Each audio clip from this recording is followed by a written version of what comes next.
Chapter 19. Jonathan Harker's Journal.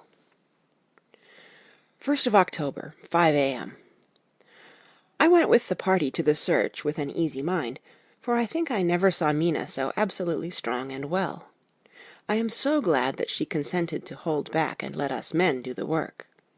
Somehow it was a dread to me that she was in this fearful business at all, but now that her work is done, and that it is due to her energy and brains and foresight that the whole story is put together in such a way that every point tells, she may well feel that her part is finished, and that she can henceforth leave the rest to us. We were, I think, all a little upset by the scene with Mr. Renfield. When we came away from his room we were silent till we got back to the study. Then Mr. Morris said to Dr. Seward, "Say, Jack, if that man wasn't attempting a bluff, he is about the sanest lunatic I ever saw. I'm not sure, but I believe that he had some serious purpose, and if he had, it was pretty rough on him not to get a chance." Lord Godalming and I were silent, but Dr. Van Helsing added, "Friend John, you know more of lunatics than I do, and I'm glad of it, for I fear that if it had been to me to decide, I would before that last hysterical outburst have given him free. But we live and learn, and in our present task we must take no chance, as my friend Quincy would say. All is best as they are." Dr. Seward seemed to answer them both in a dreamy kind of way. "I don't know but that I agree with you. If that man had been an ordinary lunatic, I would have taken my chance of trusting him, but he seems so mixed up with the Count in an indexy kind of way that I am afraid of doing anything wrong by helping his fads. I can't forget how he prayed with almost equal fervor for a cat, and then tried to tear my throat out with his teeth. Besides, he called the Count Lord and Master, and he may want to get out to help him in some diabolical way. That horrid thing has the wolves and the rats and his own kind to help him, so I suppose he isn't above trying to use a respectable lunatic. He certainly did seem earnest, though. I only hope we have done what is best. These things, in conjunction with the wild work we have in hand, help to unnerve a man." The Professor stepped over, and laying his hand on his shoulder, said, in his grave, kindly way, "Friend John, have no fear. We are trying to do our duty in a very sad and terrible case. We can only do as we deem best. What else have we to hope for, except the pity of the good God?" Lord Godalming had slipped away for a few minutes, but now he returned.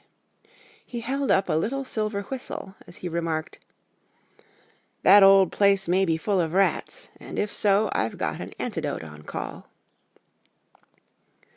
Having passed the wall, we took our way to the house, taking care to keep in the shadows of the trees on the lawn when the moonlight shone out. When we got to the porch, the Professor opened his bag and took out a lot of things, which he laid on the step, sorting them into 4 little groups, evidently one for each. Then he spoke. "My friends, we are going into a terrible danger, and we need arms of many kinds. Our enemy is not merely spiritual. Remember that he has the strength of 20 men, and that, though our necks or our windpipes are of the common kind, and therefore breakable or crushable, his are not amenable to mere strength. A stronger man, or a body of men more strong in all than him, can at certain times hold him, but they cannot hurt him as we can be hurt by him. We must, therefore, guard ourselves from his touch. Keep this near your heart." As he spoke, he lifted a little silver crucifix and held it out to me, I being nearest to him. "Put these flowers round your neck." Here he handed to me a wreath of withered garlic blossoms. "For other enemies more mundane, this revolver and this knife, and for aid in all, these so small electric lamps, which you can fasten to your breast, and for all, and above all at the last, this, which we must not desecrate needless." This was a portion of sacred wafer, which he put in an envelope and handed to me. Each of the others was similarly equipped. "Now," he said, "Friend John, where are the skeleton keys? If so that we can open the door, we need not break house by the window, as before at Miss Lucy's." Dr. Seward tried one or two skeleton keys, his mechanical dexterity as a surgeon standing him in good stead. Presently he got one to suit. After a little play back and forward, the bolt yielded, and with a rusty clang shot back. We pressed on the door, the rusty hinges creaked, and it slowly opened. It was startlingly like the image conveyed to me in Dr. Seward's diary of the opening of Miss Westenra's tomb. I fancy that the same idea seemed to strike the others, for with one accord they shrank back. The Professor was the first to move forward, and stepped into the open door. "In manus tuas, Domine," he said, crossing himself as he passed over the threshold.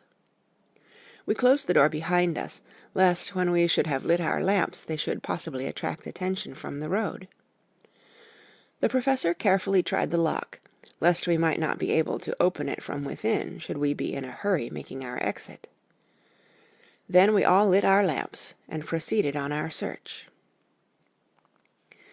The light from the tiny lamps fell in all sorts of odd forms as the rays crossed each other, or the opacity of our bodies threw great shadows.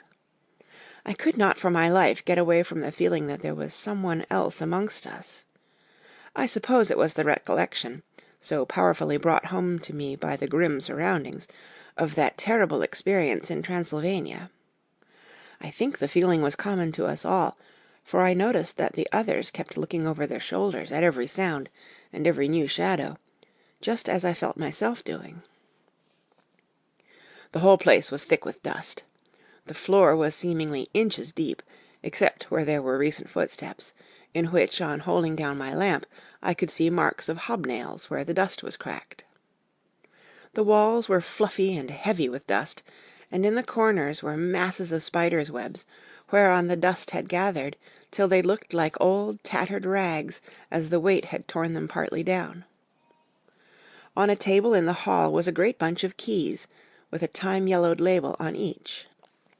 They had been used several times, for on the table were several similar rents in the blanket of dust, similar to that exposed when the Professor lifted them. He turned to me and said, "You know this place, Jonathan.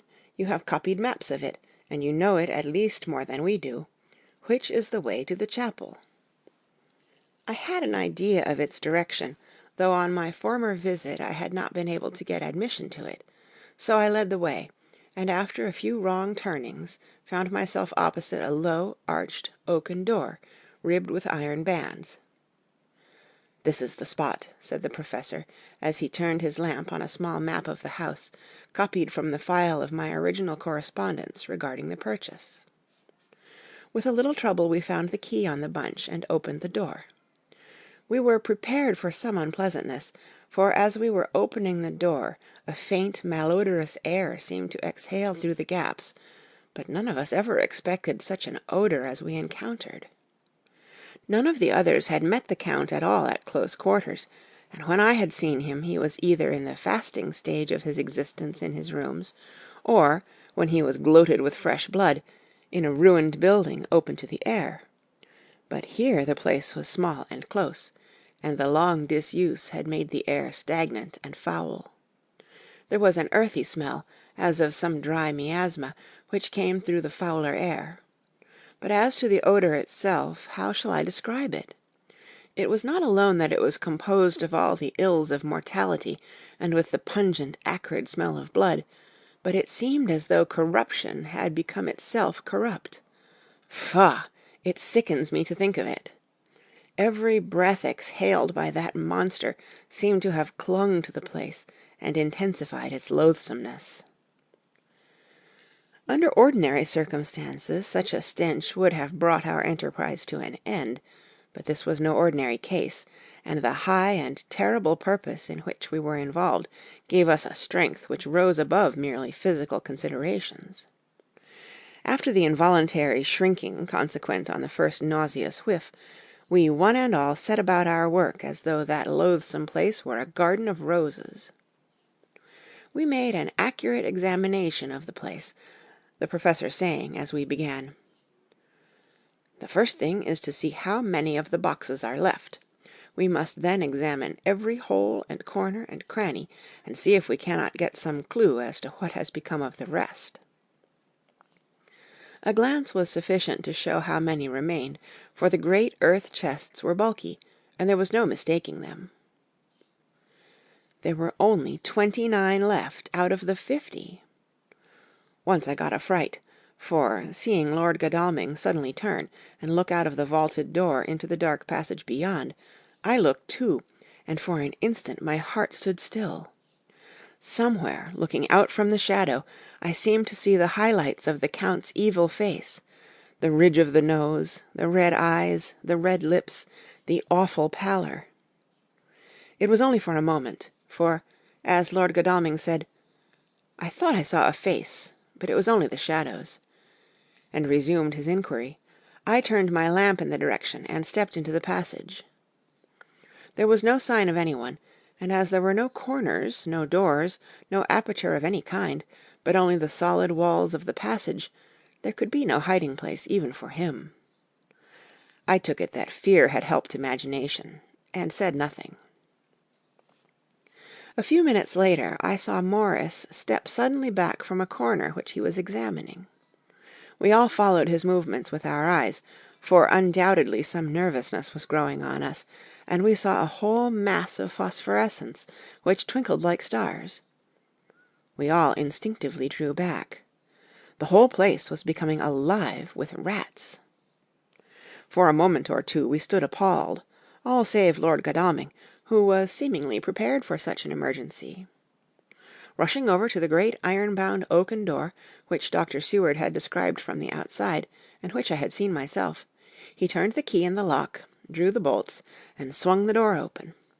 Then, taking his little silver whistle from his pocket, he blew a low, shrill call. It was answered from behind Dr. Seward's house by the yelping of dogs, and after about a minute 3 terriers came dashing round the corner of the house. Unconsciously we had all moved towards the door, and as we moved I noticed that the dust had been much disturbed. The boxes which had been taken out had been brought this way. But even in the minute that had elapsed, the number of rats had vastly increased. They seemed to swarm over the place all at once, till the lamplight, shining on their moving dark bodies and glittering baleful eyes, made the place look like a bank of earth set with fireflies. The dogs dashed on, but at the threshold suddenly stopped and snarled, and then, simultaneously lifting their noses, began to howl in most lugubrious fashion. The rats were multiplying in thousands, and we moved out. Lord Godalming lifted one of the dogs, and carrying him in, placed him on the floor. The instant his feet touched the ground he seemed to recover his courage, and rushed at his natural enemies. They fled before him so fast that before he had shaken the life out of a score, the other dogs, who had by now been lifted in the same manner, had but small prey ere the whole mass had vanished. With their going it seemed as if some evil presence had departed, for the dogs frisked about and barked merrily as they made sudden darts at their prostrate foes, and turned them over and over and tossed them in the air with vicious shakes. We all seemed to find our spirits rise. Whether it was the purifying of the deadly atmosphere by the opening of the chapel door, or the relief which we experienced in finding ourselves in the open, I know not, but most certainly the shadow of dread seemed to slip from us like a robe, and the occasion of our coming lost something of its grim significance, though we did not slacken a whit in our resolution. We closed the outer door, and barred and locked it, and, bringing the dogs with us, began our search of the house. We found nothing throughout except dust in extraordinary proportions, and all untouched save for my own footsteps when I had made my first visit. Never once did the dogs exhibit any symptom of uneasiness, and even when we returned to the chapel they frisked about as though they had been rabbit hunting in a summer wood. The morning was quickening in the east when we emerged from the front. Dr. Van Helsing had taken the key of the hall door from the bunch, and locked the door in orthodox fashion, putting the key into his pocket when he had done. "So far," he said, "our night has been eminently successful. No harm has come to us, such as I feared might be, and yet we have ascertained how many boxes are missing. More than all do I rejoice that this, our first and perhaps our most difficult and dangerous step, has been accomplished without the bringing thereinto our most sweet Madam Mina, or troubling her waking or sleeping thoughts with sights and sounds and smells of horror, which she might never forget. One lesson, too, we have learned, if it be allowable to argue a particulari, that the brute beasts which are to the Count's command are yet themselves not amenable to his spiritual power. For look, these rats that would come to his call, just as from his castle top he summoned the wolves to your going and to that poor mother's cry, though they come to him, they run pell-mell from the so little dogs of my friend Arthur. We have other matters before us, other dangers, other fears, and that monster, he has not used his power over the brute world for the only or the last time tonight. So be it that he has gone elsewhere. Good. It has given us opportunity to cry check in some ways in this chess game, which we play for the stake of human souls. And now let us go home. The dawn is close at hand, and we have reason to be content with our first night's work. It may be ordained that we have many nights and days to follow, if full of peril, but we must go on, and from no danger shall we shirk. The house was silent when we got back, save for some poor creature who was screaming away in one of the distant wards, and a low moaning sound from Renfield's room. The poor wretch was doubtless torturing himself, after the manner of the insane, with needless thoughts of pain. I came tiptoe into our own room, and found Mina asleep, breathing so softly that I had to put my ear down to hear it. She looks paler than usual. I hope the meeting to-night has not upset her. I am truly thankful that she is to be left out of our future work, and even of our deliberations. It is too great a strain for a woman to bear. I did not think so at first, but I know better now. Therefore I am glad that it is settled. There may be things which would frighten her to hear, and yet to conceal them from her might be worse than to tell her if once she suspected that there was any concealment. Henceforth our work is to be a sealed book to her, till at least such time as we can tell her that all is finished, and the earth free from a monster of the nether-world. I dare say it will be difficult to begin to keep silence after such confidence as ours, but I must be resolute, and to-morrow I shall keep dark over to-night's doings, and shall refuse to speak of anything that has happened. I rest on the sofa, so as not to disturb her. 1st of October, later. I suppose it was natural that we should all have overslept ourselves, for the day was a busy one, and the night had no rest at all. Even Mina must have felt its exhaustion, for though I slept till the sun was high, I was awake before her, and had to call 2 or 3 times before she awoke. Indeed, she was so sound asleep that for a few seconds she did not recognize me, but looked at me with a sort of blank terror, as one looks who has been waked out of a bad dream. She complained a little of being tired, and I let her rest till later in the day. We now know of 21 boxes having been removed, and if it be that several were taken in any of these removals, we may be able to trace them all. Such will, of course, immensely simplify our labour, and the sooner the matter is attended to, the better. I shall look up Thomas Snelling to-day. Dr. Seward's Diary, 1st of October. It was towards noon when I was awakened by the Professor walking into my room. He was more jolly and cheerful than usual, and it is quite evident that last night's work has helped to take some of the brooding weight off his mind. After going over the adventure of the night, he suddenly said, "Your patient interests me much. May it be that with you I visit him this morning? Or if that you are too occupied, I can go alone if it may be. It is a new experience to me to find a lunatic who talk philosophy and reason so sound." I had some work to do which pressed, so I told him that if he would go alone I would be glad, as then I should not have to keep him waiting. So I called an attendant and gave him the necessary instructions. Before the Professor left the room I cautioned him against getting any false impression from my patient.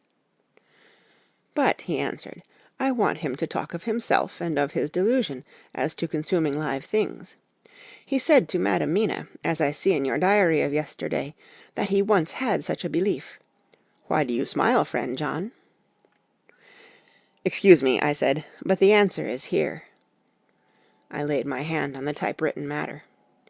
When our sane and learned lunatic made that very statement of how he used to consume life, his mouth was actually nauseous with the flies and spiders which he had eaten just before Mrs. Harker entered the room.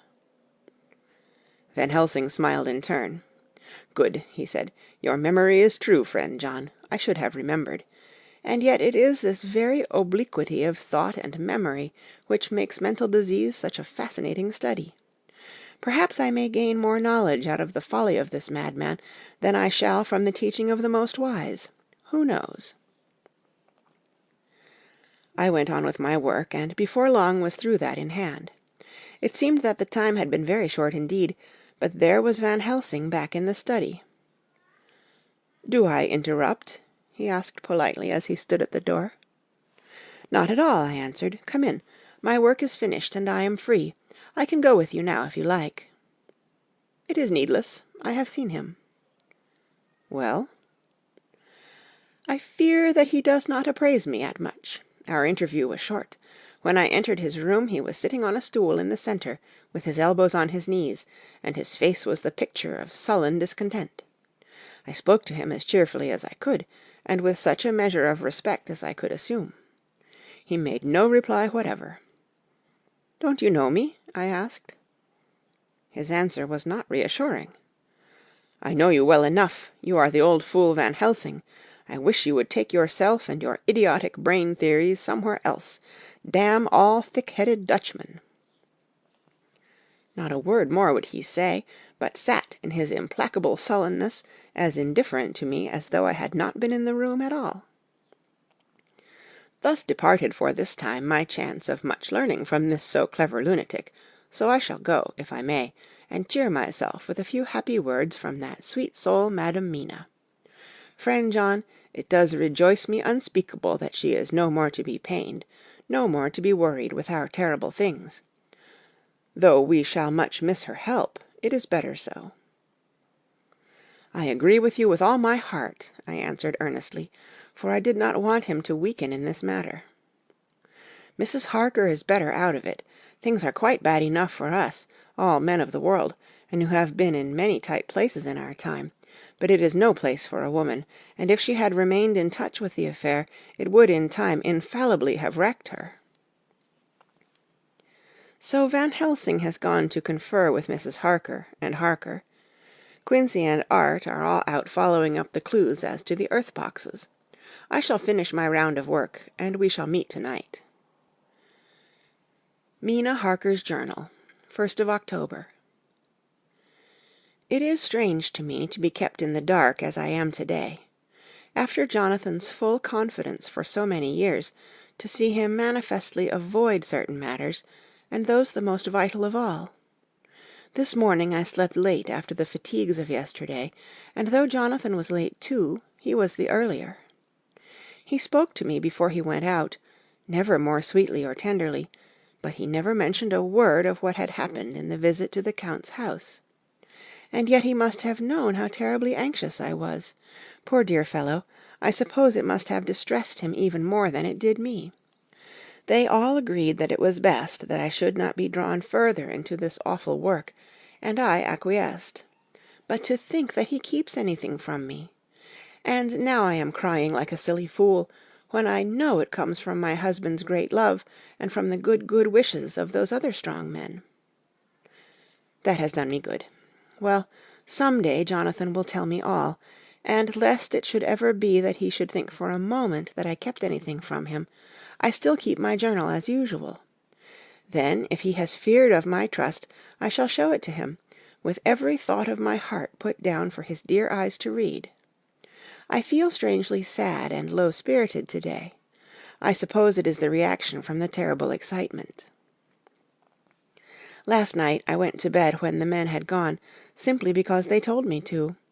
I didn't feel sleepy, and I did feel full of devouring anxiety.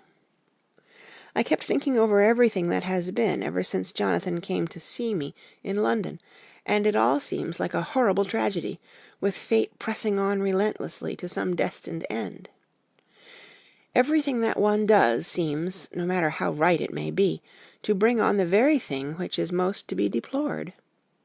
If I hadn't gone to Whitby, perhaps poor dear Lucy would be with us now. She hadn't taken to visiting the churchyard till I came, and if she hadn't come there in the daytime with me, she wouldn't have walked there in her sleep, and if she hadn't gone there at night and asleep, that monster couldn't have destroyed her as he did. Oh, why did I ever go to Whitby? There now, crying again. I wonder what has come over me to-day. I must hide it from Jonathan, for if he knew that I had been crying twice in one morning, I, who never cried on my own account, and whom he has never caused to shed a tear, the dear fellow would fret his heart out. I shall put a bold face on, and if I do feel weepy, he shall never see it. I suppose it is one of the lessons that we poor women have to learn. I can't quite remember how I fell asleep last night. I remember hearing the sudden barking of the dogs, and a lot of queer sounds, like praying on a very tumultuous scale, from Mr. Renfield's room, which is somewhere under this. And then there was silence over everything, silence so profound that it startled me, and I got up and looked out of the window. All was dark and silent, the black shadows thrown by the moonlight seeming full of a silent mystery of their own. Not a thing seemed to be stirring, but all to be grim and fixed as death or fate, so that a thin streak of white mist, that crept with almost imperceptible slowness across the grass towards the house, seemed to have a sentience and a vitality of its own. I think that the digression of my thoughts must have done me good, for when I got back to bed I found a lethargy creeping over me. I lay a while, but could not quite sleep, so I got out and looked out of the window again.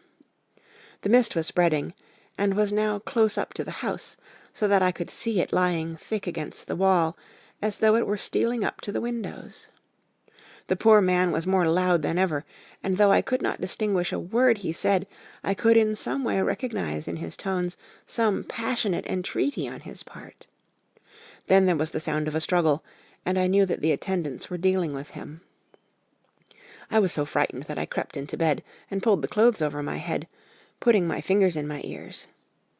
I was not then a bit sleepy, at least so I thought, but I must have fallen asleep, for, except dreams, I do not remember anything until the morning, when Jonathan woke me. I think that it took me an effort and a little time to realize where I was, and that it was Jonathan who was bending over me. My dream was very peculiar, and was almost typical of the way that waking thoughts become merged in, or continued in, dreams. I thought that I was asleep, and waiting for Jonathan to come back. I was very anxious about him, and I was powerless to act. My feet and my hands and my brain were weighted, so that nothing could proceed at the usual pace. And so I slept uneasily, and thought. Then it began to dawn upon me that the air was heavy and dank and cold. I put back the clothes from my face, and found, to my surprise, that all was dim around.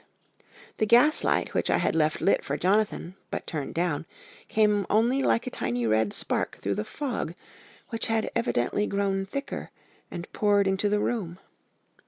Then it occurred to me that I had shut the window before I had come to bed.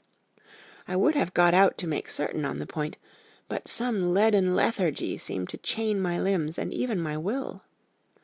I lay still and endured, that was all. I closed my eyes, but could still see through my eyelids. It is wonderful what tricks our dreams play us, and how conveniently we can imagine. The mist grew thicker and thicker, and I could see now how it came in, for I could see it like smoke, or with the white energy of boiling water, pouring in not through the window, but through the joinings of the door. It got thicker and thicker, till it seemed as if it became concentrated into a sort of pillar of cloud in the room, through the top of which I could see the light of the gas shining like a red eye. Things began to whirl through my brain just as the cloudy column was now whirling in the room, and through it all came the scriptural words, "A pillar of cloud by day and of fire by night." Was it indeed some such spiritual guidance that was coming to me in my sleep? But the pillar was composed of both the day and the night guiding, for the fire was in the red eye, which at the thought got a new fascination for me, till, as I looked, the fire divided, and seemed to shine on me through the fog like two red eyes, such as Lucy told me of in her momentary mental wandering when, on the cliff, the dying sunlight struck the windows of St. Mary's Church. Suddenly the horror burst upon me that it was thus that Jonathan had seen those awful women growing into reality, through the whirling mist in the moonlight, and in my dream I must have fainted, for all became black darkness. The last conscious effort which imagination made was to show me a livid white face bending over me out of the mist. I must be careful of such dreams, for they would unseat one's reason if there were too much of them. I would get Dr. Van Helsing or Dr. Seward to prescribe something for me which would make me sleep, only that I fear to alarm them.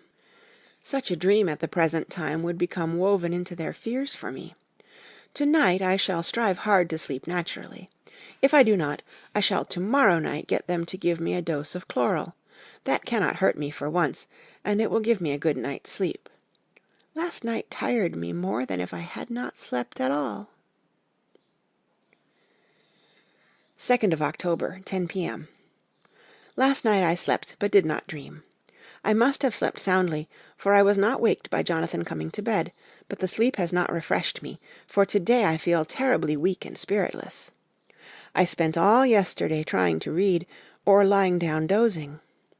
In the afternoon Mr. Renfield asked if he might see me. Poor man, he was very gentle, and when I came away he kissed my hand and bade God bless me. Some way it affected me much. I am crying when I think of him. This is a new weakness, of which I must be careful. Jonathan would be miserable if he knew I had been crying. He and the others were out till dinner-time, and they all came in tired. I did what I could to brighten them up, and I suppose that the effort did me good, for I forgot how tired I was. After dinner they sent me to bed, and all went off to smoke together, as they said, but I knew that they wanted to tell each other of what had occurred to each during the day. I could see from Jonathan's manner that he had something important to communicate. I was not so sleepy as I should have been, so before they went I asked Dr. Seward to give me a little opiate of some kind, as I had not slept well the night before. He very kindly made me up a sleeping draught, which he gave to me, telling me that it would do me no harm, as it was very mild. I have taken it, and am waiting for sleep, which still keeps aloof. I hope I have not done wrong, for as sleep begins to flirt with me, a new fear comes, that I may have been foolish in thus depriving myself of the power of waking. I might want it. Here comes sleep. Good night. End of Chapter 19. Chapter 20. Jonathan Harker's Journal. 1st of October, evening. I found Thomas Snelling in his house at Bethnal Green, but unhappily he was not in a condition to remember anything. The very prospect of beer which my expected coming had opened to him had proved too much, and he had begun too early on his expected debauch. I learned, however, from his wife, who seemed a decent poor soul, that he was only the assistant to Smollett, who of the two mates was the responsible person. So off I drove to Walworth, and found Mr. Joseph Smollett at home and in his shirt-sleeves, taking a late tea out of a saucer. He is a decent, intelligent fellow, distinctly a good, reliable type of workman, and with a headpiece of his own. He remembered all about the incident of the boxes, and from a wonderful dog's-eared note-book, which he produced from some mysterious receptacle about the seat of his trousers, and which had hieroglyphical entries in thick, half-obliterated pencil, he gave me the destinations of the boxes. There were, he said, 6 in the cartload which he took from Carfax and left at 197 Chicksend Street, Mile End, Newtown, and another 6 which he deposited at Jamaica Lane, Bermondsey. If then the Count meant to scatter these ghastly refuges of his over London, these places were chosen as the first of delivery, so that later he might distribute more fully. The systematic manner in which this was done made me think that he could not mean to confine himself to 2 sides of London. He was now fixed on the far east of the northern shore, on the east of the southern shore, and on the south. The north and west were surely never meant to be left out of his diabolical scheme, let alone the city itself and the very heart of fashionable London in the southwest and west. I went back to Smollett and asked him if he could tell us if any other boxes had been taken from Carfax. He replied, "Well, governor, you've treated me very handsome." I had given him half a sovereign. "And I'll tell yer all I know. I heard a man by the name of Bloxham say 4 nights ago in the 'Are and 'Ounds, in Pincher's Alley, as how he and his mate had a rare dusty job in an old 'ouse at Perfect. There ain't a many such jobs as this 'ere, and I'm thinking that maybe Sam Bloxham could tell 'ee summat." I asked if he could tell me where to find him. I told him that if he could get me the address, it would be worth another half-sovereign to him. So he gulped down the rest of his tea and stood up, saying that he was going to begin the search then and there. At the door he stopped, and said, "Look 'ere, guv'nor, there ain't no sense in me a-keeping you 'ere. I may find Sam soon, or I mayn't, but anyhow he ain't like to be in a way to tell ye much to-night. Sam is a rare one when he starts on the booze. If you can give me an envelope with a stamp on it, and put your address on it, I'll find out where Sam is to be found, and post it ye to-night. But ye'd better be up arter him soon in the morning, or maybe you won't ketch him, for Sam gets off main early, never mind the booze the night afore." This was all practical, so one of the children went off with a penny to buy an envelope and a sheet of paper, and to keep the change. When she came back I addressed the envelope and stamped it, and when Smollett had again faithfully promised to post the address when found, I took my way to home. We're on the track, anyhow. I am tired to-night, and want sleep. Mina is fast asleep, and looks a little too pale. Her eyes look as though she had been crying. Poor dear, I've no doubt it frets her to be kept in the dark, and it may make her doubly anxious about me and the others. But it is best as it is. It is better to be disappointed and worried in such a way now, than to have her nerve broken. The doctors were quite right to insist on her being kept out of this dreadful business. I must be firm, for on me this particular burden of silence must rest. I shall not ever enter on the subject with her under any circumstances.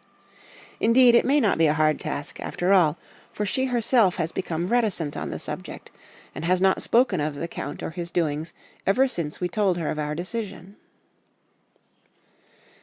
2nd of October, evening. A long and trying and exciting day. By the first post I got my directed envelope with a dirty scrap of paper enclosed, on which was written with a carpenter's pencil in a sprawling hand, "Sam Bloxham, Corcoran's, 4, Poter's Court, Bartell Street, Walworth. Arsk for the Depite." I got the letter in bed, and rose without waking Mina. She looked heavy and sleepy and pale, and far from well. I determined not to wake her, but that, when I should return from this new search, I would arrange for her going back to Exeter. I think she would be happier in our own home, with her daily tasks to interest her, than in being here amongst us and in ignorance. I only saw Dr. Seward for a moment, and told him where I was off to, promising to come back and tell the rest so soon as I should have found out anything. I drove to Walworth and found, with some difficulty, Potter's Court. Mr. Smollett's spelling misled me, as I asked for Poter's Court instead of Potter's Court. However, when I had found the court, I had no difficulty in discovering Corcoran's lodging-house. When I asked the man who came to the door for the Depite, he shook his head and said, "I don't know him. There ain't no such person here. I never 'eard of him in all my bloomin' days. Don't believe there ain't nobody of that kind livin' here or anywheres." I took out Mr. Smollett's letter, and as I read it, it seemed to me that the lesson of the spelling of the name of the court might guide me. "What are you?" I asked. "I'm the deputy," he answered. I saw at once that I was on the right track. Phonetic spelling had again misled me. A half-crown tip put the deputy's knowledge at my disposal, and I learned that Mr. Bloxham, who had slept off the remains of his beer on the previous night at Corcoran's, had left for his work at Poplar at 5 o'clock that morning. He could not tell me where the place of work was situated, but he had a vague idea that it was some kind of a new-fangled ware'us, and with this slender clue I had to start for Poplar. It was 12 o'clock before I got any satisfactory hint of such a building, and this I got at a coffee shop, where some workmen were having their dinner. One of these suggested that there was being erected at Cross Angel Street a new cold storage building, and as this suited the condition of a new-fangled warehouse, I at once drove to it. An interview with a surly gatekeeper and a surlier foreman, both of whom were appeased with the coin of the realm, put me on the track of Bloxam. He was sent for on my suggesting that I was willing to pay his day's wages to his foreman for the privilege of asking him a few questions on a private matter. He was a smart enough fellow, though rough of speech and bearing.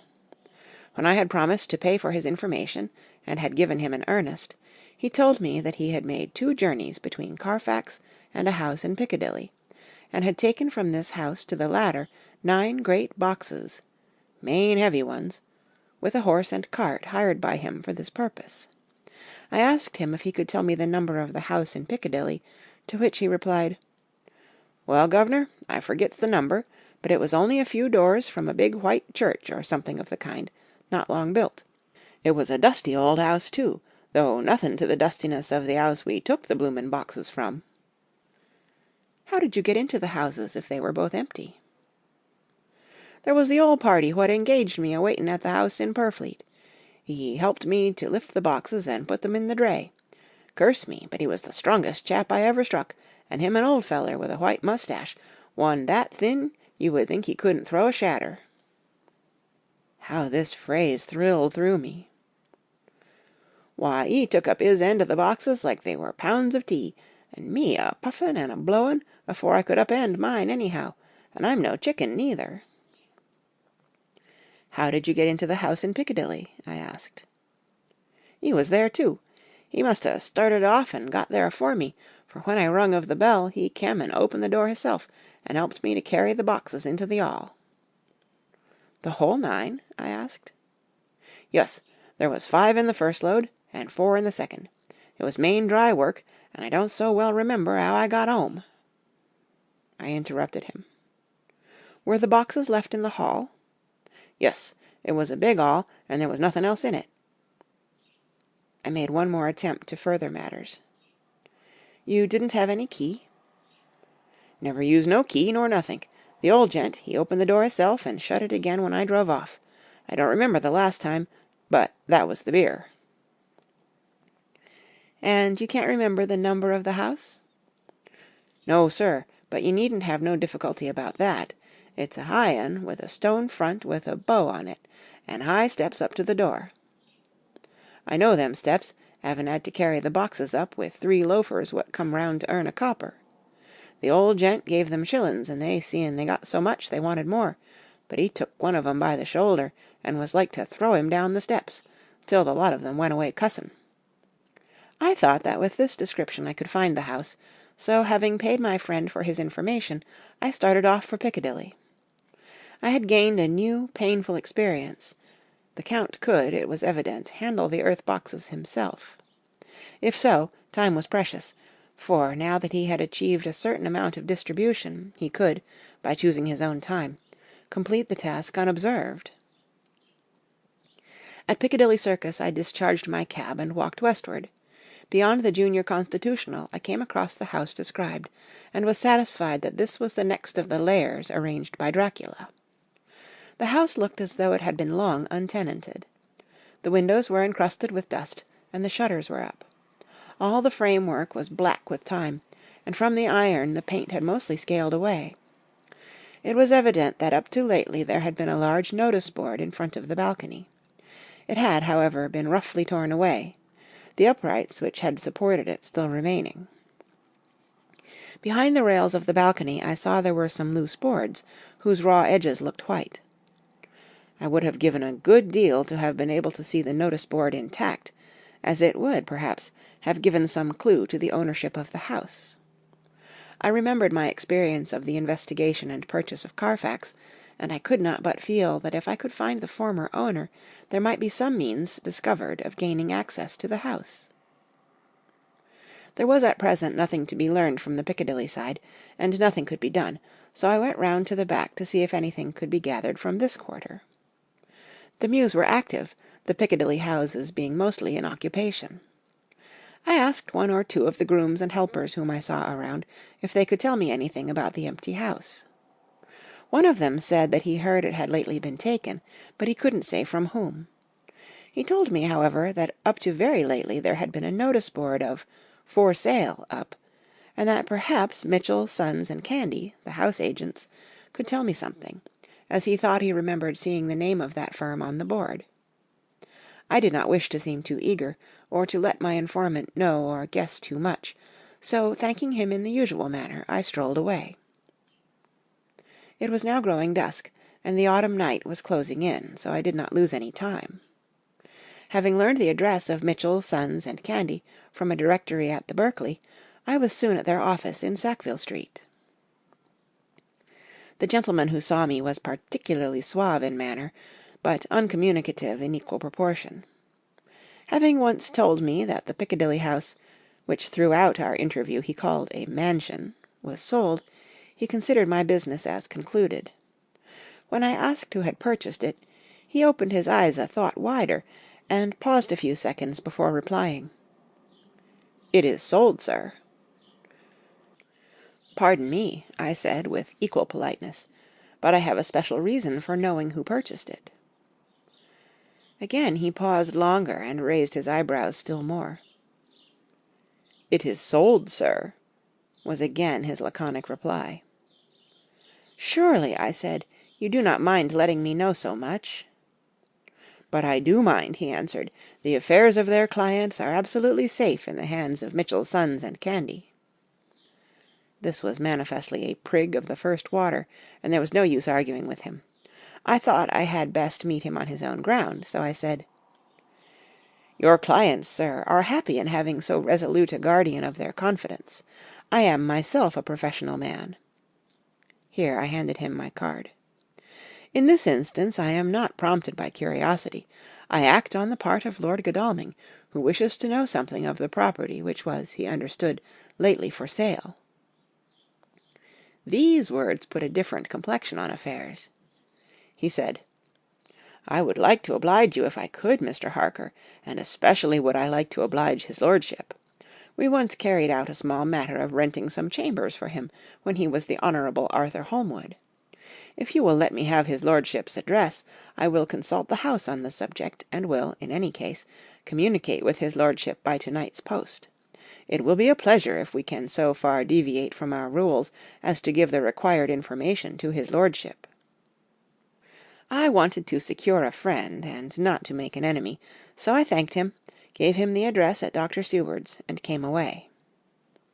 It was now dark, and I was tired and hungry. I got a cup of tea at the Aerated Bread Company, and came down to Purfleet by the next train. I found all the others at home.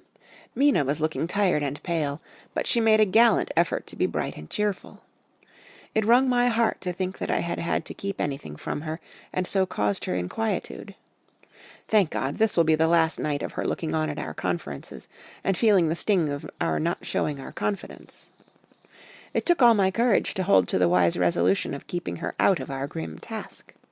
She seems somehow more reconciled, or else the very subject seems to have become repugnant to her, for when any accidental allusion is made she actually shudders. I am glad we made our resolution in time, as with such feeling as this, our growing knowledge would be torture to her. I could not tell the others of the day's discovery till we were alone, so after dinner, followed by a little music to save appearances even amongst ourselves, I took Mina to her room and left her to go to bed. The dear girl was more affectionate with me than ever, and clung to me as though she would detain me, but there was much to be talked of, and I came away. Thank God, the ceasing of telling things has made no difference between us. When I came down again, I found the others all gathered round the fire in the study. In the train I had written my diary so far, and simply read it off to them as the best means of letting them get abreast of my own information. When I had finished, Van Helsing said, "This has been a great day's work, friend Jonathan. Doubtless we are on the track of the missing boxes.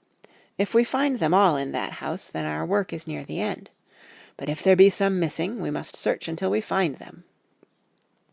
Then shall we make our final coup, and hunt the wretch to his real death." We all sat silent a while, and all at once Mr. Morris spoke. "Say, how are we going to get into that house?" "We got into the other," answered Lord Godalming quickly. "But, Art, this is different. We broke house at Carfax, but we had night and a walled park to protect us.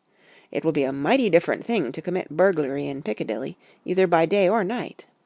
I confess I don't see how we are going to get in, unless that agency duck can find us a key of some sort. Perhaps we shall know when you get his letter in the morning." Lord Godalming's brows contracted, and he stood up and walked about the room. By and by he stopped and said, turning from one to another of us, "Quincy's head is level. This burglary business is getting serious. We got off once all right, but we have now a rare job on hand, unless we can find the Count's key basket." As nothing could well be done before morning, and as it would be at least advisable to wait till Lord Godalming should hear from Mitchell's, we decided not to take any active step before breakfast time. For a good while we sat and smoked, discussing the matter in its various lights and bearings. I took the opportunity of bringing this diary right up to the moment. I am very sleepy, and shall go to bed. Just a line. Mina sleeps soundly, and her breathing is regular. Her forehead is puckered up into little wrinkles, as though she thinks even in her sleep.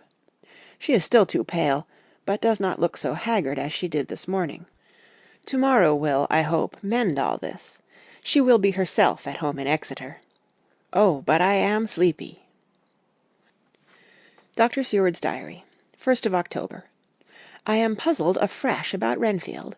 His moods change so rapidly that I find it difficult to keep touch of them, and as they always mean something more than his own well-being, they form a more than interesting study.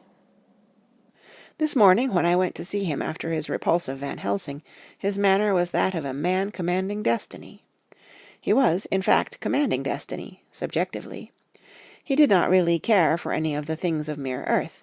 He was in the clouds, and looked down on all the weaknesses and wants of us poor mortals. I thought I would improve the occasion and learn something, so I asked him, "What about the flies these times?" He smiled on me in quite a superior sort of way, such a smile as would have become the face of Malvolio, as he answered me, "The fly, my dear sir, has one striking feature. Its wings are typical of the aerial powers of the psychic faculties. The ancients did well when they typified the soul as a butterfly." I thought I would push his analogy to its utmost logically, so I said quickly, "Oh, it is a soul you are after now, is it?" His madness foiled his reason, and a puzzled look spread over his face as, shaking his head with a decision which I had but seldom seen in him, he said, oh no, I want no souls. Life is all I want." Here he brightened up. "I am pretty indifferent about it at present. Life is all right. I have all I want. You must get a new patient, doctor, if you wish to study zoophagy." This puzzled me a little, so I drew him on. "Then you command life. You are a god, I suppose?" He smiled with an ineffably benign superiority. "Oh no, far be it from me to arrogate to myself the attributes of the deity. I am not even concerned in his especially spiritual doings. If I may state my intellectual position, I am, so far as concerns things purely terrestrial, somewhat in the position which Enoch occupied spiritually." This was a poser to me. I could not at the moment recall Enoch's appositeness, so I had to ask a simple question, though I felt that by so doing I was lowering myself in the eyes of the lunatic. "And why with Enoch?" "Because he walked with God." I could not see the analogy, but did not like to admit it, so I harked back to what he had denied. "So you don't care about life, and you don't want souls. Why not?" I put my question quickly and somewhat sternly, on purpose to disconcert him. The effort succeeded.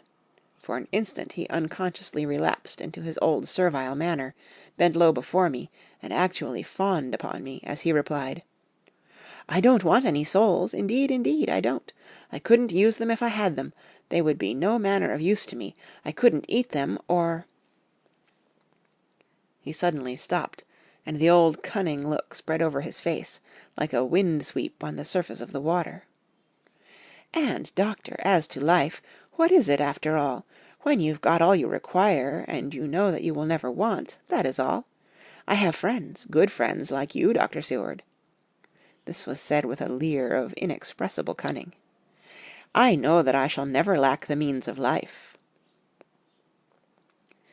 I think that through the cloudiness of his insanity he saw some antagonism in me, for he at once fell back on the last refuge of such as he, a dogged silence.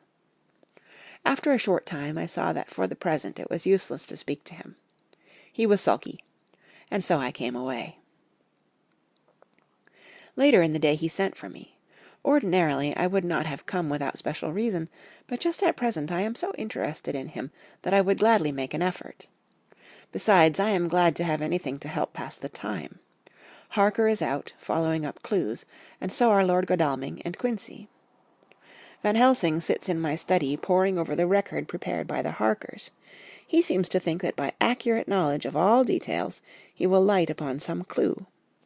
He does not wish to be disturbed in the work without cause. I would have taken him with me to see the patient, only I thought that after his last repulse he might not care to go again. There was also another reason. Renfield might not speak so freely before a third person as when he and I were alone. I found him sitting out in the middle of the floor on his stool, a pose which is generally indicative of some mental energy on his part.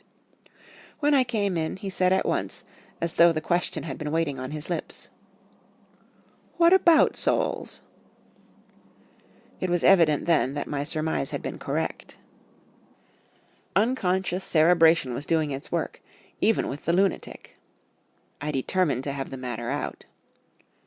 "What about them yourself?" I asked. He did not reply for a moment, but looked all round him, and up and down, as though he expected to find some inspiration for an answer. "I don't want any souls," he said in a feeble, apologetic way.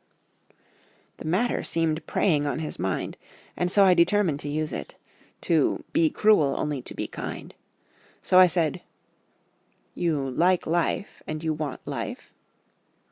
"Oh, yes, but that is all right. You needn't worry about that." "But," I asked, "how are we to get the life without getting the soul also?" This seemed to puzzle him, so I followed it up. "A nice time you'll have some time when you're flying out there, with the souls of thousands of flies and spiders and birds and cats, buzzing and twittering and meowing all round you. You've got their lives, you know, and you must put up with their souls." Something seemed to affect his imagination, for he put his fingers to his ears and shut his eyes, screwing them up tightly just as a small boy does when his face is being soaped. There was something pathetic in it that touched me. It also gave me a lesson, for it seemed that before me was a child, only a child, though the features were worn and the stubble on the jaws was white.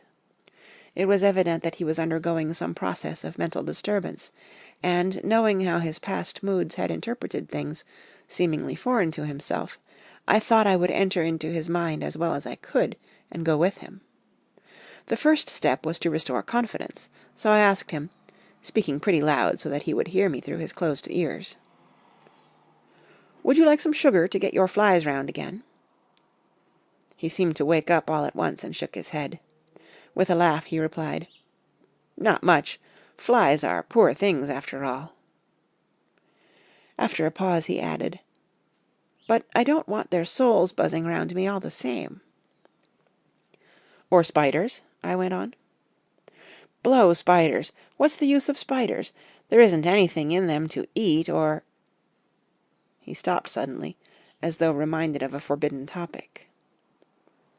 So, I thought to myself, this is the second time he has suddenly stopped at the word drink. What does it mean? Renfield seemed himself aware of having made a lapse, for he hurried on, as though to distract my attention from it. "I don't take any stock at all in such matters. Rats and mice and other small deer, as Shakespeare has called it. Chicken feed of the larder, they might be called. I'm past all that sort of nonsense. You might as well ask a man to eat molecules with a pair of chopsticks as to try to interest me about the lesser carnivora when I know of what is before me." "I see," I said. "You want big things that you can make your teeth meet in? How would you like to breakfast on an elephant?" "What ridiculous nonsense you are talking!" He was getting too wide awake, so I thought I would press him hard. "I wonder," I said reflectively, "what an elephant's soul is like." The effect I desired was obtained, for he at once fell from his high horse and became a child again. "I don't want an elephant's soul, or any soul at all," he said. For a few moments he sat despondently. Suddenly he jumped to his feet, with his eyes blazing and all the signs of intense cerebral excitement. "To hell with you and your souls!" he shouted. "Why do you plague me about souls? Haven't I got enough to worry and pain and distract me already, without thinking of souls?" He looked so hostile that I thought he was in for another homicidal fit, so I blew my whistle. The instant, however, that I did so, he became calm, and said apologetically, "Forgive me, doctor. I forgot myself. You do not need any help. I am so worried in my mind that I am apt to be irritable. If you only knew the problem I have to face, and that I am working out, you would pity and tolerate and pardon me. Pray do not put me in a strait waistcoat. I want to think, and I cannot think freely when my body is confined. I am sure you will understand." He had evidently self-control, so when the attendants came I told them not to mind, and they withdrew. Renfield watched them go. When the door was closed, he said, with considerable dignity and sweetness, "Dr. Seward, you have been very considerate towards me. Believe me that I am very, very grateful to you." I thought it well to leave him in this mood, and so I came away. There is certainly something to ponder over in this man's state. Several points seem to make what the American interviewer calls a story, if one could only get them in proper order. Here they are. Will not mention drinking. Fears the thought of being burdened with the soul of anything. Has no dread of wanting life in the future. Despises the meaner forms of life altogether, though he dreads being haunted by their souls. Logically, all these things point one way. He has assurance of some kind that he will acquire some higher life. He dreads the consequence, the burden of a soul. Then it is a human life he looks to. And the assurance? Merciful God, the Count has been to him, and there is some new scheme of terror afoot. Later, I went after my round to Van Helsing, and told him my suspicion. He grew very grave, and, after thinking the matter over for a while, asked me to take him to Renfield. I did so. As we came to the door, we heard the lunatic within singing gaily, as he used to do in the time which now seems so long ago. When we entered, we saw with amazement that he had spread out his sugar as of old. The flies, lethargic with the autumn, were beginning to buzz into the room. We tried to make him talk of the subject of our previous conversation, but he would not attend. He went on with his singing, just as though we had not been present. He had got a scrap of paper, and was folding it into a note-book. We had to come away as ignorant as we went in. His is a curious case indeed. We must watch him to-night. Letter. Mitchell, Sons, and Candy to Lord Godalming. 1st of October. My lord, we are at all times only too happy to meet your wishes. We beg, with regard to the desire of your lordship, expressed by Mr. Harker on your behalf, to supply the following information concerning the sale and purchase of number 347, Piccadilly. The original vendors are the executors of the late Mr. Archibald Winter Suffield. The purchaser is a foreign nobleman, Count de Ville, who effected the purchase himself, paying the purchase money in notes over the counter, if your lordship will pardon us using so vulgar an expression. Beyond this we know nothing whatever of him. We are, my lord, your lordship's humble servants, Mitchell, Sons, and Candy. Dr. Seward's Diary, 2nd of October. I placed a man in the corridor last night, and told him to make an accurate note of any sound he might hear from Renfield's room, and gave him instructions that if there should be anything strange, he was to call me. After dinner, when we had all gathered round the fire in the study, Mrs. Harker having gone to bed, we discussed the attempts and discoveries of the day. Harker was the only one who had any result, and we are in great hopes that his clue may be an important one. Before going to bed I went round to the patient's room and looked in through the observation trap. He was sleeping soundly, and his heart rose and fell with regular respiration. This morning the man on duty reported to me that a little after midnight he was restless, and kept saying his prayers somewhat loudly. I asked him if that was all. He replied that it was all he heard. There was something about his manner so suspicious that I asked him point blank if he had been asleep. He denied sleep, but admitted to having dozed for a while. It is too bad that men cannot be trusted unless they are watched. To-day Harker is out following up his clue, and Art and Quincy are looking after horses. Godalming thinks it will be well to have horses always in readiness, for when we get the information which we seek, there will be no time to lose. We must sterilize all the imported earth between sunrise and sunset. We shall thus catch the Count at his weakest, and without a refuge to fly to. Van Helsing is off to the British Museum, looking up some authorities on ancient medicine. The old physicians took account of things which their followers do not accept, and the professor is searching for witch and demon cures, which may be useful to us later. I sometimes think we must be all mad, and that we shall wake to sanity in strait waistcoats. Later, we have met again. We seem at last to be on the track, and our work of tomorrow may be the beginning of the end. I wonder if Renfield's quiet has anything to do with this. His moods have so followed the doings of the Count that the coming destruction of the monster may be carried to him in some subtle way. If we could only get some hint as to what passed in his mind between the time of my argument with him to-day and his resumption of fly-catching, it might afford us a valuable clue. He is now seemingly quiet for a spell. Is he? That wild yell seemed to come from his room. The attendant came bursting into my room and told me that Renfield had somehow met with some accident. He had heard him yell, and when he went to him found him lying on his face on the floor, all covered with blood. I must go at once. End of Chapter 20. Chapter 21. Dr. Seward's Diary. 3rd of October. Let me put down with exactness all that happened, as well as I can remember it, since last I made an entry. Not a detail that I can recall must be forgotten. In all calmness I must proceed. When I came to Renfield's room, I found him lying on the floor on his left side in a glittering pool of blood. When I went to move him, it became at once apparent that he had received some terrible injuries. There seemed none of that unity of purpose between the parts of the body which marks even lethargic sanity. As the face was exposed, I could see that it was horribly bruised, as though it had been beaten against the floor. Indeed, it was from the face wounds that the pool of blood originated. The attendant who was kneeling beside the body said to me as we turned him over, "I think, sir, his back is broken.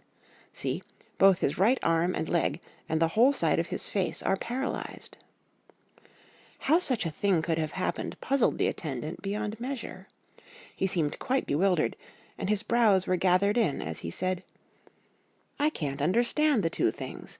He could mark his face like that by beating his own head on the floor.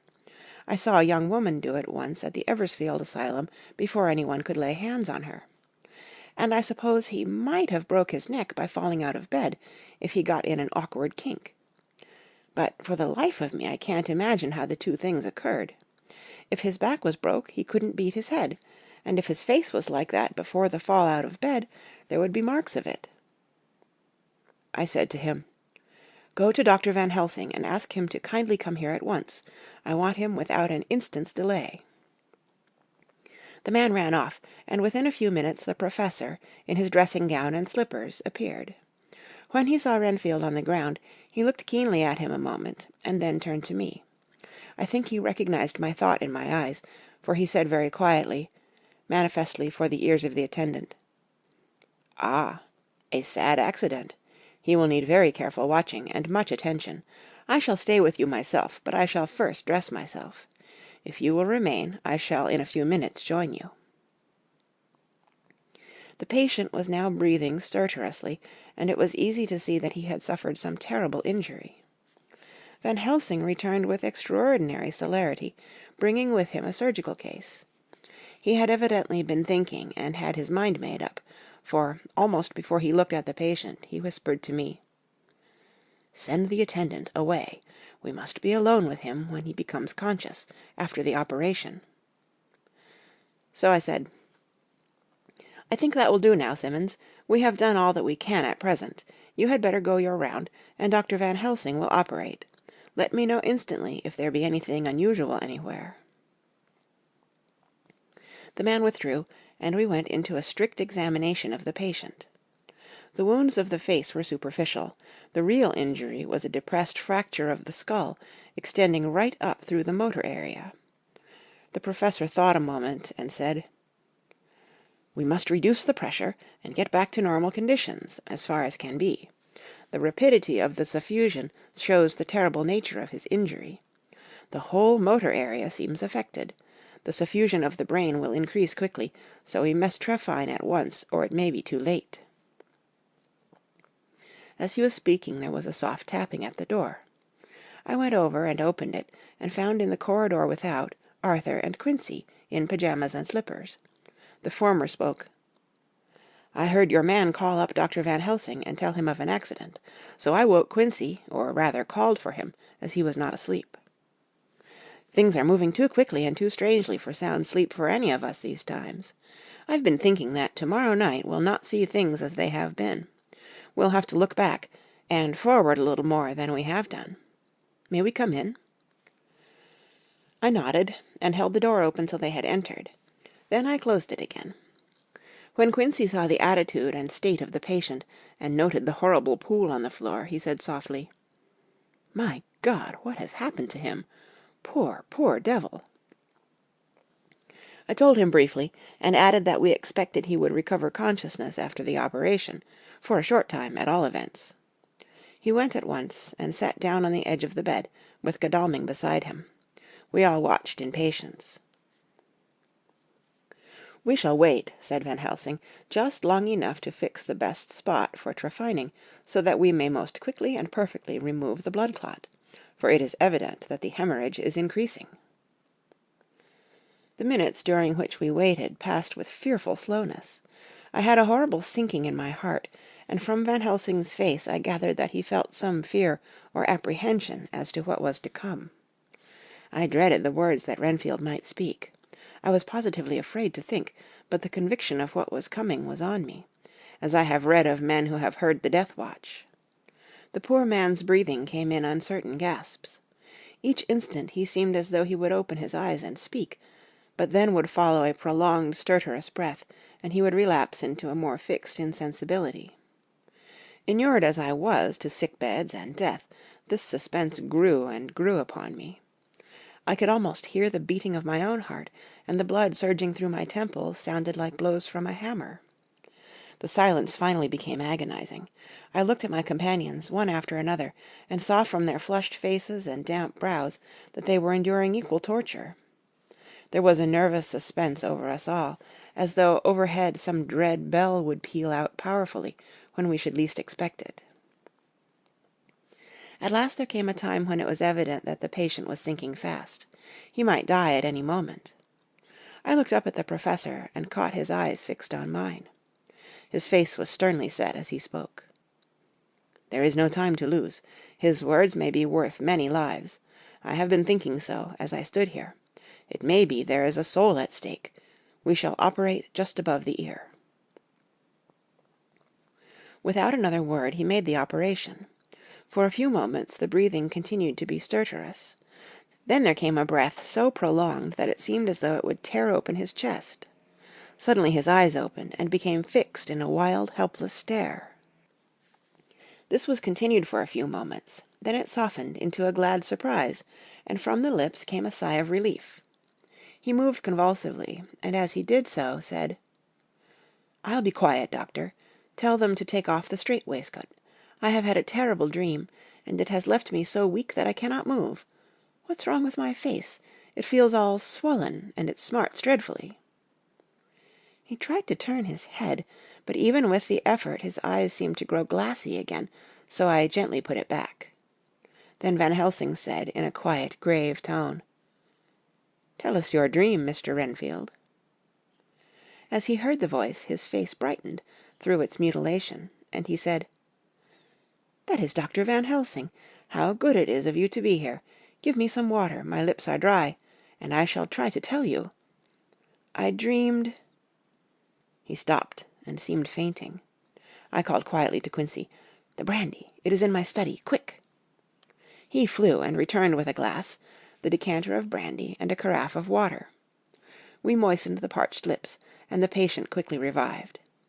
It seemed, however, that his poor injured brain had been working in the interval, for, when he was quite conscious, he looked at me piercingly, with an agonized confusion which I shall never forget, and said, "I must not deceive myself. It was no dream, but all a grim reality." Then his eyes roved round the room. As they caught sight of the two figures sitting patiently on the edge of the bed, he went on, "If I were not sure already, I would know from them."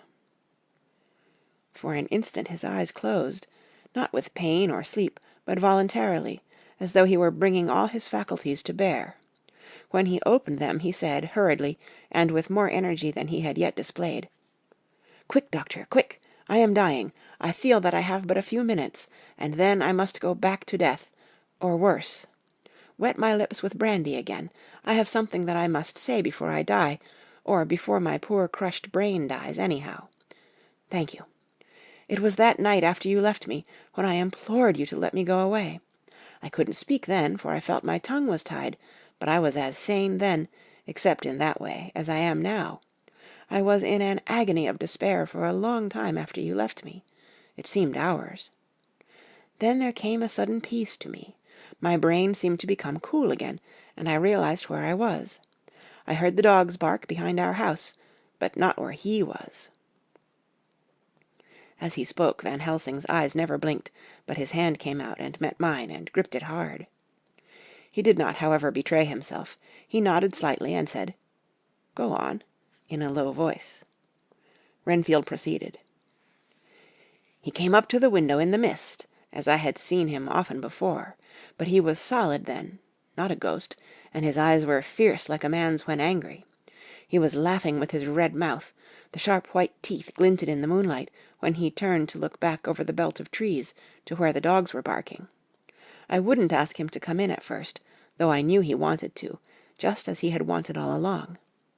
Then he began promising me things, not in words, but by doing them." He was interrupted by a word from the professor. "How?" "By making them happen, just as he used to send in the flies when the sun was shining, great big fat ones with steel and sapphire on their wings, and big moths in the night with skull and crossbones on their backs." Van Helsing nodded to him as he whispered to me unconsciously, "The Acherontia itatropos of the Sphinges, what you call the death's head moth." The patient went on without stopping. "Then he began to whisper, 'Rats, rats, rats, hundreds, thousands, millions of them, and every one a life, and dogs to eat them, and cats too, all lives, all red blood with years of life in it, and not merely buzzing flies.' I laughed at him, for I wanted to see what he could do. Then the dogs howled away beyond the dark trees in his house. He beckoned me to the window. I got up and looked out, and he raised his hands and seemed to call out without using any words. A dark mass spread over the grass, coming on like the shape of a flame of fire, and then he moved the mist to the right and left, and I could see that there were thousands of rats with their eyes blazing red, like his, only smaller. He held up his hand, and they all stopped, and I thought he seemed to be saying, 'All these lives will I give you, aye, and many more and greater, through countless ages, if you will fall down and worship me.' and then a red cloud, like the color of blood, seemed to close over my eyes, and before I knew what I was doing, I found myself opening the sash and saying to him, "Come in, lord and master." The rats were all gone, but he slid into the room through the sash, though it was only open an inch wide, just as the moon herself has often come in through the tiniest crack, and has stood before me in all her size and splendor. His voice was weaker, so I moistened his lips with the brandy again, and he continued, but it seemed as though his memory had gone on working in the interval, for his story was further advanced. I was about to call him back to the point, but Van Helsing whispered to me, "Let him go on. Do not interrupt him. He cannot go back, and maybe could not proceed at all if once he lost the thread of his thought." He proceeded. "All day I waited to hear from him, but he did not send me anything, not even a blowfly, and when the moon got up I was pretty angry with him. When he slid in through the window, though it was shut, and did not even knock, I got mad with him. He sneered at me, and his white face looked out of the mist with his red eyes gleaming, and he went on as though he owned the whole place, and I was no one. He didn't even smell the same as he went by me. I couldn't hold him. I thought that, somehow, Mrs. Harker had come into the room." The two men sitting on the bed stood up and came over, standing behind him so that he could not see them, but where they could hear better. They were both silent, but the professor started and quivered. His face, however, grew grimmer and sterner still. Renfield went on without noticing. "When Mrs. Harker came in to see me this afternoon, she wasn't the same. It was like tea after the teapot had been watered." Here we all moved, but no one said a word. He went on. "I didn't know that she was here till she spoke, and she didn't look the same. I don't care for the pale people. I like them with lots of blood in them, and hers had all seemed to have run out. I didn't think of it at the time, but when she went away I began to think, and it made me mad to know that he had been taking the life out of her." I could feel that the rest quivered, as I did, but we remained otherwise still. "So when he came tonight I was ready for him. I saw the mist stealing in, and I grabbed it tight. I had heard that madmen have unnatural strength, and as I knew I was a madman, at times anyhow, I resolved to use my power. Aye, and he felt it too, for he had to come out of the mist to struggle with me. I held tight, and I thought I was going to win, for I didn't mean him to take any more of her life, till I saw his eyes. They burned into me, and my strength became like water. He slipped through it, and when I tried to cling to him, he raised me up and flung me down. There was a red cloud before me, and a noise like thunder, and the mist seemed to steal away under the door." His voice was becoming fainter, and his breath more stertorous. Van Helsing stood up instinctively. "We know the worst now," he said. "He is here, and we know his purpose. It may not be too late. Let us be armed, the same as we were the other night, but lose no time. There is not an instant to spare." There was no need to put our fear, nay, our conviction, into words. We shared them in common. We all hurried, and took from our rooms the same things that we had when we entered the Count's house. The professor had his ready, and as we met in the corridor he pointed to them significantly as he said, "They never leave me, and they shall not till this unhappy business is over. Be wise also, my friends. It is no common enemy that we deal with. Alas, alas, that dear Madam Mina should suffer." He stopped. His voice was breaking, and I do not know if rage or terror predominated in my own heart. Outside the Harkers' door we paused. Art and Quincy held back, and the latter said, "Should we disturb her?" "We must," said Van Helsing grimly. "If the door be locked, I shall break it in." "May it not frighten her terribly? It is unusual to break into a lady's room." Van Helsing said solemnly, "You are always right, but this is life and death. All chambers are alike to the doctor, and even were they not, they are all as one to me tonight. Friend John, when I turn the handle, if the door does not open, do you put your shoulder down and shove, you too, my friends, now." He turned the handle as he spoke, but the door did not yield. We threw ourselves against it. With a crash it burst open, and we almost fell headlong into the room. The professor did actually fall, and I saw across him as he gathered himself up from hands and knees. What I saw appalled me. I felt my hair rise like bristles on the back of my neck, and my heart seemed to stand still. The moonlight was so bright that through the thick yellow blind the room was light enough to see. On the bed beside the window lay Jonathan Harker, his face flushed, and breathing heavily as though in a stupor. Kneeling on the near edge of the bed facing outwards was the white-clad figure of his wife. By her side stood a tall, thin man, clad in black. His face was turned from us, but the instant we saw we all recognized the Count, in every way, even to the scar on his forehead. With his left hand he held both Mrs. Harker's hands, keeping them away with her arms at full tension. His right hand gripped her by the back of the neck, forcing her face down on his bosom.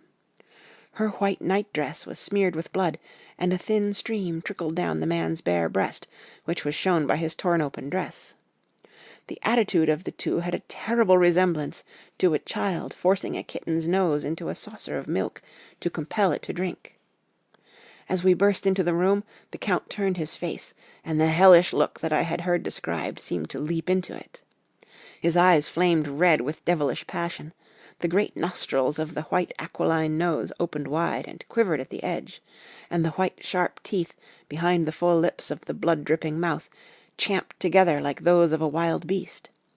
With a wrench which threw his victim back upon the bed, as though hurled from a height, he turned and sprang at us. But by this time the Professor had gained his feet, and was holding towards him the envelope which contained the sacred wafer. The Count suddenly stopped, just as poor Lucy had done outside the tomb, and cowered back. Further and further back he cowered, as we, lifting our crucifixes, advanced. The moonlight suddenly failed, as a great black cloud sailed across the sky, and when the gaslight sprang up under Quincy's match, we saw nothing but a faint vapour. This, as we looked, trailed under the door, which, with the recoil from its bursting open, had swung back to its old position. Van Helsing, Art, and I moved forward to Mrs. Harker, who by this time had drawn her breath, and with it had given a scream so wild, so ear-piercing, so despairing, that it seems to me now that it will ring in my ears till my dying day. For a few seconds she lay in her helpless attitude and disarray. Her face was ghastly, with a pallor which was accentuated by the blood which smeared her lips and cheeks and chin. From her throat trickled a thin stream of blood. Her eyes were mad with terror.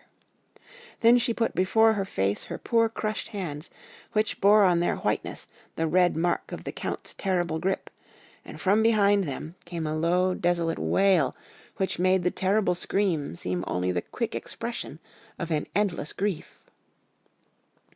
Van Helsing stepped forward and drew the coverlet gently over her body, whilst Art, after looking at her face for an instant despairingly, ran out of the room. Van Helsing whispered to me, "Jonathan is in a stupor such as we know the vampire can produce. We can do nothing with poor Madam Mina for a few moments till she recovers herself. I must wake him." He dipped the end of a towel in cold water, and with it began to flick him on the face, his wife all the while holding her face between her hands and sobbing in a way that was heartbreaking to hear.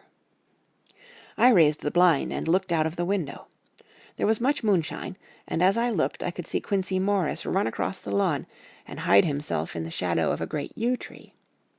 It puzzled me to think why he was doing this, but at the instant I heard Harker's quick exclamation as he woke to partial consciousness, and turned to the bed.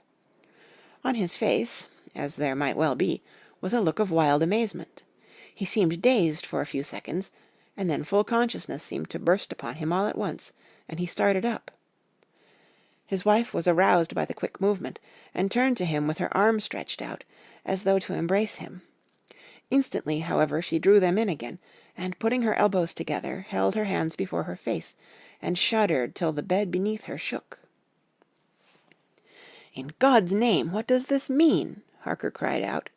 "Dr. Seward, Dr. Van Helsing, what is it? What has happened? What is wrong? Mina, dear, what is it? What does that blood mean? My God, my God! Has it come to this?" And, raising himself to his knees, he beat his hands wildly together. "Good God, help us! Help her! Oh, help her!" With a quick movement he jumped from bed and began to pull on his clothes, all the man in him awake at the need for instant exertion. "What has happened? Tell me all about it," he cried without pausing. "Dr. Van Helsing, you love Mina, I know. Oh, do something to save her. It cannot have gone too far yet. Guard her while I look for him." His wife, through her terror and horror and distress, saw some sure danger to him. Instantly forgetting her own grief, she seized hold of him and cried out, "No, no, Jonathan, you must not leave me. I have suffered enough tonight, God knows, without the dread of his harming you. You must stay with me, stay with these friends who will watch over you." Her expression became frantic as she spoke, and, he yielding to her, she pulled him down sitting on the bedside, and clung to him fiercely. Van Helsing and I tried to calm them both. The Professor held up his little golden crucifix, and said with wonderful calmness, "Do not fear, my dear, we are here, and whilst this is close to you, no foul thing can approach. You are safe for tonight, and we must be calm and take counsel together." She shuddered and was silent, holding down her head on her husband's breast. When she raised it, his white night-robe was stained with blood where her lips had touched, and where the thin, open wound in her neck had sent forth drops.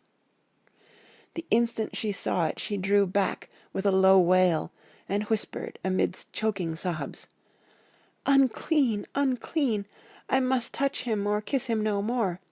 Oh, that it should be that it is I who am now his worst enemy, and whom he may have most cause to fear." To this he spoke out resolutely. "Nonsense, Mina! It is a shame to me to hear such a word. I would not hear it of you, and I shall not hear it from you. May God judge me by my deserts, and punish me with more bitter suffering than even this hour, if by any act or will of mine anything ever come between us." He put out his arms and folded her to his breast, and for a while she lay there sobbing. He looked at us over her bowed head, with eyes that blinked damply above his quivering nostrils. His mouth was set as steel. After a while her sobs became less frequent and more faint, and then he said to me, speaking with a studied calmness which I felt tried his nervous power to the utmost, "And now, Dr. Seward, tell me all about it. Too well I know the broad fact. Tell me all that has been."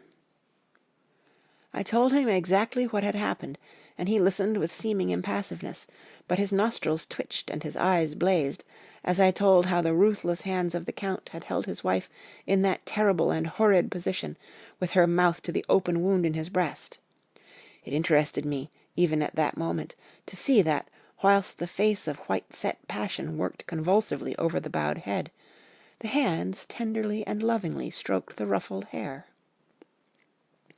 Just as I had finished, Quincey and Godalming knocked at the door. They entered in obedience to our summons.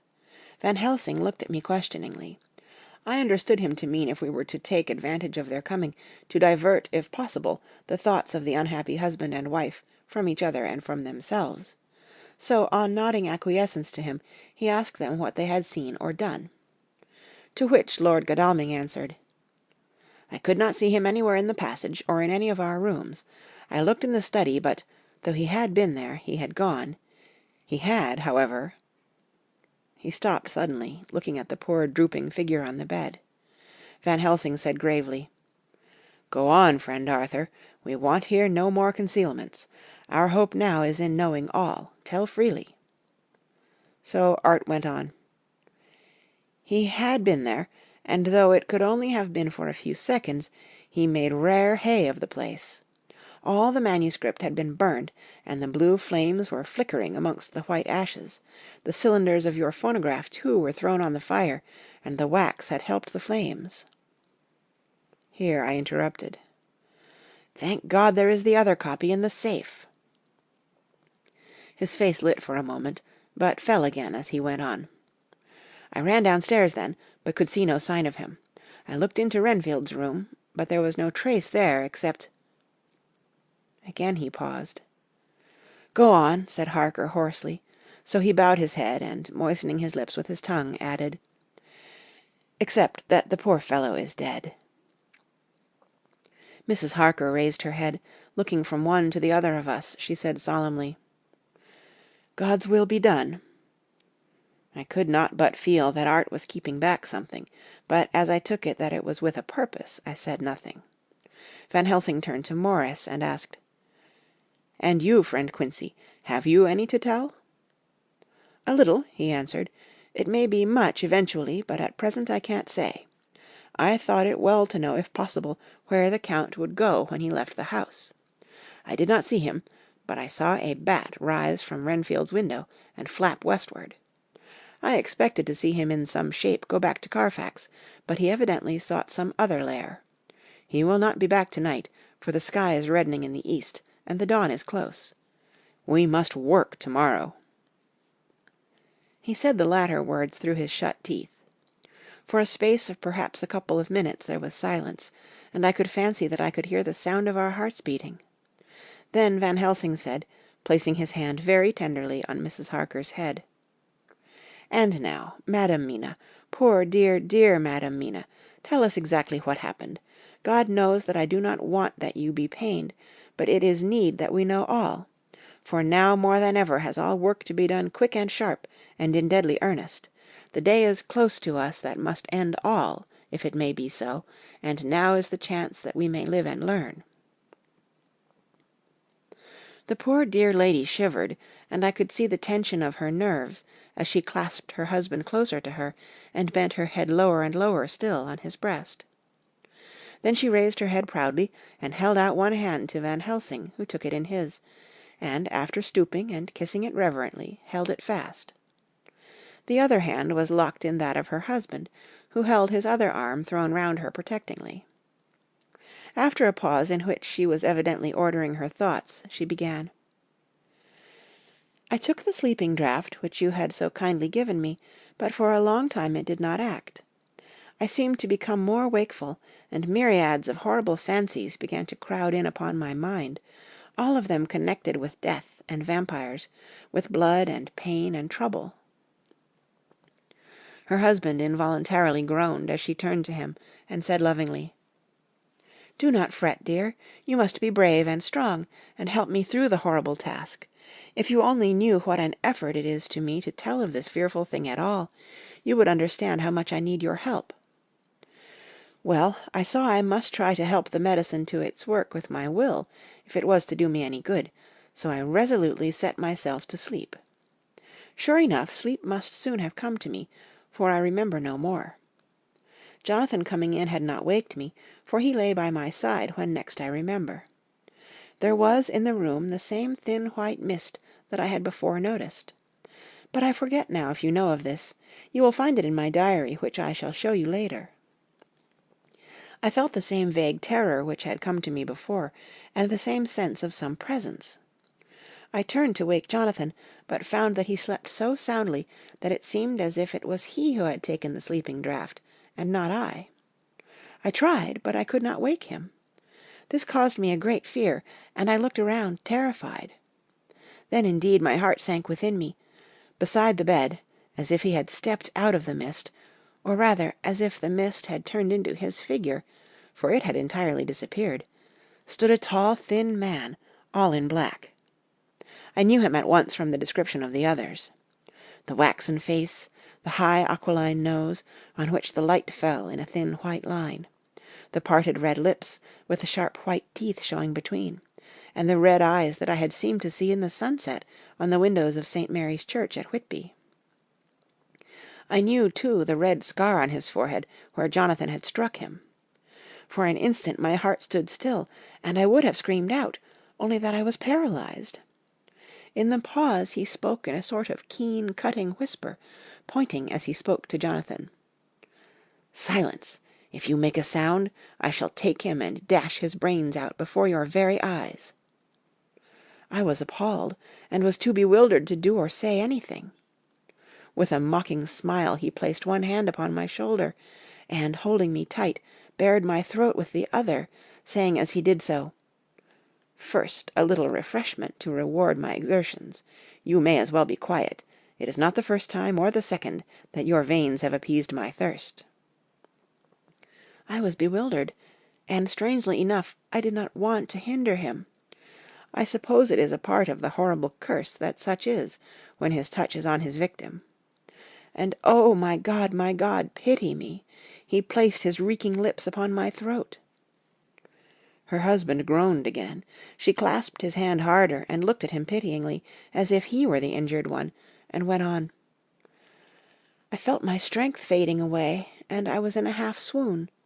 How long this horrible thing lasted I know not, but it seemed that a long time must have passed before he took his foul, awful, sneering mouth away. I saw it drip with the fresh blood. The remembrance seemed for a while to overpower her, and she drooped and would have sunk down but for her husband's sustaining arm. With a great effort she recovered herself and went on. Then he spoke to me mockingly. "And so you, like the others, would play your brains against mine. You would help these men to hunt me and frustrate me in my designs. You know now, and they know in part already, and will know in full before long, what it is to cross my path. They should have kept their energies for use closer to home.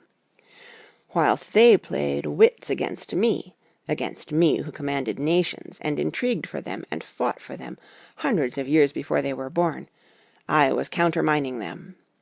And you, their best beloved one, are now to me flesh of my flesh, blood of my blood, kin of my kin, my bountiful wine-press for a while, and shall be later on my companion and my helper. You shall be avenged in turn, for not one of them but shall minister to your needs. But as yet you are to be punished for what you have done. You have aided in thwarting me. Now you shall come to my call. When my brain says, 'Come' to you, you shall cross land or sea to do my bidding, and to that end, this." With that he pulled open his shirt, and with his long, sharp nails opened a vein in his breast. When the blood began to spurt out, he took my hands in one of his, holding them tight, and with the other seized my neck and pressed my mouth to the wound, so that I must either suffocate or swallow some of the... Oh, my God, what have I done? What have I done to deserve such a fate? I who have tried to walk in meekness and righteousness all my days. God, pity me. Look down on a poor soul in worse than mortal peril, and in mercy pity those to whom she is dear. Then she began to rub her lips as though to cleanse them from pollution. As she was telling her terrible story, the eastern sky began to quicken, and everything became more and more clear.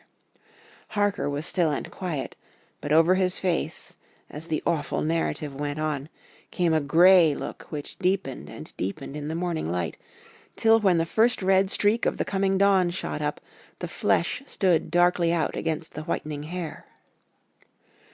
We have arranged that one of us is to stay within call of the unhappy pair till we can meet together and arrange about taking action. Of this I am sure. The sun rises to-day on no more miserable house in all the great round of its daily course.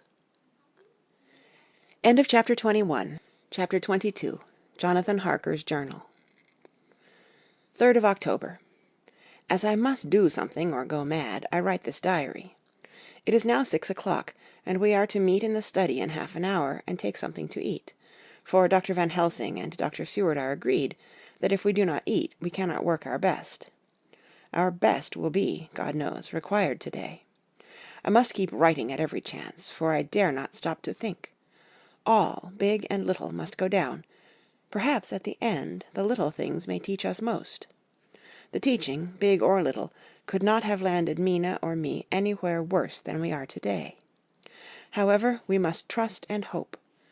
Poor Mina told me just now, with the tears running down her dear cheeks, that it is in trouble and trial that our faith is tested, that we must keep on trusting, and that God will aid us up to the end. The end! Oh, my God, what end? To work, to work! When Dr. Van Helsing and Dr. Seward had come back from seeing poor Renfield, we went gravely into what was to be done. First, Dr. Seward told us that when he and Dr. Van Helsing had gone down to the room below, they had found Renfield lying on the floor, all in a heap. His face was all bruised and crushed in, and the bones of the neck were broken. Dr. Seward asked the attendant who was on duty in the passage if he had heard anything. He said that he had been sitting down, he confessed to half dozing, when he heard loud voices in the room, and then Renfield had called out loudly several times, "God! God! God!" After that there was the sound of falling, and when he entered the room he found him lying on the floor, face down, just as the doctors had seen him. Van Helsing asked if he had heard voices or a voice, and he said he could not say, that at first it had seemed to him as if there were two, but as there was no one in the room it could have been only one. He could swear to it, if required, that the word God was spoken by the patient. Dr. Seward said to us, when we were alone, that he did not wish to go into the matter. The question of an inquest had to be considered, and it would never do to put forward the truth, as no one would believe it. As it was, he thought that on the attendant's evidence he could give a certificate of death by misadventure in falling from bed. In case the coroner should demand it, there would be a formal inquest, necessarily to the same result. When the question began to be discussed as to what should be our next step, the very first thing we decided was that Mina should be in full confidence, that nothing of any sort, no matter how painful, should be kept from her. She herself agreed as to its wisdom, and it was pitiful to see her so brave, and yet so sorrowful, and in such a depth of despair. "There must be no concealment," she said. "Alas, we have had too much already, and besides there is nothing in all the world that can give me more pain than I have already endured, than I suffer now. Whatever may happen, it must be of new hope or of new courage to me."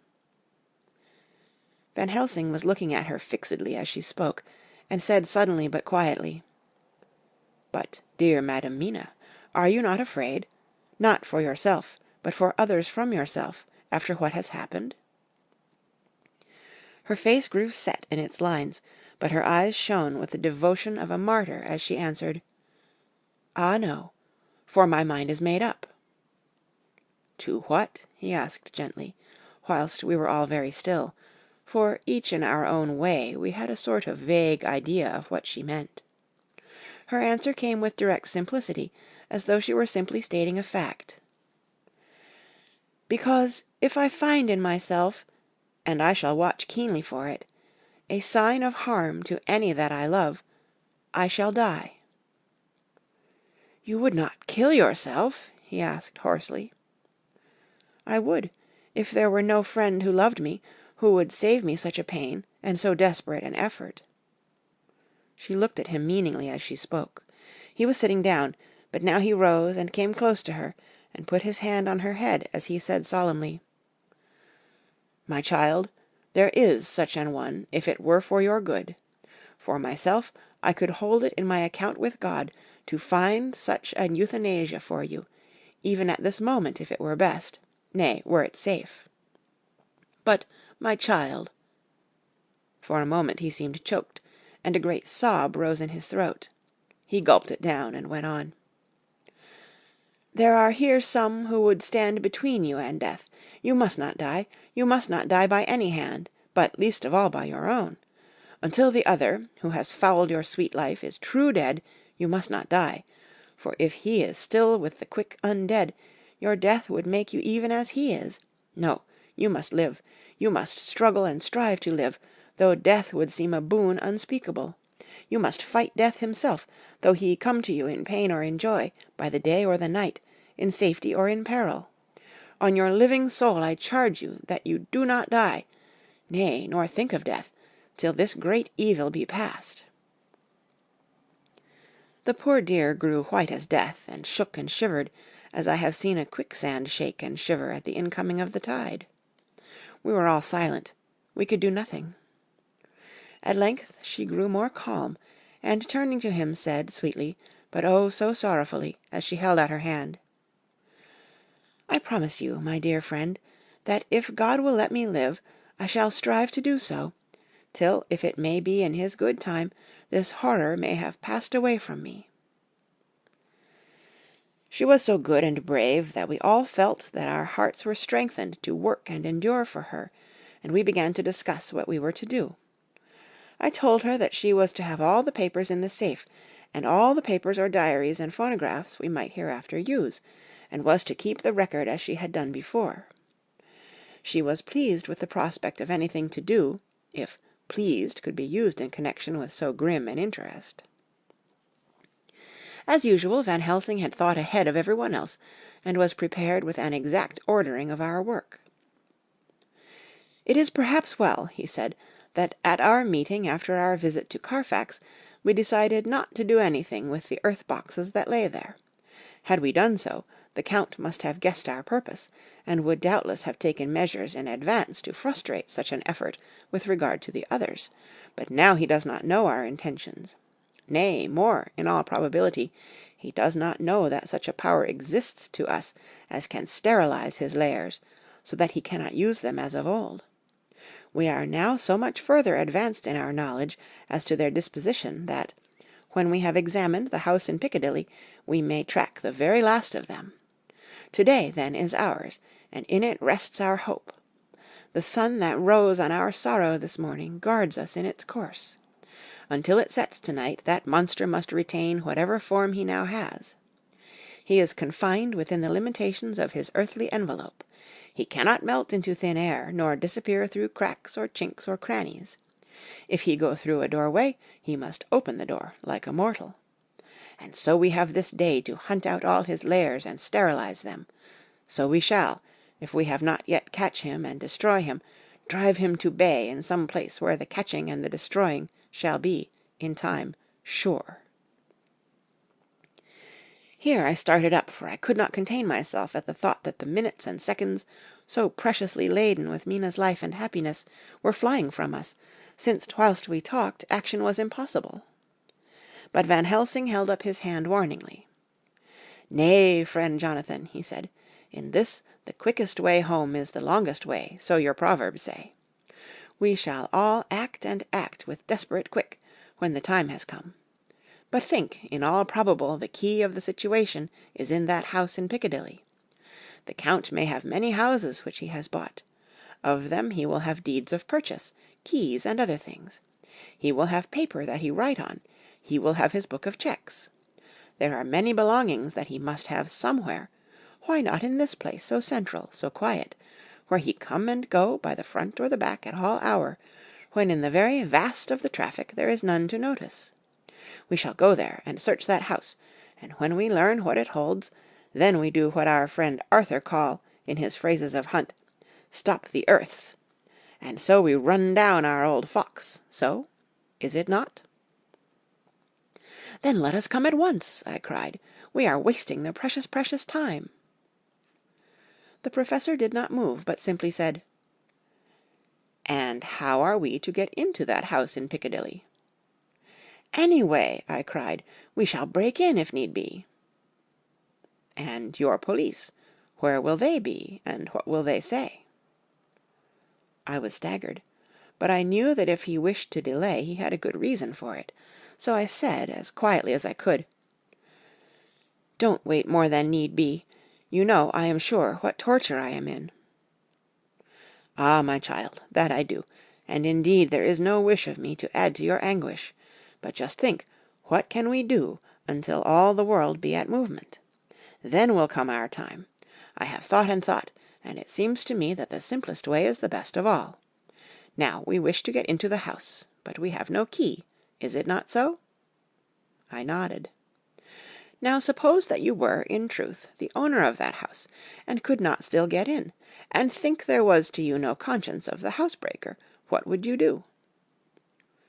"I should get a respectable locksmith, and set him to work to pick the lock for me."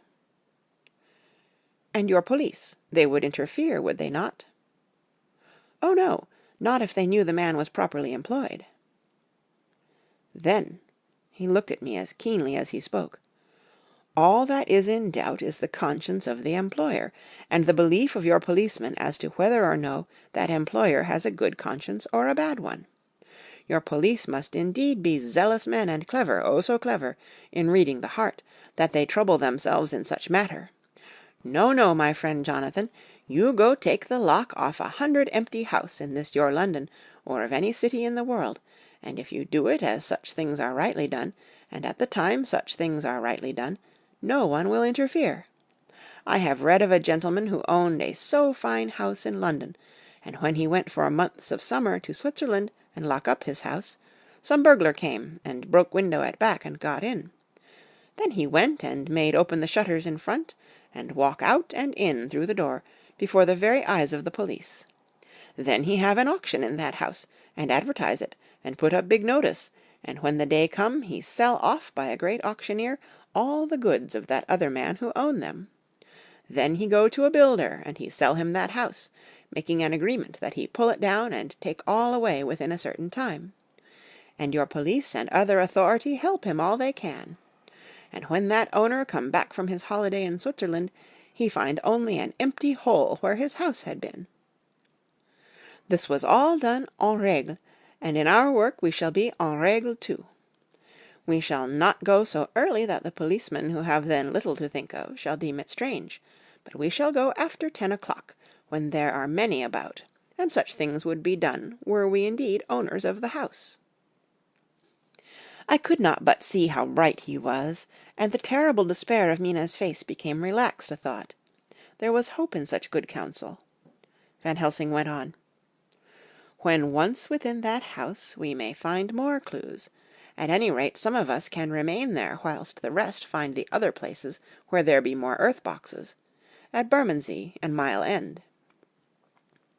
Lord Godalming stood up. I can be of some use here, he said. I shall wire to my people to have horses and carriages where they will be most convenient. Look here, old fellow, said Morris. It is a capital idea to have all ready in case we want to go horsebacking, but don't you think that one of your snappy carriages, with its heraldic adornments, in a byway of Walworth or Mile End, would attract too much attention for our purposes? It seems to me that we ought to take cabs when we go south or east, and even leave them somewhere near the neighbourhood we are going to. Friend Quincy is right, said the Professor. His head is what you call in plane with the horizon. It is a difficult thing that we go to do, and we do not want no peoples to watch us, if so it may.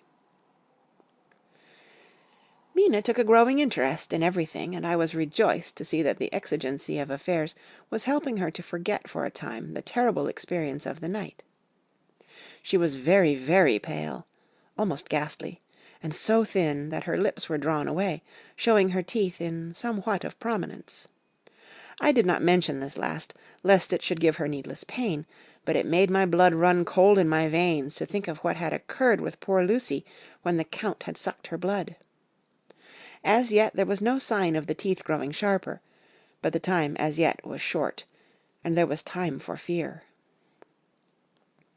When we came to the discussion of the sequence of our efforts and of the disposition of our forces, there were new sources of doubt.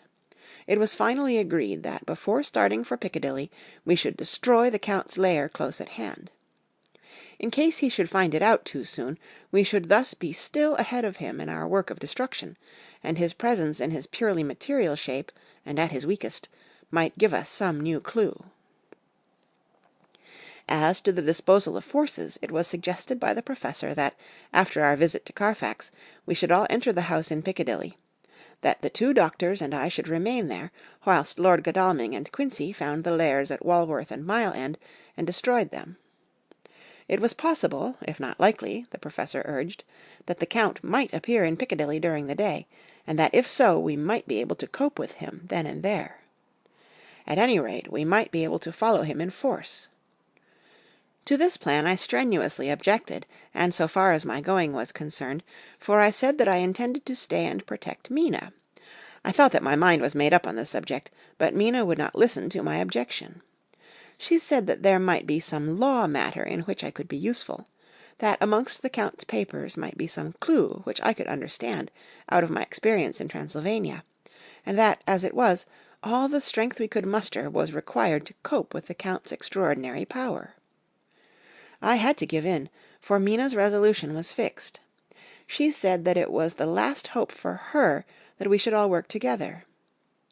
As for me, she said, I have no fear. Things have been as bad as they can be, and whatever may happen must have in it some element of hope or comfort. Go, my husband. God can, if he wishes it, guard me as well alone as with anyone present. So I started up, crying out, "Then in God's name let us come at once, for we are losing time. The Count may come to Piccadilly earlier than we think." "Not so," said Van Helsing, holding up his hand. "But why?" I asked.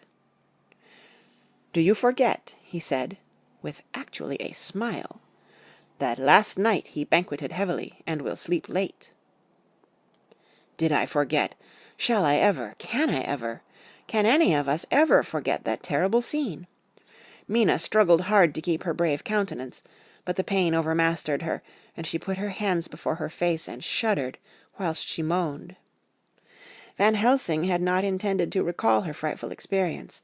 He had simply lost sight of her, and her part in the affair, in his intellectual effort. When it struck him what he said, he was horrified at his thoughtlessness, and tried to comfort her. "Oh, Madam Mina," he said, "dear, dear Madam Mina, alas, that I of all who so reverence you should have said anything so forgetful. These stupid old lips of mine and this stupid old head do not deserve so, but you will forget it, will you not?" He bent low beside her as he spoke. She took his hand, and looking at him through her tears, said hoarsely, "No, I shall not forget, for it is well that I remember, and with it I have so much in memory of you that is sweet, that I take it all together. Now, you must all be going soon. Breakfast is ready, and we must all eat, that we may be strong." Breakfast was a strange meal to us all. We tried to be cheerful and encourage each other, and Mina was the brightest and most cheerful of us. When it was over, Van Helsing stood up and said, "Now, my dear friends, we go forth to our terrible enterprise. Are we all armed, as we were on that night when first we visited our enemy's lair? Armed against ghostly as well as carnal attack?" We all assured him. "Then it is well. Now, Madam Mina, you are in any case quite safe here until the sunset, and before then we shall return, if... We shall return. But before we go, let me see you armed against personal attack. I have myself, since you came down, prepared your chamber by the placing of things of which we know, so that he may not enter. Now let me guard yourself. On your forehead I touch this piece of sacred wafer, in the name of the Father, the Son, and—" There was a fearful scream, which almost froze our hearts to hear. As he had placed the wafer on Mina's forehead, it had seared it, had burned into the flesh, as though it had been a piece of white-hot metal. My poor darling's brain had told her the significance of the fact as quickly as her nerves received the pain of it, and the two so overwhelmed her that her overwrought nature had its voice in that dreadful scream. But the words to her thought came quickly. The echo of the scream had not ceased to ring on the air when there came the reaction, and she sank on her knees on the floor in an agony of abasement. Pulling her beautiful hair over her face, as the leper of old his mantle, she wailed out, "Unclean, unclean! Even the Almighty shuns my polluted flesh. I must bear this mark of shame upon my forehead until the judgment day." They all paused. I had thrown myself beside her in an agony of helpless grief, and putting my arms around held her tight. For a few minutes our sorrowful hearts beat together, whilst the friends around us turned away their eyes, that ran tears silently. Then Van Helsing turned and said gravely, so gravely that I could not help feeling that he was in some way inspired, and was stating things outside himself, "It may be that you may have to bear that mark till God himself see fit, as he most surely shall, on the judgment day, to redress all wrongs of the earth, and of his children that he has placed thereon. And oh, Madam Mina, my dear, may we who love you be there to see, when that red scar, the sign of God's knowledge of what has been, shall pass away, and leave your forehead as pure as the heart we know. For so surely as we live, that scar shall pass away when God sees right to lift the burden that is hard upon us. Till then we bear our cross, as his Son did in obedience to his will.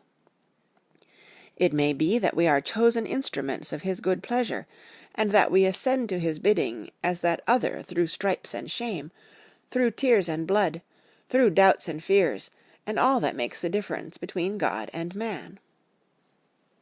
There was hope in his words, and comfort, and they made for resignation. Mina and I both felt so, and simultaneously we each took one of the old man's hands and bent over and kissed it. Then without a word we all knelt down together, and, all holding hands, swore to be true to each other. We men pledged ourselves to raise the veil of sorrow from the head of her whom, each in his own way, we loved, and we prayed for help and guidance in the terrible task which lay before us. It was then time to start, so I said farewell to Mina, a parting which neither of us shall forget to our dying day, and we set out. To one thing I have made up my mind. If we find out that Mina must be a vampire in the end, then she shall not go into that unknown and terrible land alone. I suppose it is thus that in old times one vampire meant many. Just as their hideous bodies could only rest in sacred earth, so the holiest love was the recruiting sergeant for their ghastly ranks. We entered Carfax without trouble, and found all things the same as on the first occasion. It was hard to believe that amongst so prosaic surroundings of neglect and dust and decay there was any ground for such fear as already we knew. Had not our minds been made up, and had there not been terrible memories to spur us on, we could hardly have proceeded with our task. We found no papers, or any sign of use in the house, and in the old chapel the great boxes looked just as we had seen them last. Dr. Van Helsing said to us solemnly as we stood before them, "And now, my friends, we have a duty here to do. We must sterilize this earth, so sacred of holy memories, that he has brought from a far distant land for such fell use. He has chosen this earth because it has been holy. Thus we defeat him with his own weapon, for we make it more holy still. It was sanctified to such use of man, now we sanctify it to God." As he spoke he took from his bag a screwdriver and a wrench, and very soon the top of one of the cases was thrown open. The earth smelled musty and close, but we did not somehow seem to mind, for our attention was concentrated on the professor. Taking from his box a piece of the sacred wafer, he laid it reverently on the earth, and then shutting down the lid began to screw it home, we aiding him as he worked.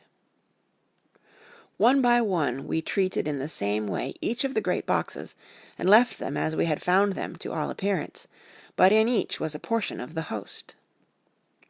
When we closed the door behind us, the professor said solemnly, "So much is already done.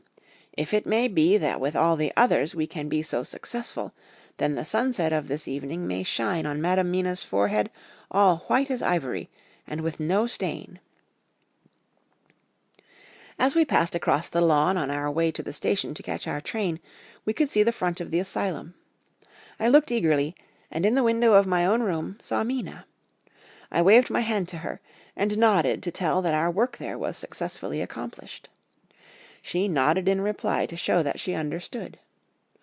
The last I saw, she was waving her hand in farewell.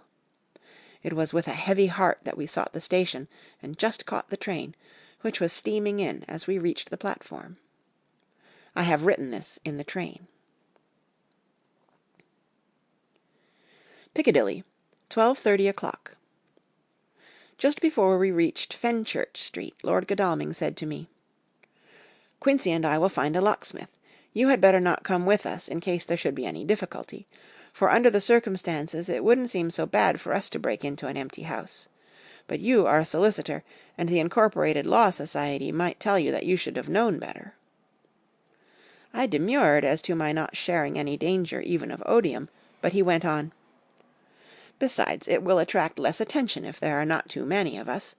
My title will make it all right with the locksmith, and with any policeman that may come along.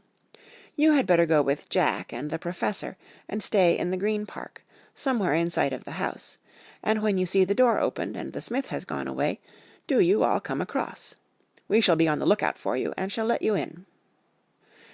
"The advice is good," said Van Helsing, so we said no more.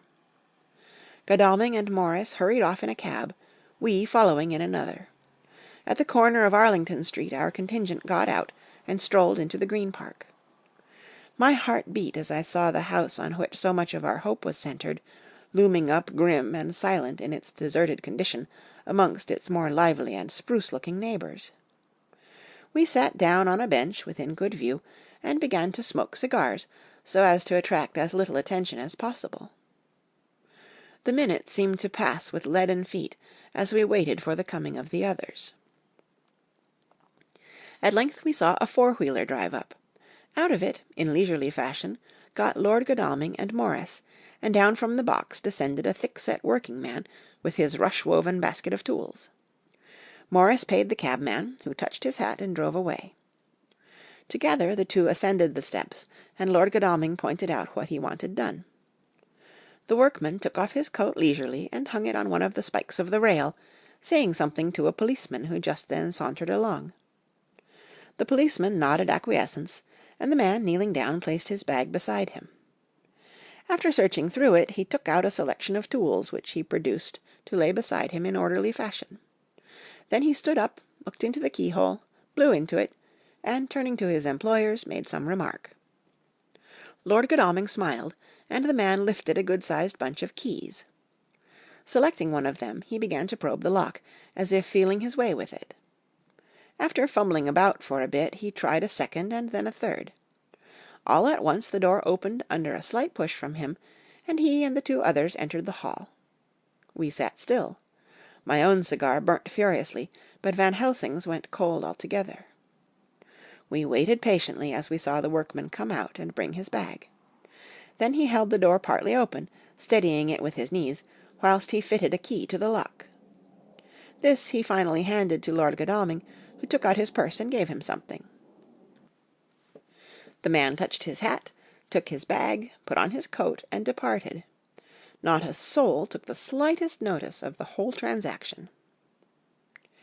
When the man had fairly gone, we three crossed the street and knocked at the door. It was immediately opened by Quincey Morris, beside whom stood Lord Godalming, lighting a cigar. "The place smells so vilely," said the latter as we came in. It did indeed smell vilely, like the old chapel at Carfax, and with our previous experience it was plain to us that the Count had been using the place pretty freely. We moved to explore the house, all keeping together in case of attack, for we knew we had a strong and wily enemy to deal with, and as yet we did not know whether the Count might not be in the house. In the dining-room, which lay at the back of the hall, we found 8 boxes of earth. 8 boxes only out of the 9 which we sought. Our work was not over, and would never be until we should have found the missing box. First we opened the shutters of the window which looked out across a narrow stone-flagged yard at the blank face of a stable, pointed to look like the front of a miniature house. There were no windows in it, so we were not afraid of being overlooked. We did not lose any time in examining the chests.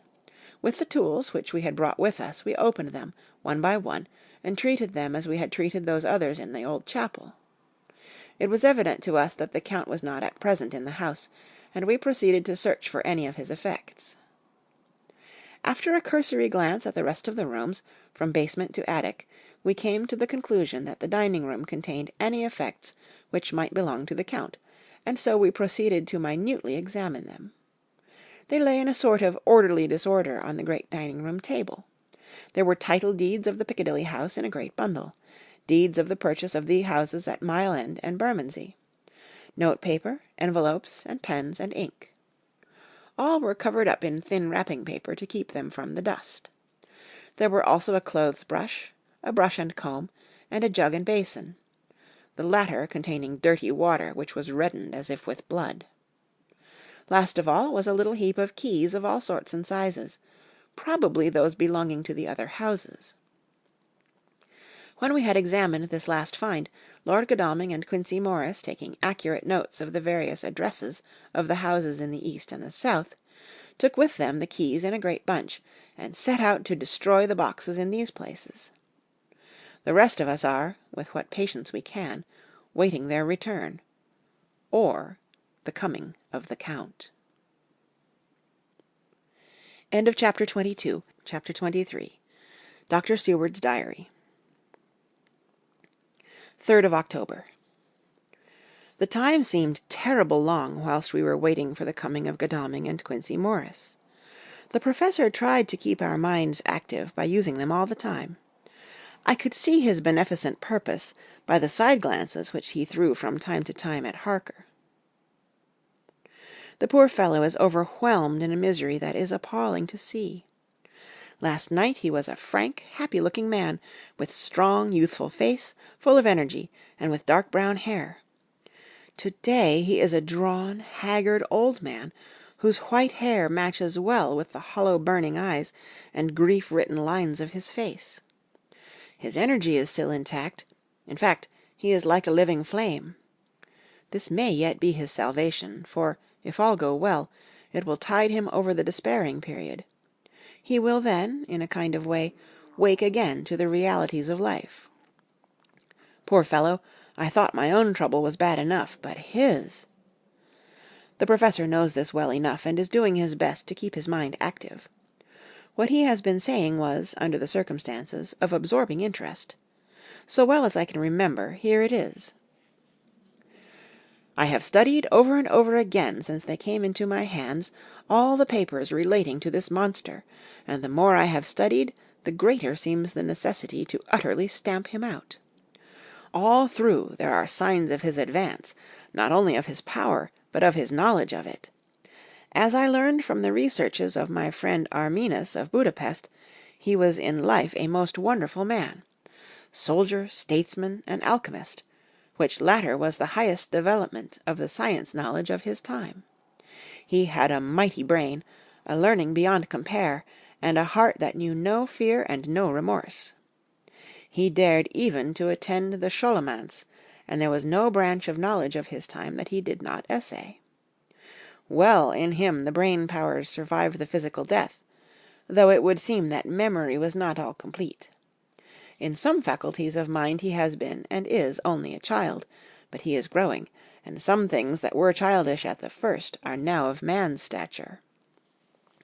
He is experimenting, and doing it well, and if it had not been that we have crossed his path, he would be yet, he may be yet if we fail, the father or furtherer of a new order of beings, whose road must lead through death, not life.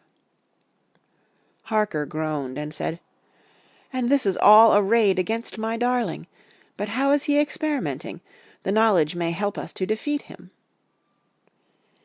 "He has all along, since his coming, been trying his power, slowly but surely. That big child brain of his is working. Well for us it is, as yet, a child brain, for had he dared, at the first, to attempt certain things, he would long ago have been beyond our power. However, he means to succeed, and a man who has centuries before him can afford to wait and go slow. Festina lente may well be his motto." "I fail to understand," said Harker wearily. "Oh, do be more plain to me. Perhaps grief and trouble are dulling my brain." The Professor laid his hand tenderly on his shoulder as he spoke. "Ah, my child, I will be plain. Do you not see how, of late, this monster has been creeping into knowledge experimentally? How he has been making use of the zoophagous patient to effect his entry into friend John's home? For your vampire, though in all afterwards he can come when and how he will, must at the first make entry only when asked thereto by an inmate. But these are not his most important experiments. Do we not see how at the first all these so great boxes were moved by others? He knew not then, but that must be so. But all the time that so great child-brain of his was growing, and he began to consider whether he might not himself move the box. So he began to help, and then, when he found that this be all right, he try to move them all alone. And so he progress, and he scatter these graves of him, and none but he know where they are hidden. He may have intend to bury them deep in the ground, so that he only use them in the night, or at such time as he can change his form, they do him equal well, and none may know these are his hiding place. But, my child, do not despair, this knowledge come to him just too late. Already all of his lairs but one be sterilized as for him, and before the sunset this shall be so. Then he have no place where he can move and hide. I delayed this morning so that we might be sure. Is there not more at stake for us than for him? Then why we not be even more careful than him? By my clock it is 1 hour, and already, if all be well, friend Arthur and Quincey are on their way to us. To-day is our day, and we must go sure, if slow, and lose no chance. See, there are 5 of us, when those absent ones return." Whilst he was speaking, we were startled by a knock at the hall door, the double postman's knock of the telegraph boy. We all moved out to the hall with one impulse, and Van Helsing, holding up his hand to us to keep silence, stepped to the door and opened it. The boy handed in a despatch. The professor closed the door again, and, after looking at the direction, opened it and read aloud. "Look out for D. He has just now, 12:45, come from Carfax hurriedly and hastened towards the south. He seems to be going the round, and may want to see you. Mina." There was a pause, broken by Jonathan Harker's voice. "Now, God be thanked, we shall soon meet." Van Helsing turned to him quickly and said, "God will act in his own way and time. Do not fear, and do not rejoice as yet, for what we wish for at the moment may be our undoings." "I care for nothing now," he answered hotly, "except to wipe out this brute from the face of creation. I would sell my soul to do it." "Oh, hush, hush, my child," said Van Helsing. "God does not purchase souls in this wise, and the devil, though he may purchase, does not keep faith. But God is merciful and just, and knows your pain and your devotion to that dear Madam Mina. Think you how her pain would be doubled did she but hear your wild words? Do not fear any of us, we are all devoted to this cause, and to-day shall see the end. The time is coming for action. To-day this vampire is limit to the powers of man, and till sunset he may not change. It will take him time to arrive here. See, it is 20 minutes past 1, and there are yet some times before he can hither come, be he never so quick. What we must hope for is that my Lord Arthur and Quincey arrive first." About half an hour after we had received Mrs. Harker's telegram, there came a quiet, resolute knock at the hall door. It was just an ordinary knock, such as is given hourly by thousands of gentlemen, but it made the professor's heart and mine beat loudly. We looked at each other, and together moved out into the hall. We each held ready to use our various armaments, the spiritual in the left hand, the mortal in the right. Van Helsing pulled back the latch, and, holding the door half open, stood back, having both hands ready for action. The gladness of our hearts must have shone upon our faces when on the step, close to the door, we saw Lord Godalming and Quincey Morris. They came quickly in and closed the door behind them, the former saying, as they moved along the hall, "It is all right. We found both places, 6 boxes in each, and we destroyed them all." "Destroyed?" asked the professor. "For him." We were silent for a minute, and then Quincey said, "There's nothing to do but to wait here. If, however, he doesn't turn up by 5 o'clock, we must start off, for it won't do to leave Mrs. Harker alone after sunset." "He will be here before long now," said Van Helsing, who had been consulting his pocket-book. "Nota bene, in Madam's telegram he went south from Carfax. That means he went to cross the river, and he could only do so at slack of tide, which should be something before 1 o'clock. That he went south has a meaning for us.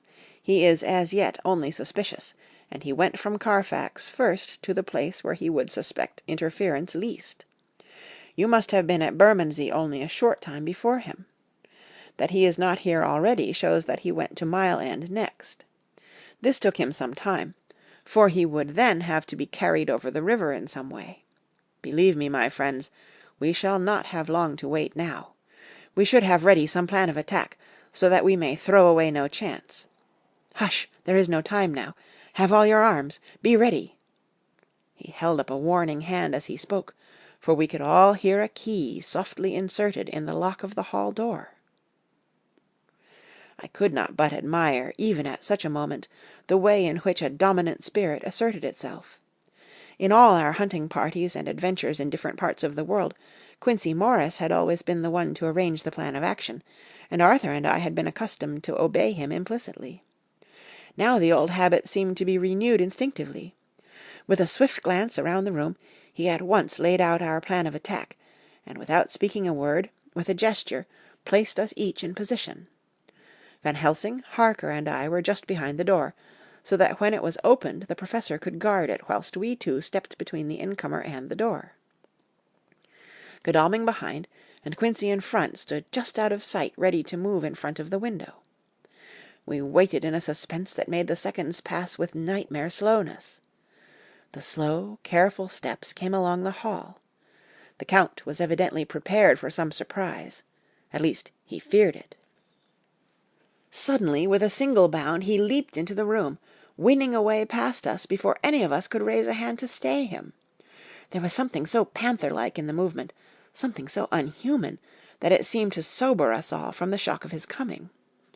The first to act was Harker, who, with a quick movement, threw himself before the door leading into the room in the front of the house. As the Count saw us, a horrible sort of snarl passed over his face, showing the eye-teeth long and pointed, but the evil smile as quickly passed into a cold stare of lion-like disdain. His expression again changed as, with a sudden impulse, we all advanced upon him. It was a pity that we had not some better organized plan of attack, for even at the moment I wondered what we were to do. I did not myself know whether our lethal weapons would avail us anything. Harker evidently meant to try the matter, for he had ready his great kukri knife, and made a fierce and sudden cut at him. The blow was a powerful one. Only the diabolical quickness of the Count's leap back saved him. A second less, and the trenchant blade had shorn through his heart. As it was, the point just cut the cloth of his coat, making a wide gap whence a bundle of banknotes and a stream of gold fell out. The expression of the Count's face was so hellish that for a moment I feared for Harker, though I saw him throw the terrible knife aloft again for another stroke. Instinctively I moved forward with a protective impulse, holding the crucifix and wafer in my left hand. I felt a mighty power fly along my arm, and it was without surprise that I saw the monster cower back before a similar movement made spontaneously by each one of us. It would be impossible to describe the expression of hate and baffled malignity, of anger and hellish rage, which came over the Count's face. His waxen hue became greenish-yellow by the contrast of his burning eyes, and the red scar on the forehead showed on the pallid skin like a palpitating wound. The next instant, with a sinuous dive, he swept under Harker's arm, ere his blow could fall, and, grasping a handful of the money from the floor, dashed across the room and threw himself at the window. Amid the crash and glitter of the falling glass, he tumbled into the flagged area below. Through the sound of the shivering glass I could hear the ting of the gold, as some of the sovereigns fell upon the flagging. We ran over and saw him spring unhurt from the ground. He, rushing up the steps, crossed the flagged yard, and pushed open the stable door. There he turned and spoke to us. "You think to baffle me, you, with your pale faces all in a row, like sheep at a butcher's. You shall be sorry yet, each one of you. You think you have left me without a place to rest, but I have more. My revenge is just begun. I spread it over centuries, and time is on my side. Your girls that you all love are mine already, and through them you and others shall yet be mine, my creatures, to do my bidding and to be my jackals when I want to feed. Bah!" With a contemptuous sneer he passed quickly through the door, and we heard the rusty bolt creak as he fastened it behind him. A door beyond opened and shut. The first of us to speak was the Professor, as, realizing the difficulty of following him through the stable, we moved toward the hall. "We have learnt something, much. Notwithstanding his brave words, he fears us. He fear time, he fear want. For if not, why he hurry so? His very tone betray him, or my ears deceive. Why take that money? You follow quick. You are hunters of wild beast, and understand it so. For me, I make sure that nothing here may be of use to him, if so that he return." As he spoke he put the money remaining into his pocket, took the title deeds in the bundle as Harker had left them, and swept the remaining things into the open fireplace, where he set fire to them with a match. Godalming and Morris had rushed out into the yard, and Harker had lowered himself from the window to follow the Count. He had, however, bolted the stable door, and by the time they had forced it open there was no sign of him. Van Helsing and I tried to make inquiry at the back of the house, but the mews was deserted, and no one had seen him depart. It was now late in the afternoon, and sunset was not far off.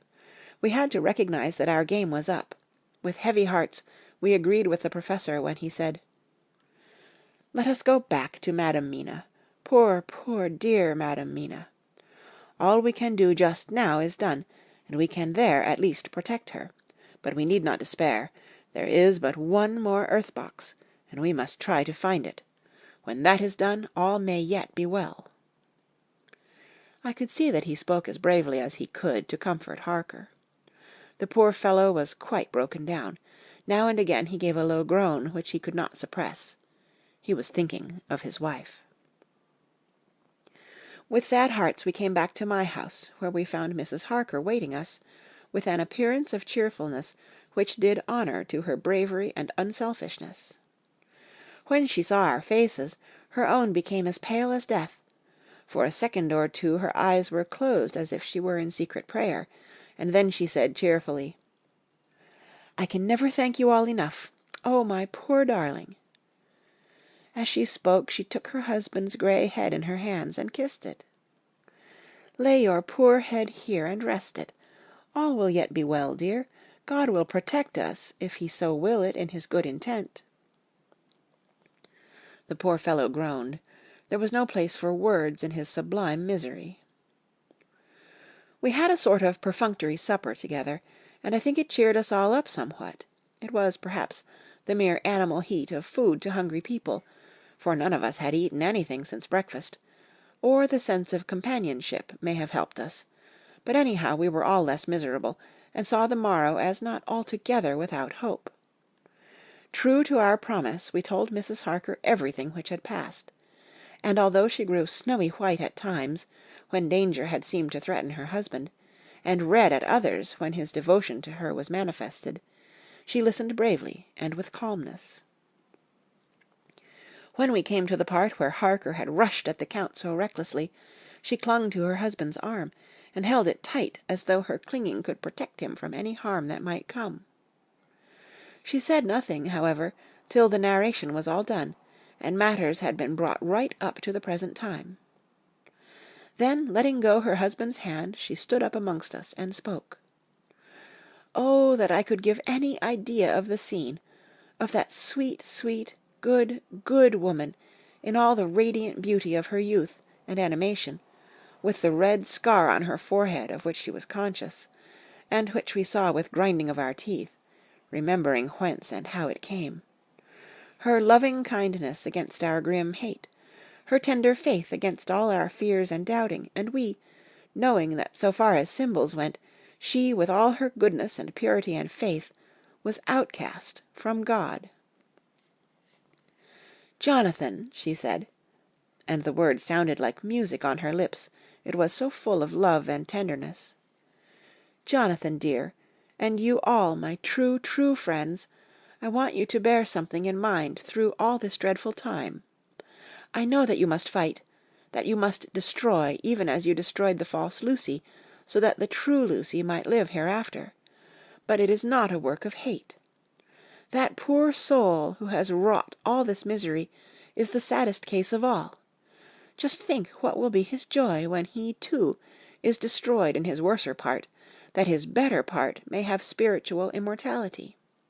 You must be pitiful to him, too, though it may not hold your hands from his destruction." As she spoke, I could see her husband's face darken and draw together, as though the passion in him were shrivelling his being to its core. Instinctively the clasp on his wife's hand grew closer, till his knuckles looked white. She did not flinch from the pain which I knew she must have suffered, but looked at him with eyes that were more appealing than ever. As she stopped speaking, he leaped to his feet, almost tearing his hand from hers as he spoke. "May God give him into my hand just for long enough to destroy that earthly life of him which we are aiming at.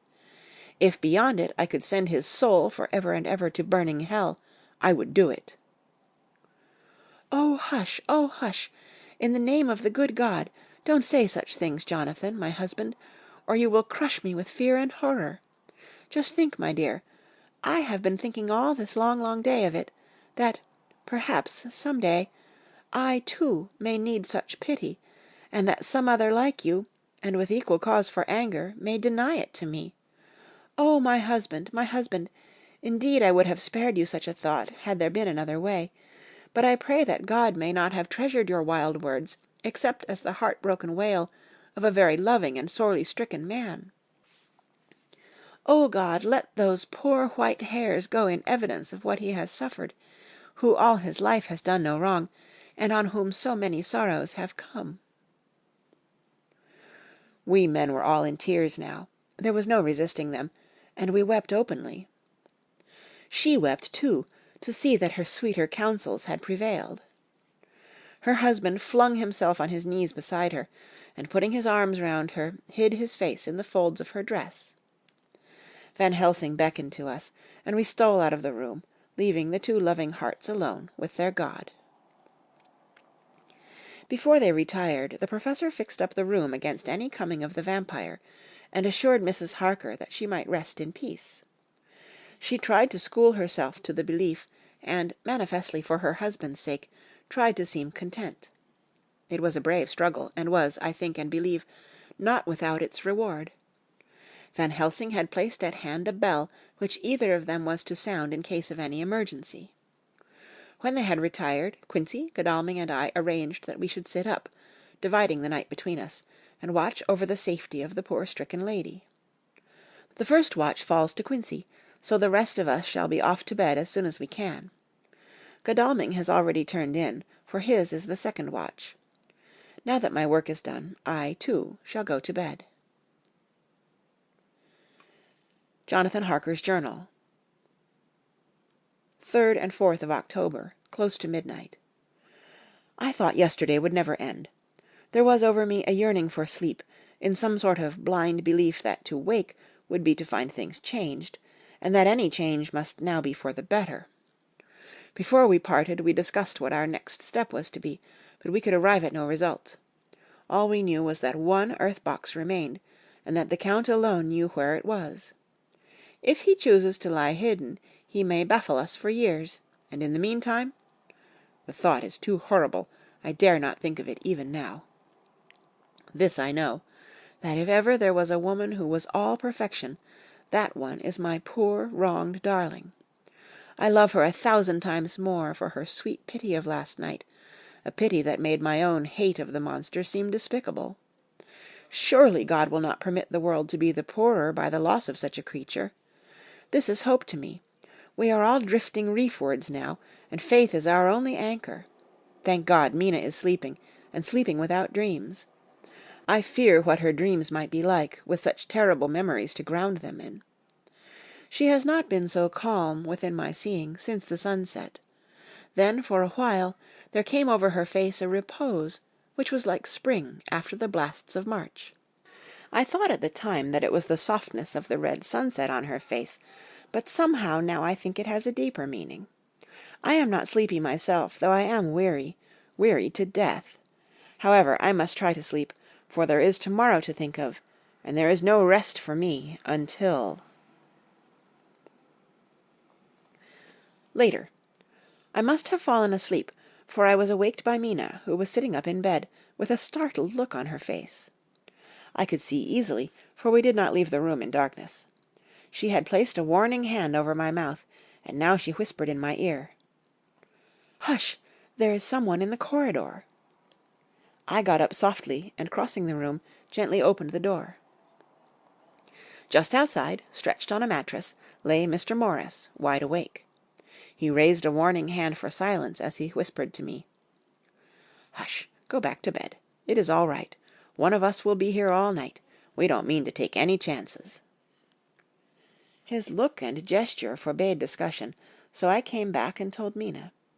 She sighed, and positively a shadow of a smile stole over her poor pale face, as she put her arms round me, and said softly, "Oh, thank God for good brave men!"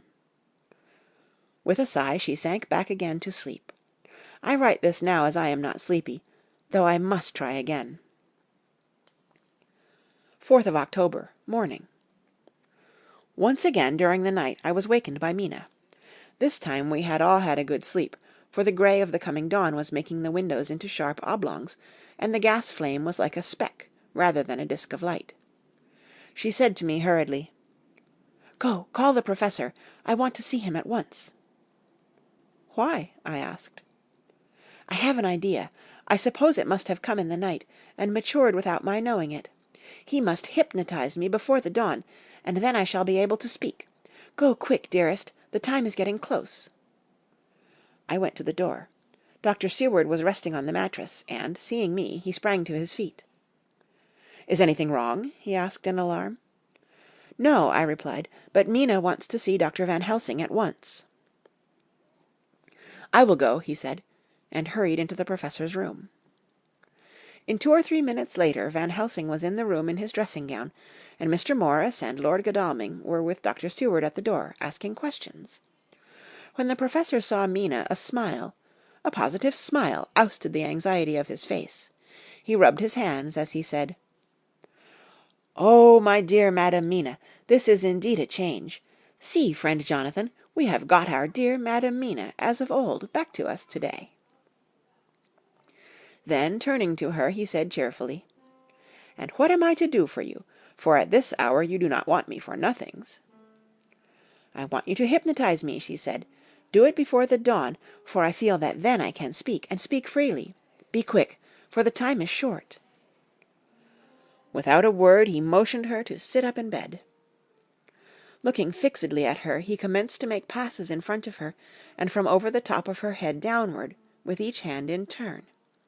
Mina gazed at him fixedly for a few minutes, during which my own heart beat like a trip-hammer, for I felt that some crisis was at hand. Gradually her eyes closed, and she sat stock still. Only by the gentle heaving of her bosom could one know that she was alive. The Professor made a few more passes and then stopped, and I could see that his forehead was covered with great beads of perspiration. Mina opened her eyes, but she did not seem the same woman. There was a far-away look in her eyes, and her voice had a sad dreaminess which was new to me. Raising his hand to impose silence, the Professor motioned to me to bring the others in. They came on tiptoe, closing the door behind them, and stood at the foot of the bed, looking on. Mina appeared not to see them. The stillness was broken by Van Helsing's voice speaking in a low, level tone, which would not break the current of her thoughts. "Where are you?"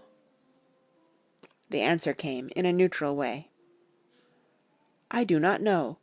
Sleep has no place it can call its own." For several minutes there was silence. Mina sat rigid, and the Professor stood staring at her fixedly. The rest of us hardly dared to breathe. The room was growing lighter. Without taking his eyes from Mina's face, Dr. Van Helsing motioned me to pull up the blind. I did so, and the day seemed just upon us. A red streak shot up, and a rosy light seemed to diffuse itself through the room. On the instant the Professor spoke again. "Where are you now?" The answer came dreamily, but with intention. It were as though she were interpreting something. I have heard her use the same tone when reading her shorthand notes. "I do not know. It is all strange to me." "What do you see?" "I can see nothing. It is all dark." "What do you hear?"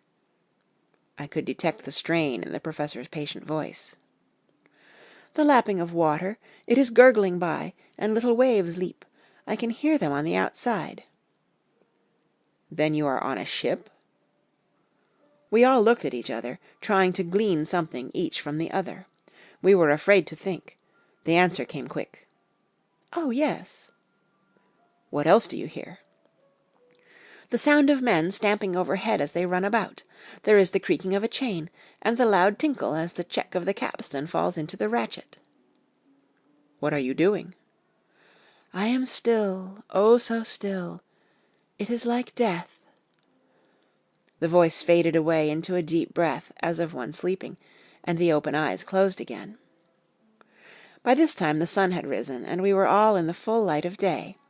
Dr. Van Helsing placed his hands on Mina's shoulders, and laid her head down softly on her pillow. She lay like a sleeping child for a few moments, and then, with a long sigh, awoke and stared in wonder to see us all around her. "Have I been talking in my sleep?" was all she said. She seemed, however, to know the situation without telling, though she was eager to know what she had told. The Professor repeated the conversation, and she said, "Then there is not a moment to lose. It may not be yet too late." Mr. Morris and Lord Godalming started for the door, but the Professor's calm voice called them back.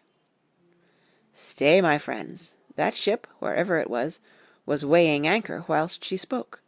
There are many ships weighing anchor at the moment in your so great port of London.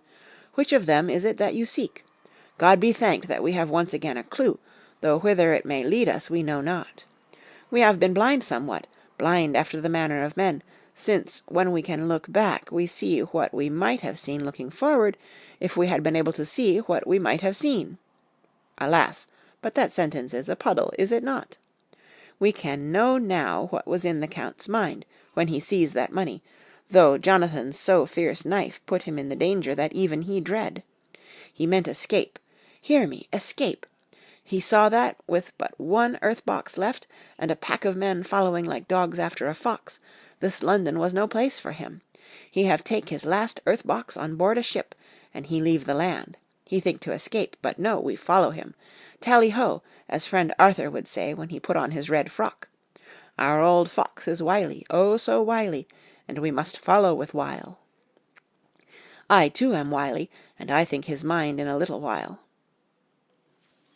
In meantime, we may rest and in peace, for there are waters between us which he do not want to pass, and which he could not if he would, unless the ship were to touch the land, and then only at full or slack tide.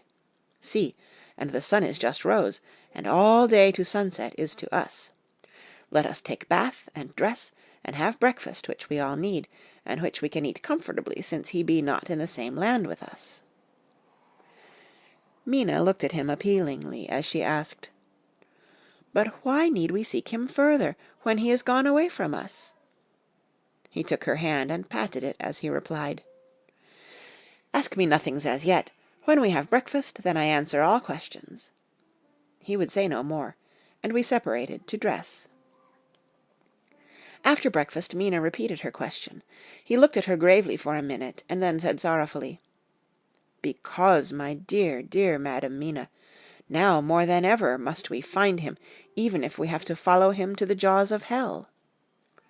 She grew paler as she asked faintly, "Why?" "Because," he answered solemnly, "he can live for centuries, and you are but mortal woman. Time is now to be dreaded, since once he put that mark upon your throat."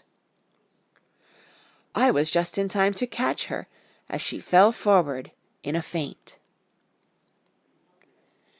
End of Chapter 23. Chapter 24. Dr. Seward's Phonograph Diary, spoken by Van Helsing. This to Jonathan Harker. You are to stay with your dear Madam Mina. We shall go to make our search, if I can call it so, for it is not search but knowing, and we seek confirmation only. But do you stay and take care of her to-day. This is your best and most holiest office. This day nothing can find him here. Let me tell you that, so you will know what we foreknow already, for I have tell them. He, our enemy, have gone away. He have gone back to his castle in Transylvania. I know it so well as if a great hand of fire wrote it on the wall. He have prepare for this in some way, and that last earth-box was ready to ship somewheres. For this he took the money.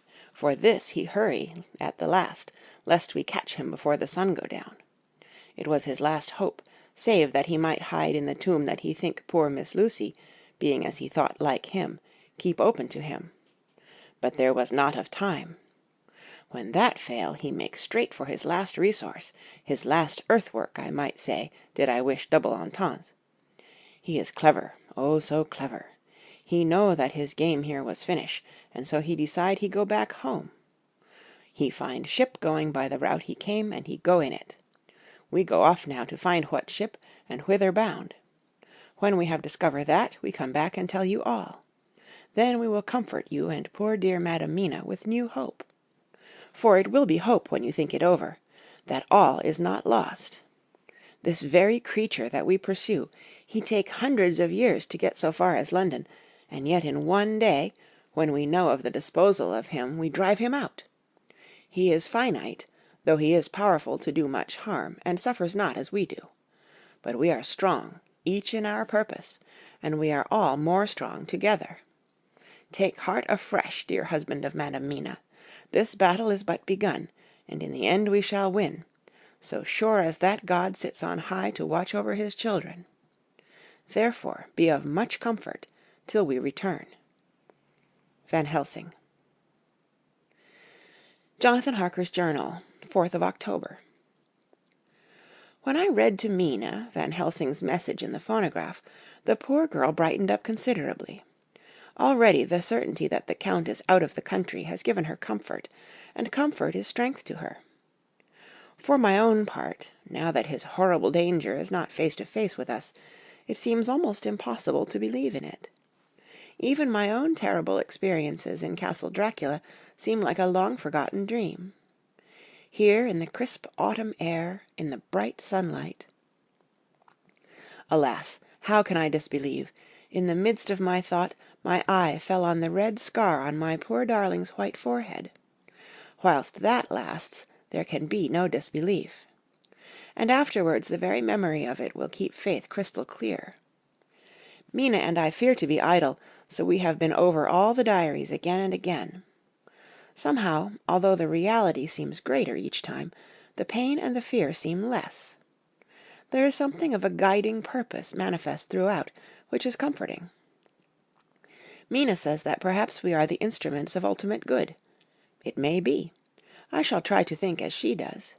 We have never spoken to each other yet of the future. It is better to wait till we see the Professor and the others after their investigations. The day is running by more quickly than I ever thought a day could run for me again. It is now 3 o'clock. Mina Harker's Journal, 5th of October, 5 p.m. Our meeting for report. Present, Professor Van Helsing, Lord Godalming, Dr. Seward, Mr. Quincy Morris, Jonathan Harker, Mina Harker. Dr. Van Helsing described what steps were taken during the day to discover on what boat and whither bound Count Dracula made his escape. As I knew that he wanted to get back to Transylvania, I felt sure that he must go by the Danube mouth, or by somewhere in the Black Sea, since by that way he come. It was a dreary blank that was before us. Omne ignotum pro magnifico, and so with heavy hearts we start to find what ships leave for the Black Sea last night. He was in sailing ship, since Madam Mina tell of sails being set. These not so important as to go in your list of the shipping in the Times, and so we go, by suggestion of Lord Godalming, to your Lloyd's, where are note of all ships that sail, however so small. There we find that only one Black Sea-bound ship go out with the tide. She is the Tsarina Catherine, and she sail from Doolittle's Wharf for Varna, and thence on to other parts and up the Danube. So, said I, this is the ship whereon is the Count.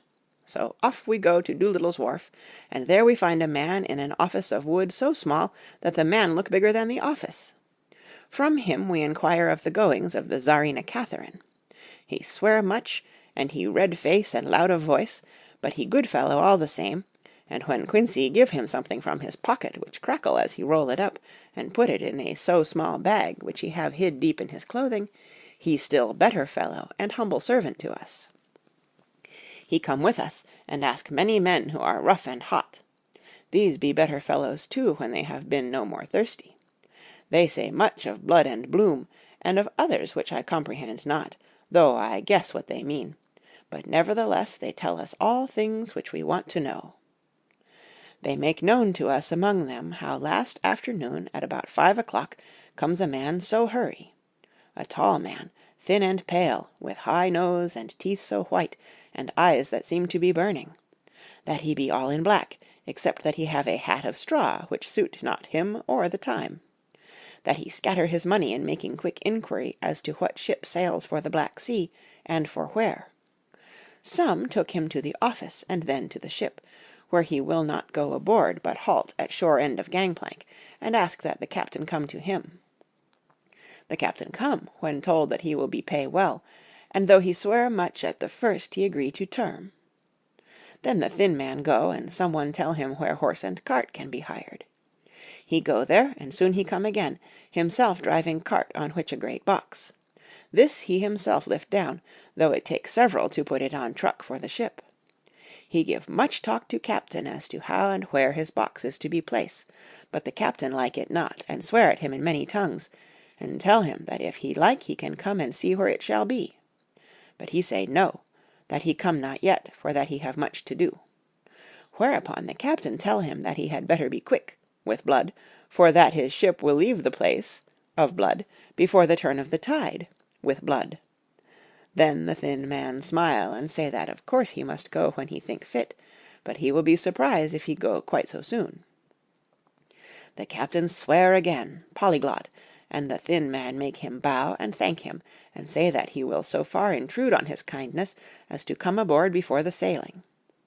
Final, the captain, more red than ever, and in more tongues tell him that he doesn't want no Frenchmen, with bloom upon them, and also with blood, in his ship, with blood on her also.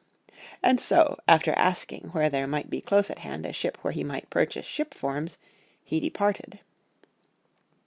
No one knew where he went, or bloomin' well cared, they said, for they had something else to think of, well with blood again, for it soon became apparent to all that the Tsarina Catherine would not sail as was expected. A thin mist began to creep up from the river, and it grew and grew, till soon a dense fog enveloped the ship and all around her. The captain swore polyglot, very polyglot, polyglot with bloom and blood, but he could do nothing. The water rose and rose, and he began to fear that he would lose the tide altogether. He was in no friendly mood when, just at full tide, the thin man came up the gangplank again, and asked to see where his box had been stowed. Then the captain replied that he wished that he and his box, old and with much bloom and blood, were in hell. But the thin man did not be offend, and went down with the mate and saw where it was place, and came up and stood a while on deck in fog. He must have come off by himself, for none notice him. Indeed, they thought not of him, for soon the fog began to melt away, and all was clear again. My friends of the thirst and the language that was of bloom and blood laughed, as they told how the captain's swears exceeded even his usual polyglot, and was more than ever full of picturesque, when on questioning other mariners who were on movement up and down on the river that hour, he found that few of them had seen any of fog at all, except where it lay round the wharf. However, the ship went out on the ebb tide, and was doubtless by morning far down the river mouth. She was by then, when they told us, well out to sea. And so, my dear Madam Mina, it is that we have to rest for a time, for our enemy is on the sea, with the fog at his command, on his way to the Danube mouth. To sail a ship takes time, go she never so quick, and when we start we go on land more quick, and we meet him there. Our best hope is to come on him when in the box, between sunrise and sunset, for then he can make no struggle, and we may deal with him as we should. There are days for us in which we can make ready our plan. We know all about where he go, for we have seen the owner of the ship, who have shown us invoices and all papers that can be. The box we seek is to be landed in Varna, and to be given to an agent, one Ristix, who will there present his credentials, and so our merchant friend will have done his part. When he ask if there be any wrong, for that so he can telegraph and have inquiry made at Varna, we say no, for what is to be done is not for police or of the customs. It must be done by us alone, and in our own way. When Dr. Van Helsing had done speaking, I asked him if he were certain that the Count had remained on board the ship.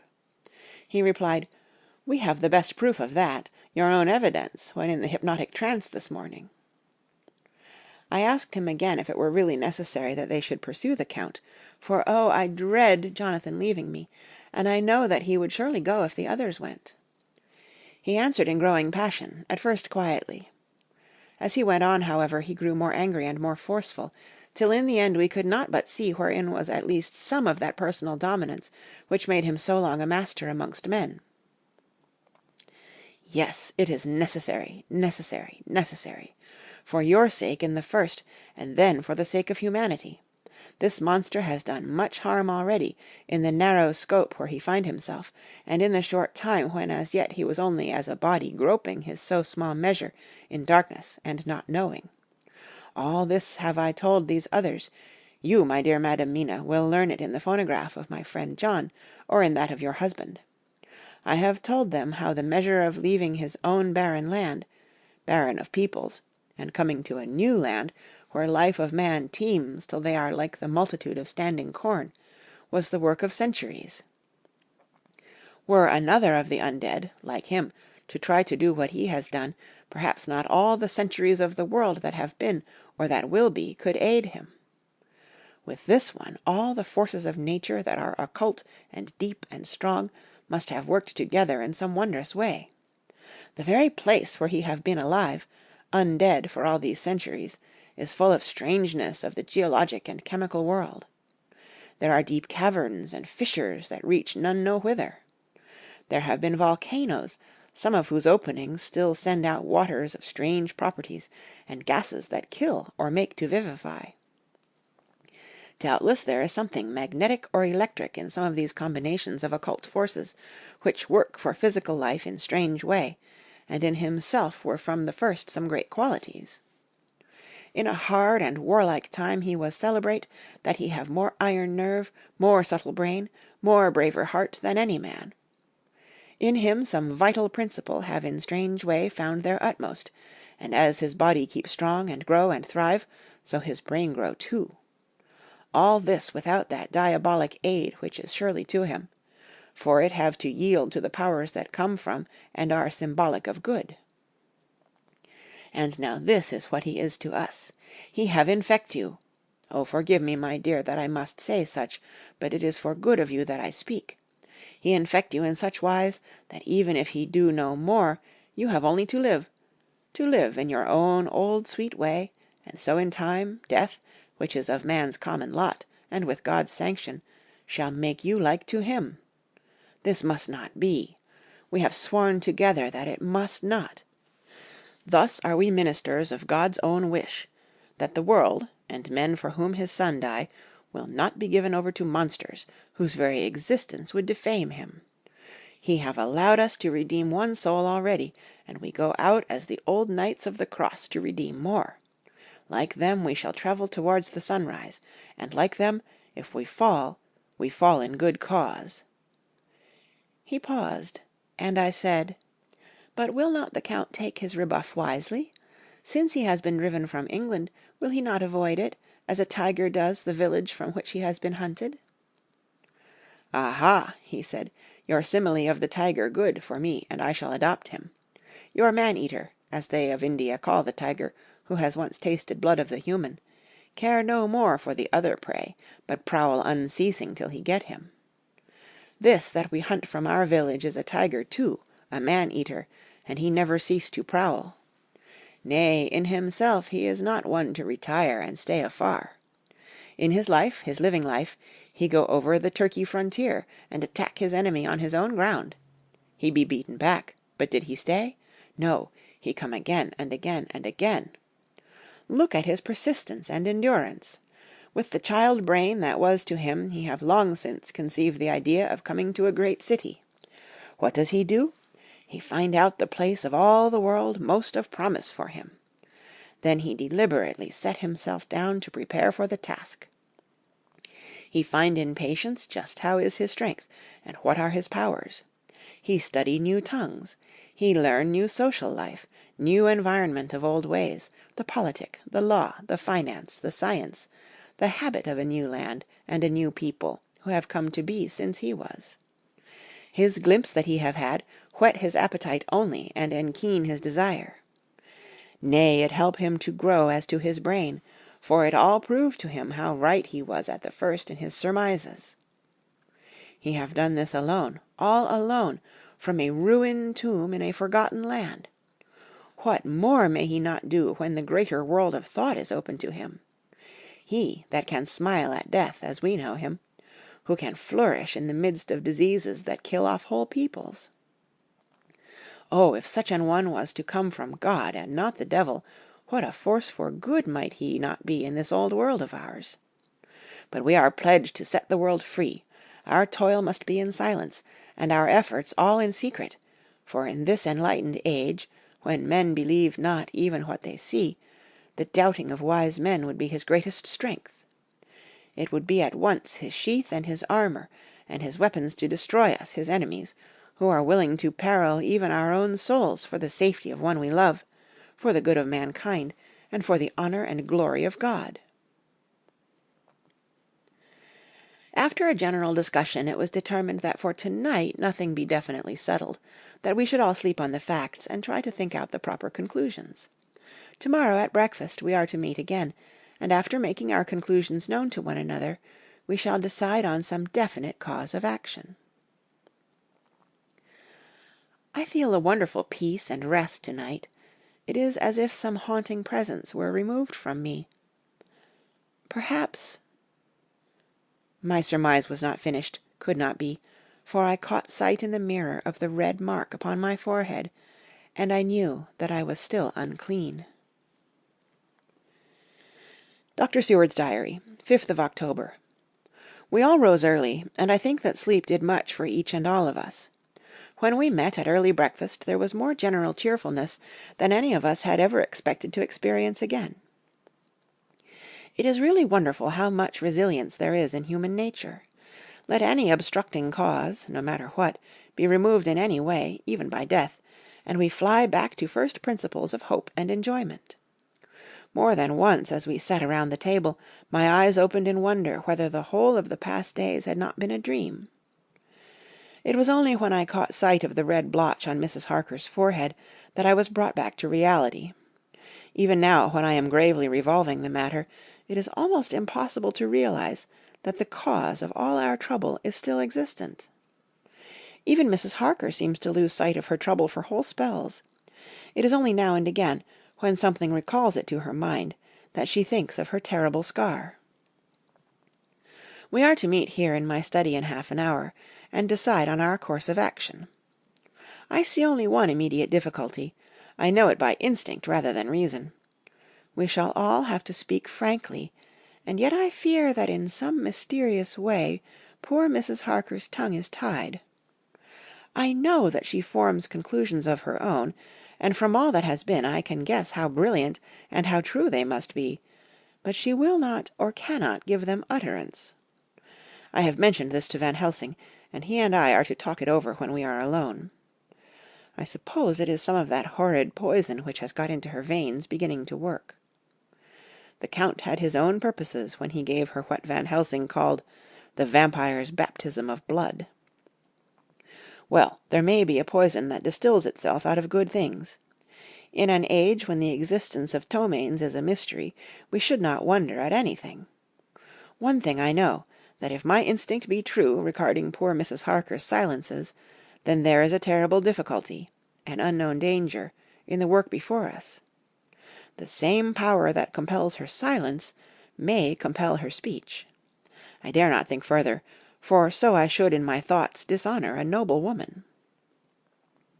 Van Helsing is coming to my study a little before the others. I shall try to open the subject with him. Later. When the professor came in, we talked over the state of things. I could see that he had something on his mind which he wanted to say, but felt some hesitancy about broaching the subject. After beating about the bush a little, he said suddenly, "Friend John, there is something that you and I must talk of alone, just at the first at any rate. Later, we may have to take the others into our confidence." Then he stopped, so I waited. He went on. "Madam Mina, our poor dear Madam Mina, is changing."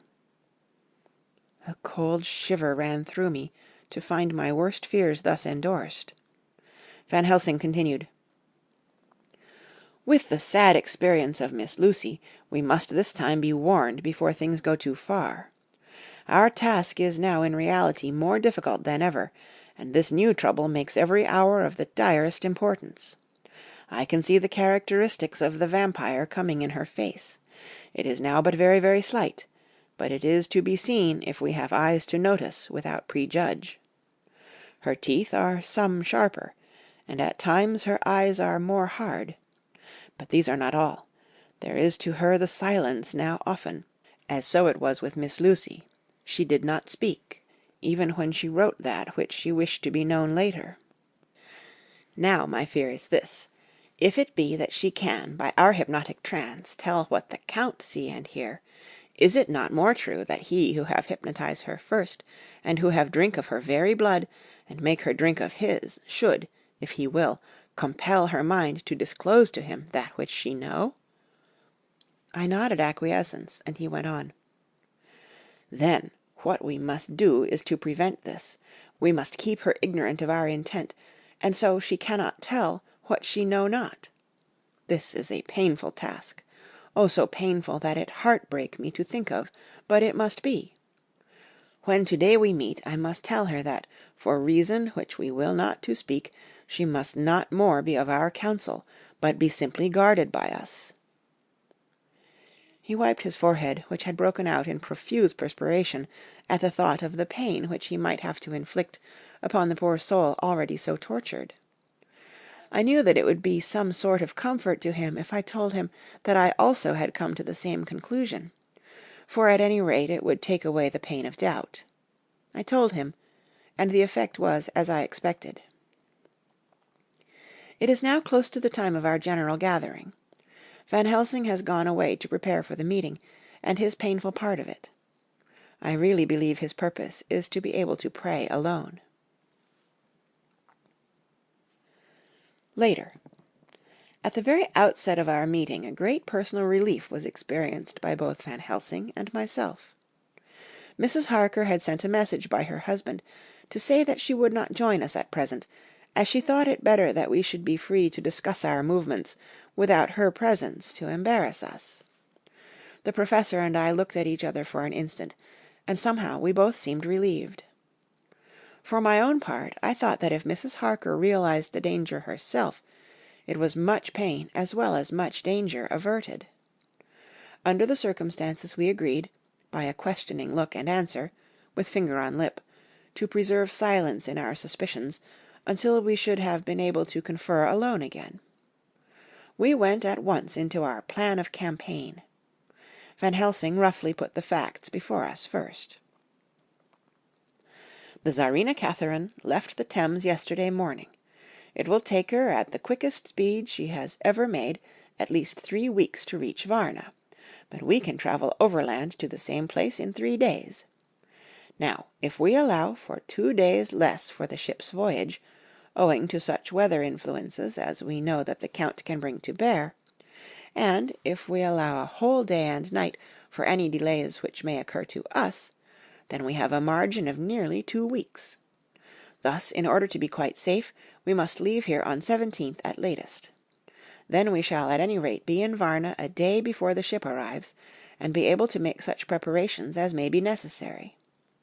Of course we shall all go armed against evil things, spiritual as well as physical. Here Quincey Morris added, I understand that the Count comes from a wolf country, and it may be that he shall get there before us. I propose that we add Winchesters to our armament. I have a kind of belief in a Winchester when there is any trouble of that sort around. Do you remember, Art, when we had the pack after us at Tobolsk? What wouldn't we have given then for a repeater apiece? Good, said Van Helsing. Winchesters it shall be. Quincey's head is level at all times, but most so when there is to hunt. Metaphor be more dishonour to science than wolves be of danger to man. In the meantime we can do nothing here, and as I think that Varna is not familiar to any of us, why not go there more soon? It is as long to wait here as there. To-night and to-morrow we can get ready, and then, if all be well, we 4 can set out on our journey. We 4? said Harker interrogatively, looking from one to another of us. Of course, answered the Professor quickly. You must remain to take care of your so sweet wife. Harker was silent for a while, and then said in a hollow voice, Let us talk of that part of it in the morning. I want to consult with Mina. I thought that now was the time for Van Helsing to warn him not to disclose our plans to her, but he took no notice. I looked at him significantly and coughed. For answer he put his finger on his lips and turned away. Jonathan Harker's Journal, 5th of October, afternoon. For some time after our meeting this morning I could not think. The new phases of things leave my mind in a state of wonder which allows no room for active thought. Mina's determination not to take any part in the discussion set me thinking, and as I could not argue the matter with her, I could only guess. I am as far as ever from a solution now. The way the others received it, too, puzzled me. The last time we talked of the subject we agreed that there was to be no more concealment of anything amongst us. Mina is sleeping now, calmly and sweetly, like a little child. Her lips are curved, and her face beams with happiness. Thank God there are such moments still for her. Later. How strange it all is. I sat watching Mina's happy sleep, and came as near to being happy myself as I suppose I shall ever be. As the evening drew on, and the earth took its shadows from the sun sinking lower, the silence of the room grew more and more solemn to me. All at once Mina opened her eyes, and looking at me tenderly said, "Jonathan, I want you to promise me something on your word of honor. A promise made to me, but made holily in God's hearing, and not to be broken, though I should go down on my knees and implore you with bitter tears. Quick, you must make it to me at once." "Mina," I said, "a promise like that I cannot make at once. I may have no right to make it." "But, dear one," she said, with such a spiritual intensity that her eyes were like pole stars, "it is I who wish it, and it is not for myself. You can ask Dr. Van Helsing if I am not right. If he disagrees, you may do as you will. Nay, more, if you all agree, later you are absolved from the promise." "I promise," I said, and for a moment she looked supremely happy, though to me all happiness for her was denied by the red scar on her forehead.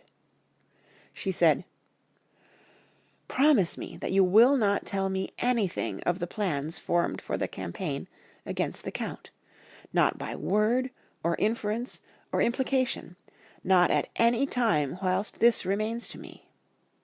And she solemnly pointed to the scar.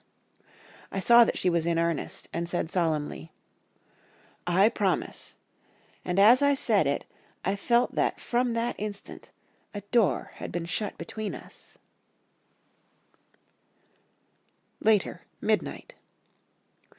Mina has been bright and cheerful all the evening, so much so that all the rest seem to take courage, as if infected somewhat with her gaiety.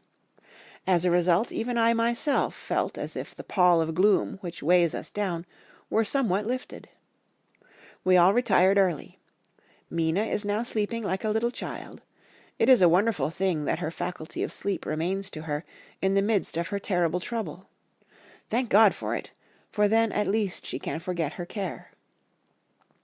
Perhaps her example may affect me as her gaiety did tonight. I shall try it. Oh, for a dreamless sleep! 6th of October, morning. Another surprise. Mina woke me early, about the same time as yesterday, and asked me to bring Dr. Van Helsing. I thought that it was another occasion for hypnotism, and without question went for the professor. He had evidently expected some such call, for I found him dressed in his room. His door was ajar, so that he could hear the opening of the door of our room. He came at once. As he passed into the room, he asked Mina if the others might come too. "No," she said quite simply, "it will not be necessary. You can tell them just as well. I must go with you on your journey." Dr. Van Helsing was as startled as I was. After a moment's pause, he asked, "But why?" "You must take me with you. I am safer with you, and you shall be safer too." "But why, dear Madam Mina? You know that your safety is our solemnest duty. We go into danger to which you are, or may be, more liable than any of us, from from circumstances, things that have been." He paused, embarrassed. As she replied, she raised her finger and pointed to her forehead. "I know. That is why I must go. I can tell you now, whilst the sun is coming up. I may not be able again. I know that when the Count wills me I must go. I know that if he tells me to come in secret, I must come by wile, by any device to hoodwink, even Jonathan." God saw the look that she turned on me as she spoke, and if there be indeed a recording angel, that look is noted to her everlasting honour. I could only clasp her hand. I could not speak. My emotion was too great for even the relief of tears. She went on. "You men are brave and strong. You are strong in your numbers, for you can defy that which would break down the human endurance of one who had to guard alone. Besides, I may be of service, since you can hypnotize me, and so learn that which even I myself do not know." Dr. Van Helsing said very gravely, "Madam Mina, you are, as always, most wise. You shall with us come, and together we shall do that which we go forth to achieve." When he had spoken, Mina's long spell of silence made me look at her. She had fallen back on her pillow asleep. She did not even wake when I had pulled up the blind and let in the sunlight which flooded the room. Van Helsing motioned to me to come with him quietly. We went to his room, and within a minute Lord Godalming, Dr. Seward, and Mr. Morris were with us also. He told them what Mina had said, and went on. "In the morning we shall leave for Varna. We have now to deal with a new factor, Madam Mina. Oh, but her soul is true. It is to her an agony to tell us so much as she has done, but it is most right, and we are warned in time. There must be no chance lost, and in Varna we must be ready to act the instant when that ship arrives." "What shall we do exactly?" asked Mr. Morris laconically. The professor paused before replying. "We shall at the first board that ship. Then, when we have identified the box, we shall place a branch of the wild rose on it. This we shall fasten, for when it is there none can emerge. So at least says the superstition. And to superstition must we trust at the first. It was man's faith in the early, and it have its root in faith still. Then, when we get the opportunity that we seek, when none are near to see, we shall open the box, and all will be well." "I shall not wait for any opportunity," said Morris. "When I see the box I shall open it and destroy the monster, though there were 1,000 men looking on, and if I am to be wiped out for it the next moment." I grasped his hand instinctively, and found it as firm as a piece of steel. I think he understood my look. I hope he did. "Good boy," said Dr. Van Helsing. "Brave boy. Quincey is all man. God bless him for it. My child, believe me, none of us shall lag behind or pause from any fear. I do but say what we may do, what we must do. But indeed, we cannot say what we shall do. There are so many things which may happen, and their ways and their ends are so various, that until the moment we may not say. We shall all be armed, in all ways, and when the time for the end has come our effort shall not be lack. Now let us to-day put all our affairs in order. Let all things which touch on others dear to us, and who on us depend, be complete, for none of us can tell what, or when, or how the end may be. As for me, my own affairs are regulate, and as I have nothing else to do, I shall go make arrangements for the travel. I shall have all tickets and so forth for our journey." There was nothing further to be said, and we parted. I shall now settle up all my affairs of earth, and be ready for whatever may come. Later. It is all done. My will is made, and all complete. Mina, if she survive, is my sole heir. If it should not be so, then the others who have been so good to us shall have remainder. It is now drawing towards the sunset. Mina's uneasiness calls my attention to it. I am sure that there is something on her mind which the time of exact sunset will reveal. These occasions are becoming harrowing times for us all, for each new sunrise and sunset opens up some new danger, some new pain, which, however, may in God's will be means to a good end. I write all these things in the diary, since my darling must not hear them now, but if it may be that she can see them again, they shall be ready. She is calling to me. End of Chapter 24. Chapter 25. Dr. Seward's Diary. 11th of October, evening. Jonathan Harker has asked me to note this, as he says he is hardly equal to the task, and he wants an exact record kept. I think that none of us were surprised when we were asked to see Mrs. Harker a little before the time of sunset. We have of late come to understand that sunrise and sunset are to her times of peculiar freedom, when her old self can be manifest without any controlling force subduing or restraining her, or inciting her to action. This mood or condition begins some half-hour or more before actual sunrise or sunset, and lasts till either the sun is high, or whilst the clouds are still aglow with the rays streaming above the horizon. At first there is a sort of negative condition, as if some tie were loosened, and then the absolute freedom quickly follows. When, however, the freedom ceases, the change back or relapse comes quickly, preceded only by a spell of warning silence. Tonight, when we met, she was somewhat constrained, and bore all the signs of an internal struggle.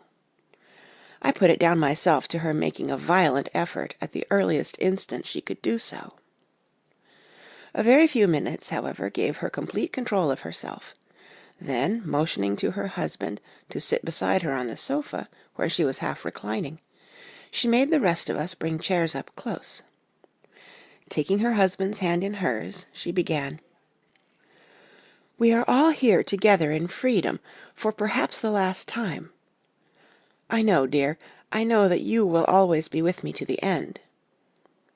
This was to her husband, whose hand had, as we could see, tightened upon hers. "In the morning we go out upon our task, and God alone knows what may be in store for any of us. You are going to be so good to me as to take me with you. I know that all the brave, earnest men can do for a poor weak woman, whose soul perhaps is lost, no, not yet, but is at any rate at stake, you will do. But you must remember that I am not as you are. There is a poison in my blood, in my soul, which may destroy me, which must destroy me, unless some relief comes to us. Oh, my friends, you know as well as I do that my soul is at stake, and though I know there is one way out for me, you must not and I must not take it." She looked appealingly to us all in turn, beginning and ending with her husband. "What is that way?" asked Van Helsing in a hoarse voice. "What is that way which we must not, may not take?" "That I may die now, either by my own hand or that of another, before the greater evil is entirely wrought. I know, and you know, that were I once dead, you could and would set free my immortal spirit, even as you did my poor Lucy's. Were death, or the fear of death, the only thing that stood in the way, I would not shrink to die here, now, amidst the friends who love me. But death is not all. I cannot believe that to die in such a case, when there is hope before us, and a bitter task to be done, is God's will. Therefore I, on my part, give up here the certainty of eternal rest, and go out into the dark, where may be the blackest things that the world or the nether world holds." We were all silent, for we knew instinctively that this was only a prelude. The faces of the others were set, and Harker's grew ashen grey. Perhaps he guessed better than any of us what was coming. She continued, "This is what I can give into the hotch-pot." I could not but note the quaint legal phrase which she used in such a place, and with all seriousness. "What will each of you give? Your lives I know," she went on quickly. "That is easy for brave men. Your lives are God's, and you can give them back to him. But what will you give to me?" She looked again questioningly, but this time avoided her husband's face. Quincy seemed to understand. He nodded, and her face lit up. "Then I shall tell you plainly what I want, for there must be no doubtful matter in this connection between us now. You must promise me, one and all, even you, my beloved husband, that, should the time come, you will kill me." "What is that time?" The voice was Quincy's, but it was low and strained. "When you shall be convinced that I am so changed that it is better that I die that I may live. When I am thus dead in the flesh, then you will, without a moment's delay, drive a stake through me and cut off my head, or do whatever else may be wanting to give me rest." Quincy was the first to rise after the pause. He knelt down before her, and taking her hand in his, said solemnly, "I'm only a rough fellow, who hasn't, perhaps, lived as a man should to win such a distinction, but I swear to you by all that I hold sacred and dear that, should the time ever come, I shall not flinch from the duty that you have set us. And I promise you, too, that I shall make all certain, for if I am only doubtful, I shall take it that the time has come." "My true friend," was all she could say amid her fast-falling tears, as, bending over, she kissed his hand. "I swear the same, my dear Madam Mina," said Van Helsing. "And I," said Lord Godalming, each of them in turn kneeling to her to take the oath. I followed myself. Then her husband turned to her, wan-eyed and with a greenish pallor which subdued the snowy whiteness of his hair, and asked, "And must I, too, make such a promise, O my wife?" "You too, my dearest," she said, with infinite yearning of pity in her voice and eyes. "You must not shrink. You are nearest and dearest and all the world to me. Our souls are knit into one, for all life and all time. Think, dear, that there have been times when brave men have killed their wives and their womenkind, to keep them from falling into the hands of the enemy. Their hands did not falter any the more because those that they loved implored them to slay them. It is men's duty towards those whom they love in such times of sore trial. And oh, my dear, if it is to be that I must meet death at any hand, let it be at the hand of him that loves me best. Dr. Van Helsing, I have not forgotten your mercy in poor Lucy's case to him who loved—" She stopped with a flying blush, and changed her phrase. "To him who had best right to give her peace. If that time shall come again, I look to you to make it a happy memory of my husband's life, that it was his loving hand which set me free from the awful thrall upon me." "Again I swear," came the Professor's resonant voice. Mrs. Harker smiled, positively smiled, as with a sigh of relief she leaned back and said, "And now one word of warning, a warning which you must never forget. This time, if it ever come, may come quickly and unexpectedly, and in such case you must lose no time in using your opportunity. At such a time I myself might be—nay, if the time ever comes, shall be leagued with your enemy against you. One more request." She became very solemn as she said this. "It is not vital and necessary like the other, but I want you to do one thing for me if you will." We all acquiesced, but no one spoke. There was no need to speak. "I want you to read the burial service." She was interrupted by a deep groan from her husband. Taking his hand in hers, she held it over her heart and continued, "You must read it over me some day. Whatever may be the issue of all this fearful state of things, it will be a sweet thought to all or some of us. You, my dearest, will, I hope, read it, for then it will be in your voice in my memory for ever, come what may." "But oh, my dear one," he pleaded, "death is afar off from you." "Nay," she said, holding up a warning hand, "I am deeper in death at this moment than if the weight of an earthly grave lay heavy upon me."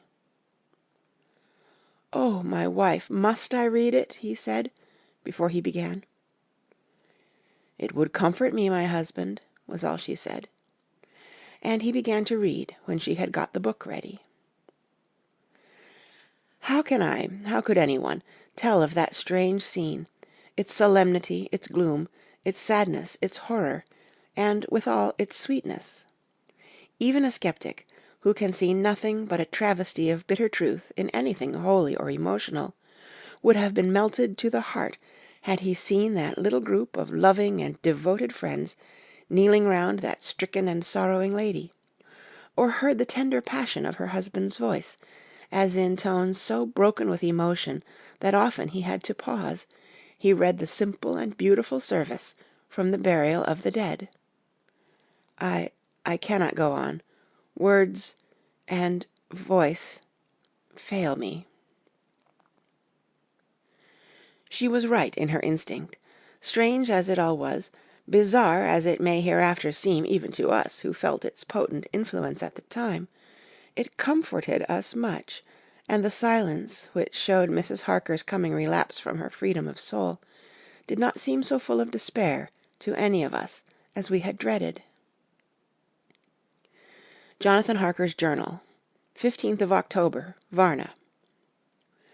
We left Charing Cross on the morning of the 12th, got to Paris the same night, and took the places secured for us in the Orient Express. We travelled night and day, arriving here at about 5 o'clock. Lord Godalming went to the consulate to see if any telegram had arrived for him, whilst the rest of us came on to this hotel, the Odessus. The journey may have had incidents. I was, however, too eager to get on to care for them. Until the Tsarina Catherine comes into port, there will be no interest for me in anything in the wide world.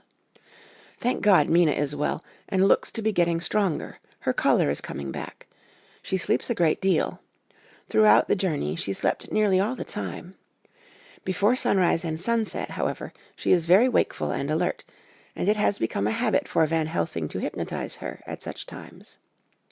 At first some effort was needed, and he had to make many passes, but now she seems to yield at once as if by habit, and scarcely any action is needed. He seems to have power at these particular moments to simply will, and her thoughts obey him. He always asks her what she can see and hear. She answers to the first, "Nothing, all is dark," and to the second, "I can hear the waves lapping against the ship, and the water rushing by. Canvas and cordage strain, and masts and yards creak. The wind is high, I can hear it in the shrouds, and the bow throws back the foam." It is evident that the Tsarina Catherine is still at sea, hastening on her way to Varna. Lord Godalming has just returned. He had 4 telegrams, one each day since we started, and all to the same effect, that the Tsarina Catherine had not been reported to Lloyd's from anywhere. He had arranged before leaving London that his agent should send him every day a telegram saying if the ship had been reported. He was to have a message even if she were not reported, so that he might be sure that there was a watch being kept at the other end of the wire. We had dinner and went to bed early. Tomorrow we are to see the Vice-Consul, and to arrange, if we can, about getting on board the ship as soon as she arrives. Van Helsing says that our chance will be to get on the boat between sunrise and sunset. The Count, even if he takes the form of a bat, cannot cross the running water of his own volition, and so cannot leave the ship. As he dare not change to man's form without suspicion, which he evidently wishes to avoid, he must remain in the box. If then we can come on board after sunrise, he is at our mercy, for we can open the box and make sure of him, as we did of poor Lucy, before he wakes. What mercy he shall get from us will not count for much. We think that we shall not have much trouble with officials or the seamen. Thank God, this is the country where bribery can do anything, and we are well supplied with money. We have only to make sure that the ship cannot come into port between sunset and sunrise without our being warned, and we shall be safe. Judge Moneybag will settle this case, I think. 16th of October. Mina's report still the same. lapping waves and rushing water, darkness and favouring winds. We are evidently in good time, and when we hear of the Tsarina Catherine we shall be ready. As she must pass the Dardanelles, we are sure to have some report. 17th of October. Everything is pretty well fixed now, I think, to welcome the Count on his return from his tour. Godalming told the shippers that he fancied that the box sent aboard might contain something stolen from a friend of his, and got a half consent that he might open it at his own risk. The owner gave him a paper telling the captain to give him every facility in doing whatever he chose on board the ship, and also a similar authorization to his agent at Varna. We have seen the agent, who was much impressed with Godalming's kindly manner to him, and we are all satisfied that whatever he can do to aid our wishes will be done. We have already arranged what to do in case we get the box open. If the Count is there, Van Helsing and Seward will cut off his head at once and drive a stake through his heart. Morris and Godalming and I shall prevent interference, even if we have to use the arms which we shall have ready. The professor says that if we can so treat the Count's body, it will soon after fall into dust. In such case there would be no evidence against us, in case any suspicion of murder were aroused. But even if it were not, we should stand or fall by our act, and perhaps some day this very script may be evidence to come between some of us and a rope. For myself, I should take the chance only too thankfully if it were to come. We mean to leave no stone unturned to carry out our intent. We have arranged with certain officials that the instant the Tsarina Catherine is seen, we are to be informed by a special messenger. 24th of October. A whole week of waiting. Daily telegrams to Godalming, but only the same story. Not yet reported. Mina's morning and evening hypnotic answer is unvaried. Lapping waves, rushing water, and creaking masts. Telegram, October 24th. Rufus Smith, Lloyd's, London, to Lord Godalming, care of H.B.M., Vice-Consul, Varna. Tsarina Catherine reported this morning from Dardanelles. Dr. Seward's Diary, 25th of October. How I miss my phonograph! To write diary with a pen is irksome to me, but Van Helsing says I must. We were all wild with excitement yesterday when Godalming got his telegram from Lloyd's. I know now what men feel in battle when the call to action is heard. Mrs. Harker, alone of our party, did not show any signs of emotion. After all, it is not strange that she did not, for we took special care not to let her know anything about it, and we all tried not to show any excitement when we were in her presence. In old days she would, I am sure, have noticed, no matter how we might have tried to conceal it, but in this way she is greatly changed during the past 3 weeks. The lethargy grows upon her, and though she seems strong and well, and is getting back some of her colour, Van Helsing and I are not satisfied. We talk of her often. We have not, however, said a word to the others. It would break poor Harker's heart, certainly his nerve, if he knew that we had even a suspicion on the subject. Van Helsing examines, he tells me, her teeth very carefully, whilst she is in the hypnotic condition, for he says that so long as they do not begin to sharpen, there is no active danger of a change in her. If this change should come, it would be necessary to take steps. We both know what those steps would have to be, though we do not mention our thoughts to each other. We should neither of us shrink from the task, awful though it be to contemplate. Euthanasia is an excellent and a comforting word. I am grateful to whoever invented it. It is only about 24 hours' sail from the Dardanelles to here, at the rate the Tsarina Catherine has come from London.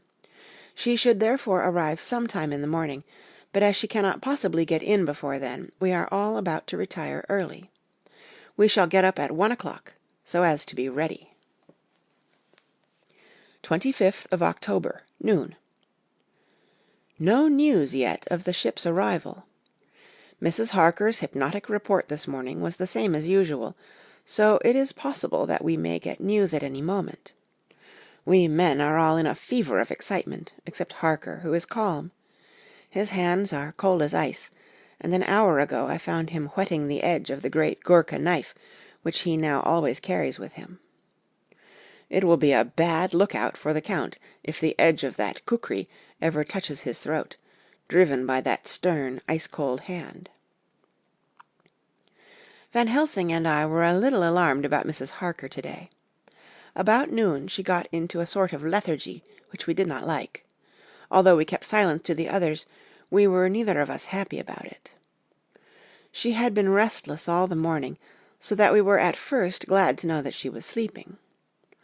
When, however, her husband mentioned casually that she was sleeping so soundly that he could not wake her, we went to her room to see for ourselves. She was breathing naturally, and looked so well and peaceful that we agreed that the sleep was better for her than anything else. Poor girl, she has so much to forget that it is no wonder that sleep, if it brings oblivion to her, does her good. Later. Our opinion was justified, for when, after a refreshing sleep of some hours, she woke up, she seemed brighter and better than she had been for days. At sunset she made the usual hypnotic report. Wherever he may be in the Black Sea, the Count is hurrying to his destination. To his doom, I trust. 26th of October. Another day, and no tidings of the Tsarina Catherine. She ought to be here by now. That she is still journeying somewhere is apparent, for Mrs. Harker's hypnotic report at sunrise was still the same. It is possible that the vessel may be lying by, at times, for fog. Some of the steamers which came in last evening reported patches of fog both to north and south of the port. We must continue our watching, as the ship may now be signalled any moment. 27th of October, noon. Most strange! No news yet of the ship we wait for. Mrs. Harker reported last night and this morning as usual, lapping waves and rushing water, though she added that the waves were very faint. The telegrams from London have been the same. No further report. Van Helsing is terribly anxious, and told me just now that he fears the Count is escaping us. He added significantly, "I do not like that lethargy of Madam Mina's. Souls and memories can do strange things during trance." I was about to ask him more, but Harker just then came in, and he held up a warning hand. We must try tonight at sunset to make her speak more fully when in her hypnotic state. 28th of October. Telegram. Rufus Smith, London, to Lord Godalming, care H.B.M. Vice-Consul, Varna. Tsarina Catherine reported entering Galatz at 1 o'clock today. Dr. Seward's Diary. 28th of October.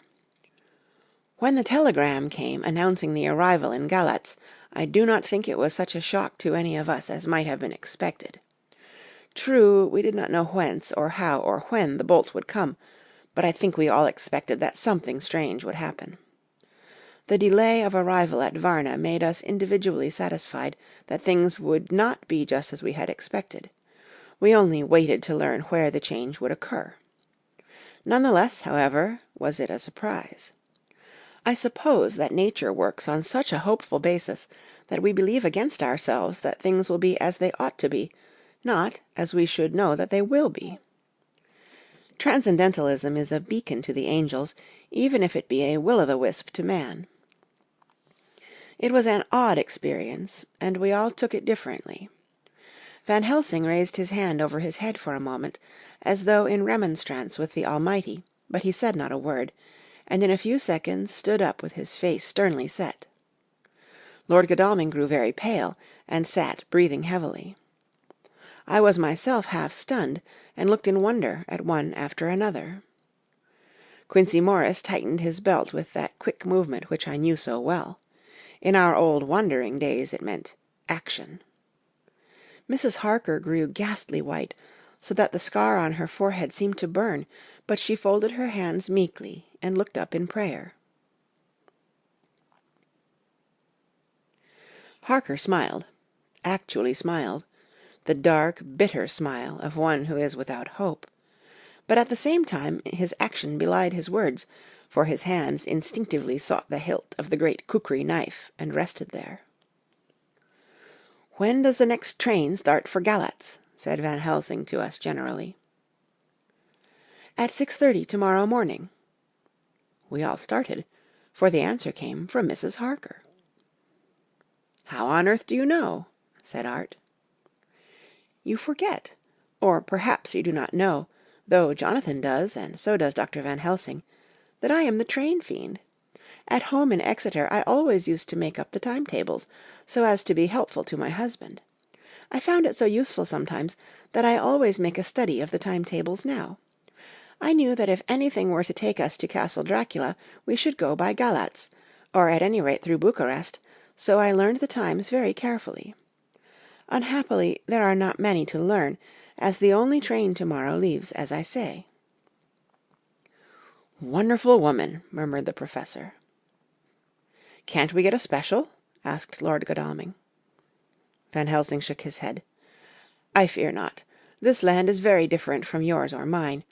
Even if we did have a special, it would probably not arrive as soon as our regular train. Moreover, we have something to prepare. We must think. Now let us organize. You, friend Arthur, go to the train and get the tickets, and arrange that all be ready for us to go in the morning. Do you, friend Jonathan, go to the agent of the ship, and get from him letters to the agent in Galatz, with authority to make search the ship just as it was here. Maurice Quincy, you see the vice-consul, and get his aid with his fellow in Galatz, and all he can do to make our way smooth, so that no times be lost when over the Danube. John will stay with Madam Mina and me, and we shall consult. For so if time be long you may be delayed, and it will not matter when the sun set, since I am here with Madam to make report." "And I," said Mrs. Harker brightly, and more like her old self than she had been for many a long day, "shall try to be of use in all ways, and shall think and write for you as I used to do.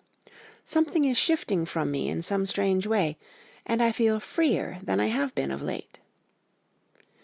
The three younger men looked happier at the moment as they seemed to realize the significance of her words, but Van Helsing and I, turning to each other, met each a grave and troubled glance. We said nothing at the time, however. When the three men had gone out to their tasks, Van Helsing asked Mrs. Harker to look up the copy of the diaries, and find him the part of Harker's journal at the castle. She went away to get it. When the door was shut upon her, he said to me, "We mean the same. Speak out." "There is some change. It is a hope that makes me sick, for it may deceive us." "Quite so. Do you know why I asked her to get the manuscript?" "No," said I, "unless it was to get an opportunity of seeing me alone." "You are in part right, friend John, but only in part. I want to tell you something, and oh, my friend, I am taking a terrible risk, but I believe it is right. In the moment when Madam Mina said those words that arrest both our understanding, an inspiration came to me. In the trance of 3 days ago the Count sent her his spirit to read her mind, or more like he took her to see him in his earth-box in the ship with water rushing, just as it go free at rise and set of sun. He learned then that we are here, for she have more to tell in her open life with eyes to see and ears to hear than he, shut as he is, in his coffin-box.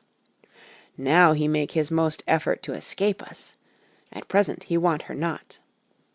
He is sure with his so great knowledge that she will come at his call, but he cut her off, take her as he can do out of his power, so that she come not to him.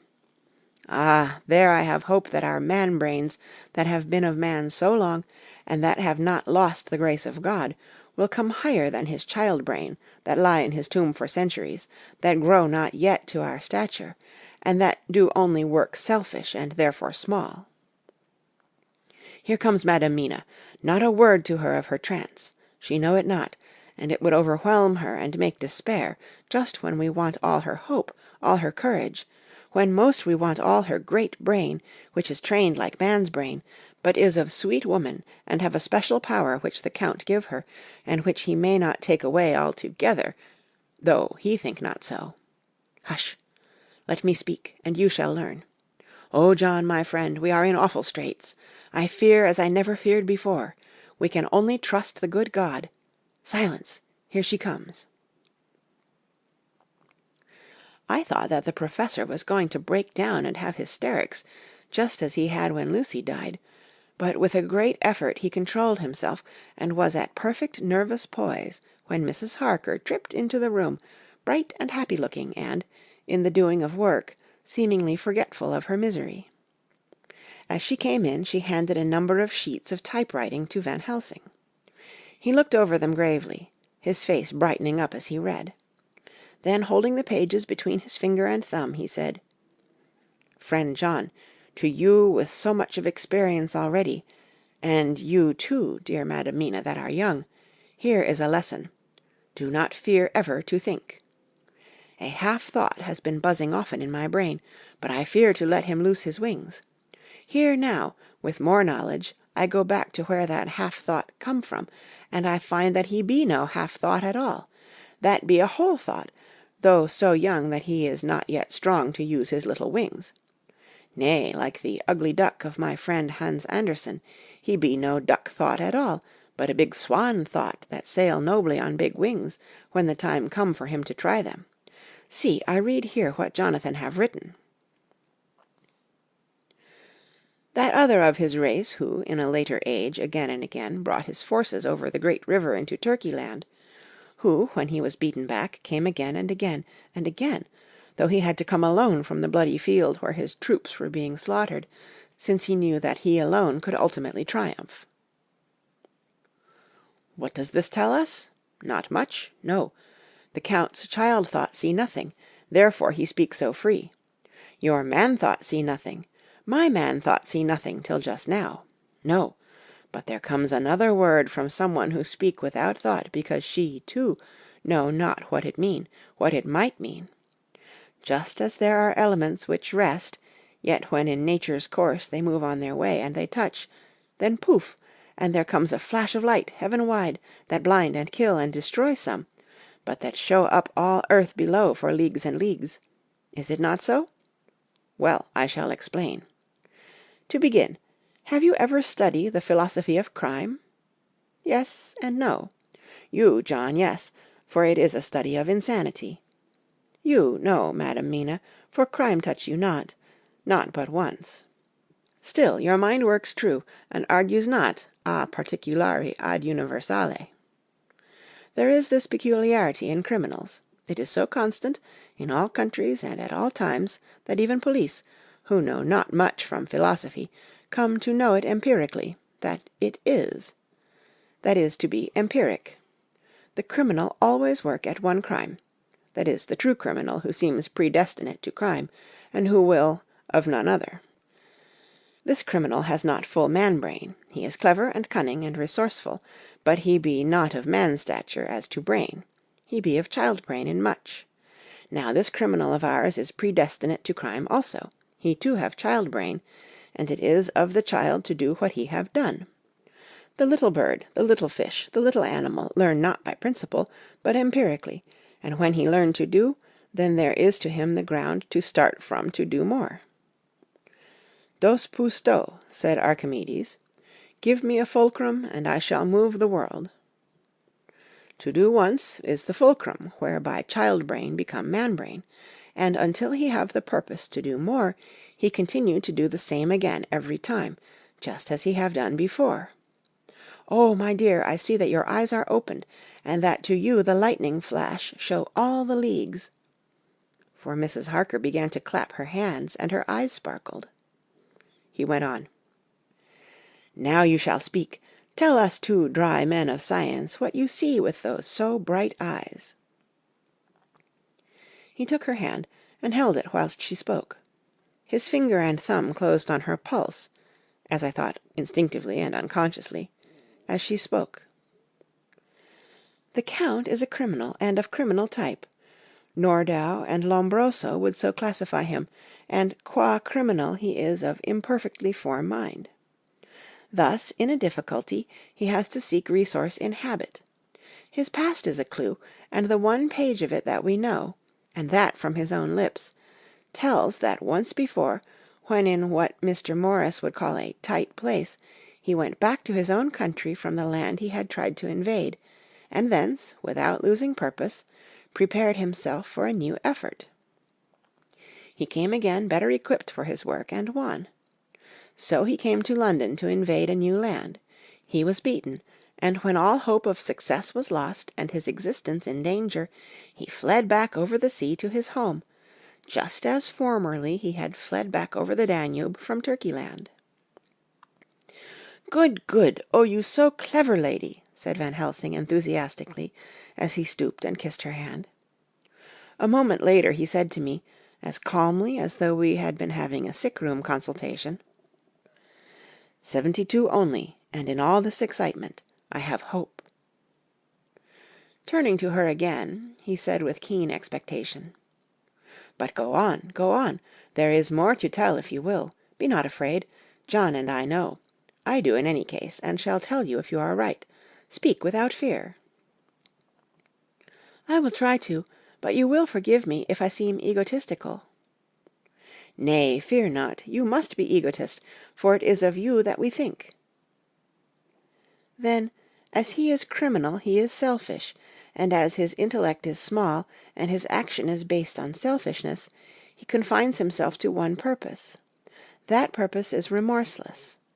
As he fled back over the Danube, leaving his forces to be cut to pieces, so now he is intent on being safe, careless of all.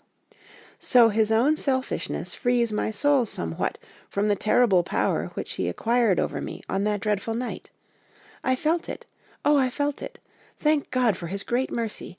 My soul is freer than it has been since that awful hour, and all that haunts me is a fear lest in some trance or dream he may have used my knowledge for his ends." The professor stood up. "He has so used your mind, and by it he has left us here in Varna, whilst the ship that carried him rushed through enveloping fog up to Galatz, where, doubtless, he had made preparation for escaping from us. But his child mind only saw so far, and it may be that, as ever, in God's providence, the very thing that the evil-doer most reckoned on for his selfish good turns out to be his chiefest harm. The hunter is taken in his own snare, as the great psalmist says. For now that he think he is free from every trace of us all, and that he has escaped us with so many hours to him, then his selfish child-brain will whisper him to sleep. He think, too, that as he cut himself off from knowing your mind, there can be no knowledge of him to you. There is where he fail. That terrible baptism of blood which he give you makes you free to go to him in spirit, as you have as yet done in your times of freedom, when the sun rise and set. At such times you go by my volition, and not by his, and this power to good of you and others, as you have won from your suffering at his hands.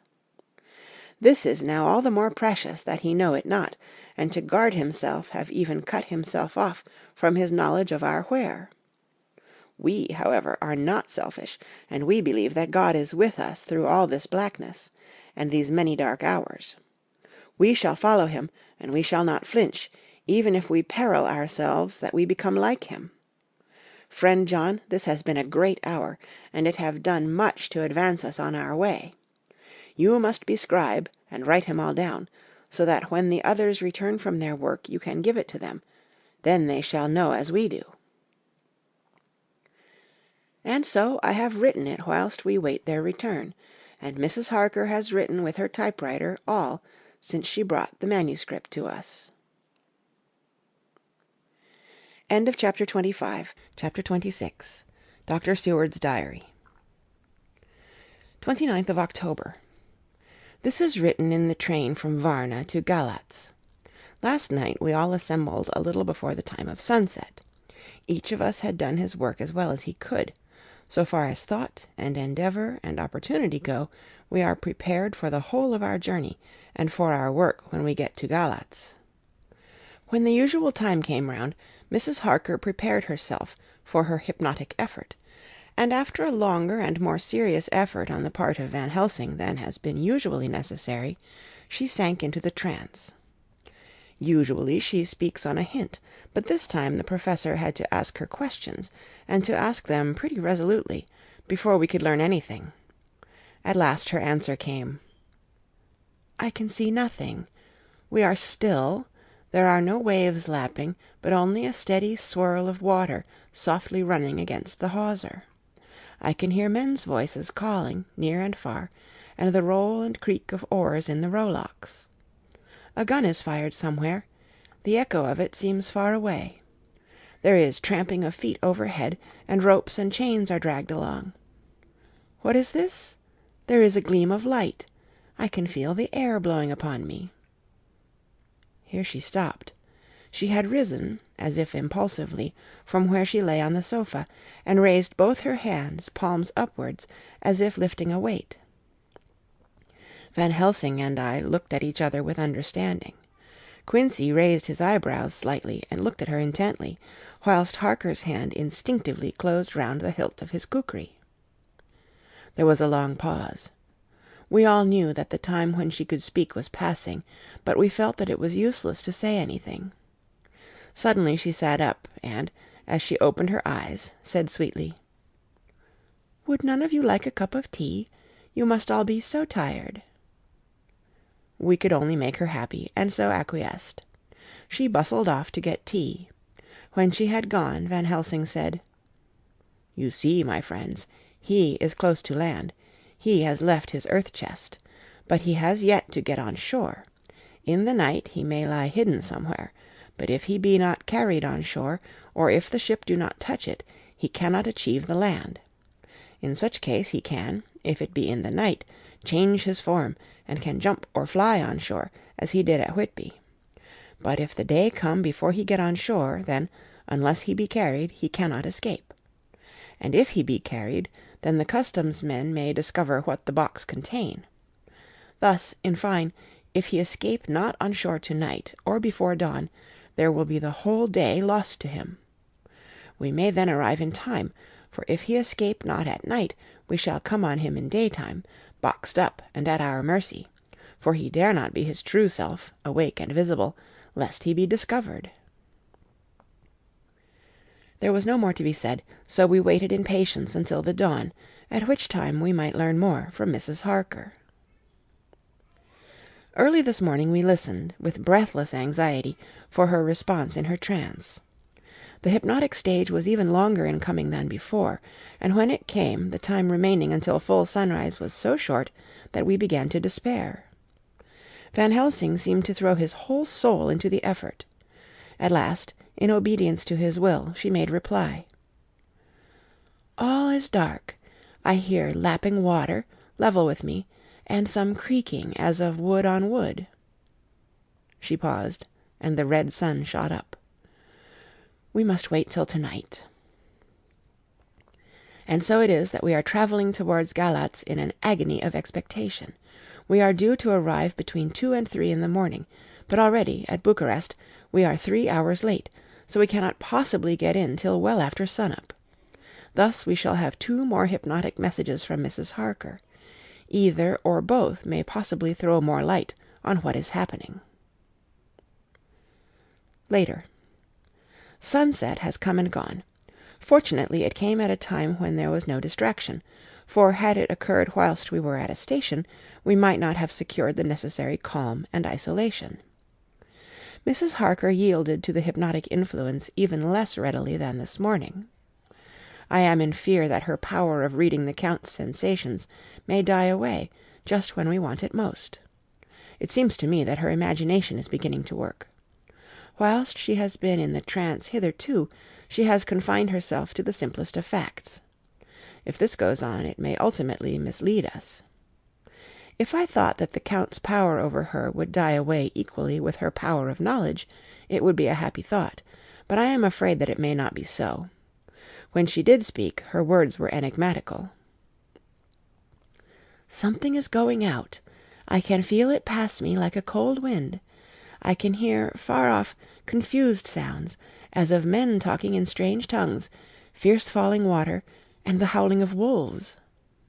She stopped, and a shudder ran through her, increasing in intensity for a few seconds, till, at the end, She shook as though in a palsy.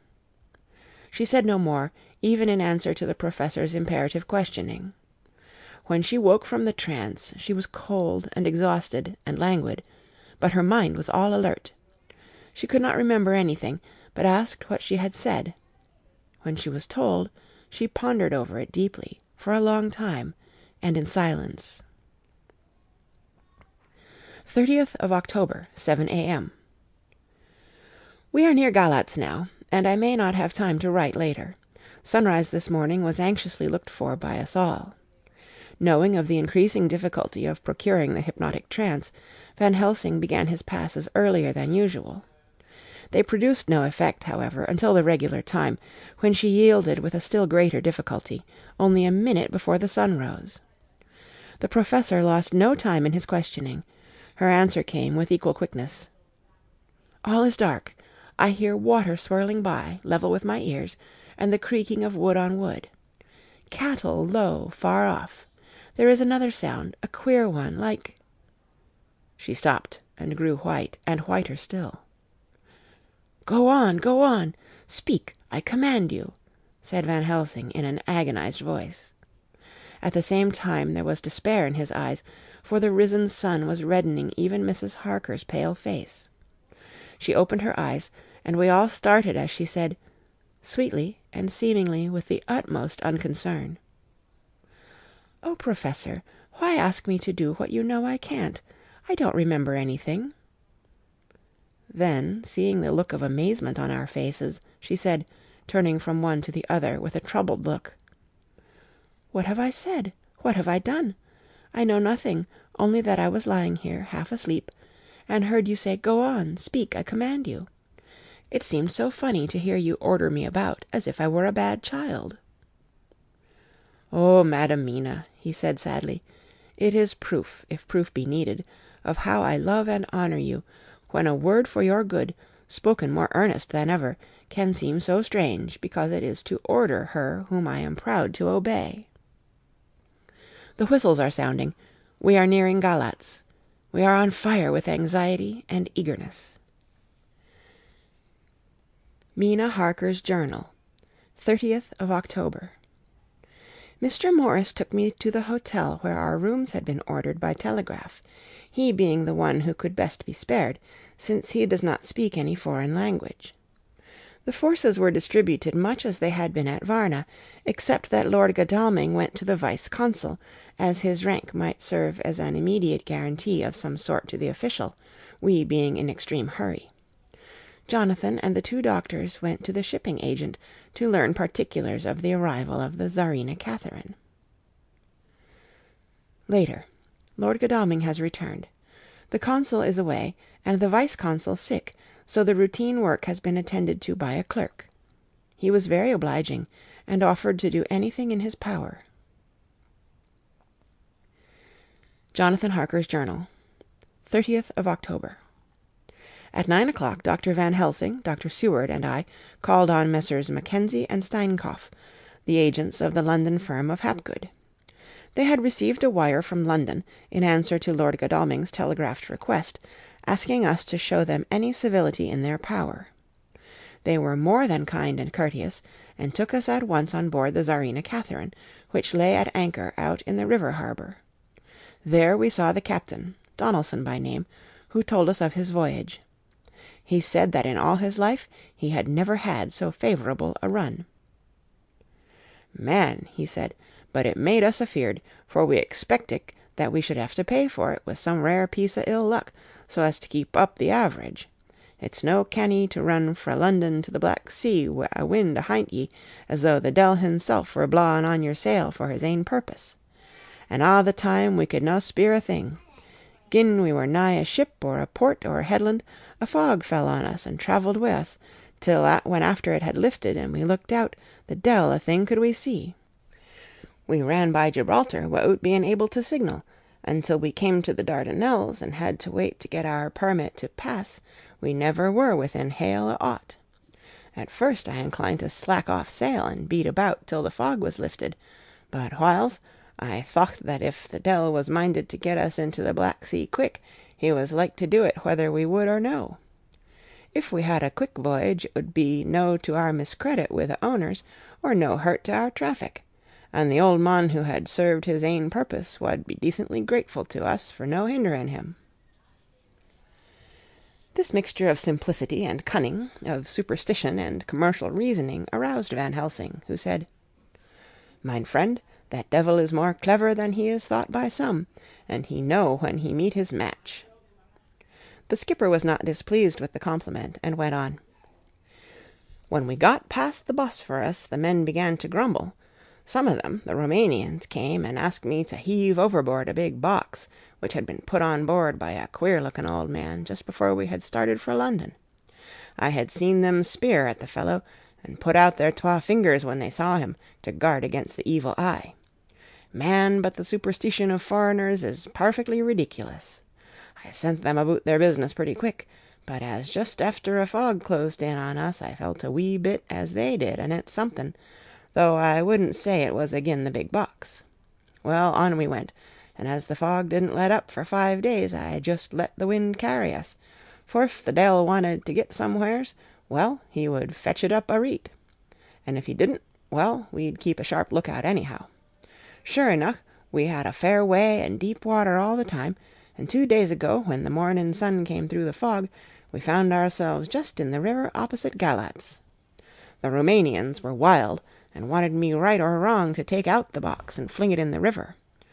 I had to argue with them about it wi' a handspike, and when the last of them rose off the deck wi' his head in his hand, I had convinced them that, evil eye or no evil eye, the property and the trust of my owners were better in my hands than in the river Danube.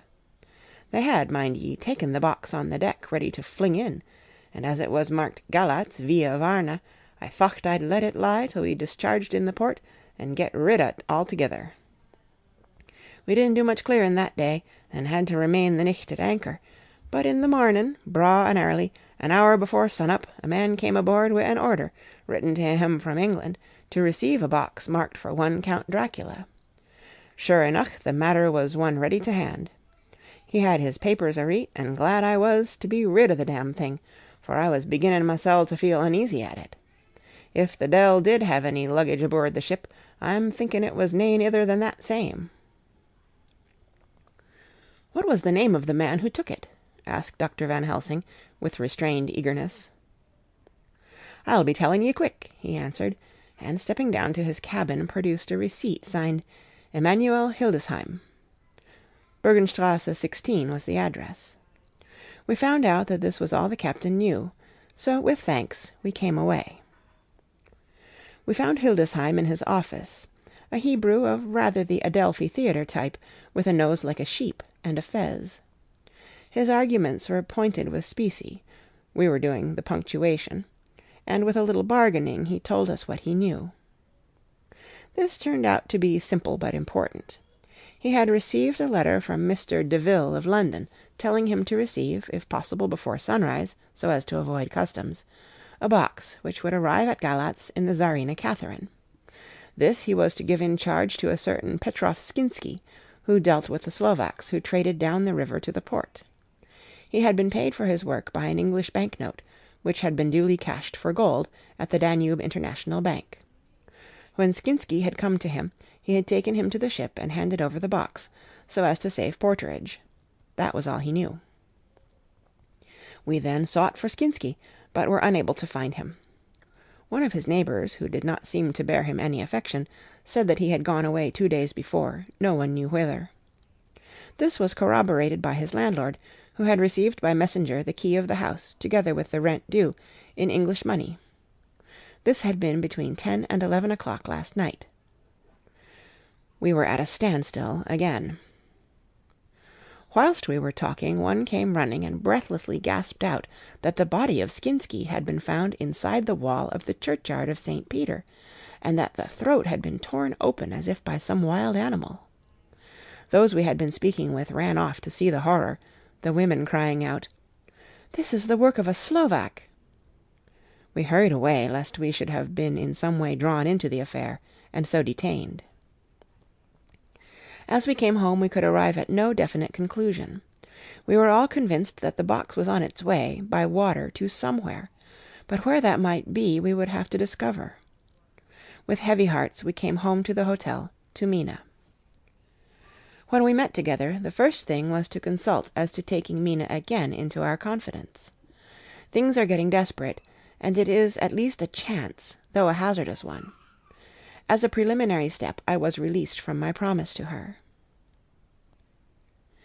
Mina Harker's Journal, 30th of October, evening.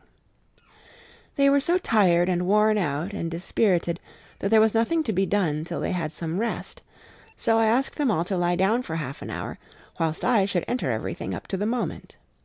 I feel so grateful to the man who invented the traveller's typewriter, and to Mr. Morris for getting this one for me. I should have felt quite astray doing the work if I had to write with a pen. It is all done. Poor dear, dear Jonathan, what he must have suffered! What must he be suffering now? He lies on the sofa hardly seeming to breathe, and his whole body appears in collapse. His brows are knit, his face is drawn with pain. Poor fellow, maybe he is thinking, and I can see his face all wrinkled up with the concentration of his thoughts. Oh, if I could only help at all! I shall do what I can. I have asked Dr. Van Helsing, and he has got me all the papers that I have not yet seen. Whilst they are resting, I shall go over all carefully, and perhaps I may arrive at some conclusion.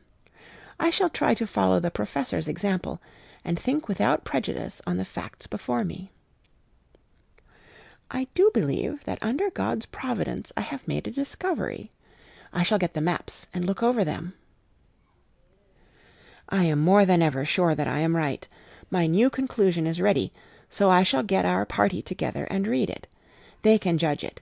It is well to be accurate, and every minute is precious. Mina Harker's memorandum, entered in her journal. Ground of inquiry. Count Dracula's problem is to get back to his own place. A.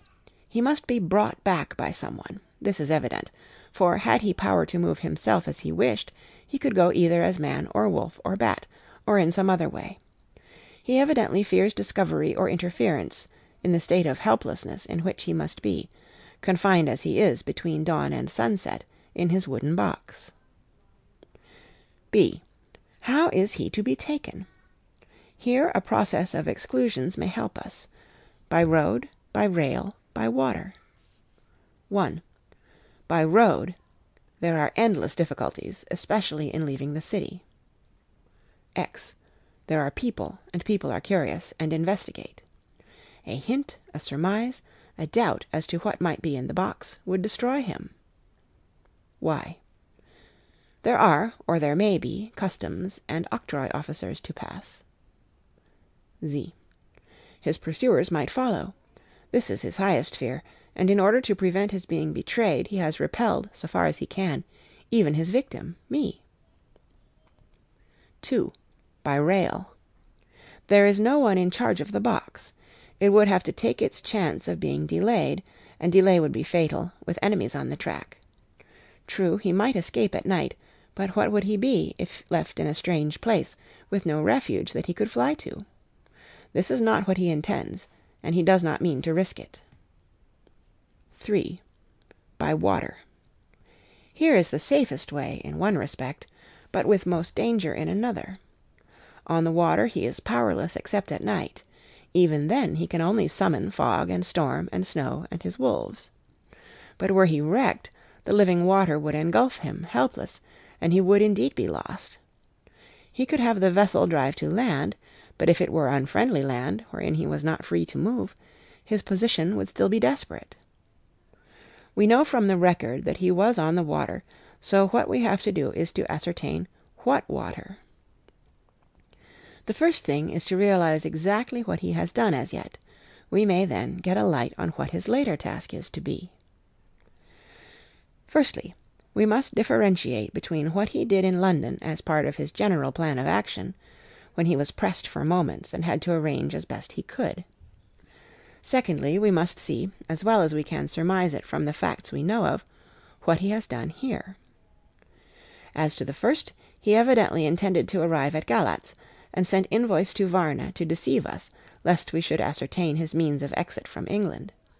His immediate and sole purpose then was to escape. The proof of this is in the letter of instructions sent to Emanuel Hildesheim to clear and take away the box before sunrise. There is also the instruction to Petrov Skinsky. These we must only guess at, but there must have been some letter or message, since Skinsky came to Hildesheim. That, so far, his plans were successful, we know. The Tsarina Catherine made a phenomenally quick journey, so much so that Captain Donelson's suspicions were aroused, but his superstition, united with his canniness, played the Count's game for him, and he ran with his favouring wind through fogs and all, till he brought up blindfold at Galatz. That the Count's arrangements were well made has been proved. Hildesheim cleared the box, took it off, and gave it to Skinsky. Skinsky took it, and here we lose the trail. We only know that the box is somewhere on the water, moving along. The customs and the octroi, if there be any, have been avoided. Now we come to what the Count must have done after his arrival, on land, at Galatz. The box was given to Skinsky before sunrise. At sunrise the Count could appear in his own form. Here we ask why Skinsky was chosen at all to aid in the work. In my husband's diary, Skinsky is mentioned as dealing with the Slovaks who trade down the river to the port, and the man's remark, that the murder was the work of a Slovak, showed the general feeling against his class. The Count wanted isolation.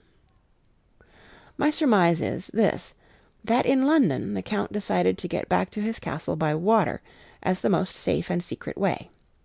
He was brought from the castle by Zgany, and probably they delivered their cargo to Slovaks, who took the boxes to Varna, for there they were shipped for London. Thus the Count had knowledge of the persons who could arrange this service. When the box was on land, before sunrise or after sunset, he came out from his box, met Skinsky, and instructed him what to do as to arranging the carriage of the box up some river. When this was done, and he knew that all was in train, he blotted out his traces, as he thought, by murdering his agent. I have examined the map, and find that the river most suitable for the Slovaks to have ascended is either the Pruth or the Sereth. I read in the typescript that in my trance I heard cows low, and water swirling level with my ears, and the creaking of wood. The Count in his box, then, was on a river in an open boat, propelled probably either by oars or poles, for the banks are near, and it is working against stream. There would be no such sound if floating downstream. Of course it may not be either the Sereth or the Pruth, but we may possibly investigate further. Now, of these two, the Pruth is the more easily navigated, but the Sereth is, at Fundu, joined by the Bistritza, which runs up round the Borgo Pass. The loop it makes is manifestly as close to Dracula's castle as can be got by water. Mina Harker's journal continued. When I had done reading, Jonathan took me in his arms and kissed me. The others kept shaking me by both hands, and Dr. Van Helsing said, "Our dear Madam Mina is once more our teacher. Her eyes have been where we were blinded. Now we are on the track once again, and this time we may succeed. Our enemy is at his most helpless, and if we can come on him by day, on the water, our task will be over. He has a start, but he is powerless to hasten, as he may not leave his box lest those who carry him may suspect. For them to suspect would be to prompt them to throw him in the stream, where he perish. This he knows, and will not. Now, men, to our council of war, for here and now we must plan what each and all shall do." "I shall get a steam launch and follow him," said Lord Godalming. "And I horses to follow on the bank, lest by chance he land," said Mr. Morris. "Good," said the Professor, "both good, but neither must go alone. There must be force to overcome force if need be. The Slovak is strong and rough, and he carries rude arms." All the men smiled, for amongst them they carried a small arsenal. Said Mr. Morris, "I have brought some Winchesters. They are pretty handy in a crowd, and there may be wolves. The Count, if you remember, took some other precautions. He made some requisitions on others that Mrs. Harker could not quite hear or understand. We must be ready at all points." Dr. Seward said, "I think I had better go with Quincy. We have been accustomed to hunt together, and we two, well armed, will be a match for whatever may come along. You must not be alone, Art. It may be necessary to fight the Slovaks, and a chance thrust, for I don't suppose these fellows carry guns, would undo all our plans. There must be no chances this time. We shall not rest until the Count's head and body have been separated, and we are sure that he cannot reincarnate." He looked at Jonathan as he spoke, and Jonathan looked at me. I could see that the poor dear was torn about in his mind. Of course he wanted to be with me, but then the boat service would, most likely, be the one which would destroy the vampire. Why did I hesitate to write the word? He was silent a while, and during his silence Dr. Van Helsing spoke. "Friend Jonathan, this is to you for twice reasons. First, because you are young and brave and can fight, and all energies may be needed at the last. And again that it is your right to destroy him, that which has wrought such woe to you and yours. Be not afraid for Madam Mina. She will be my care, if I may.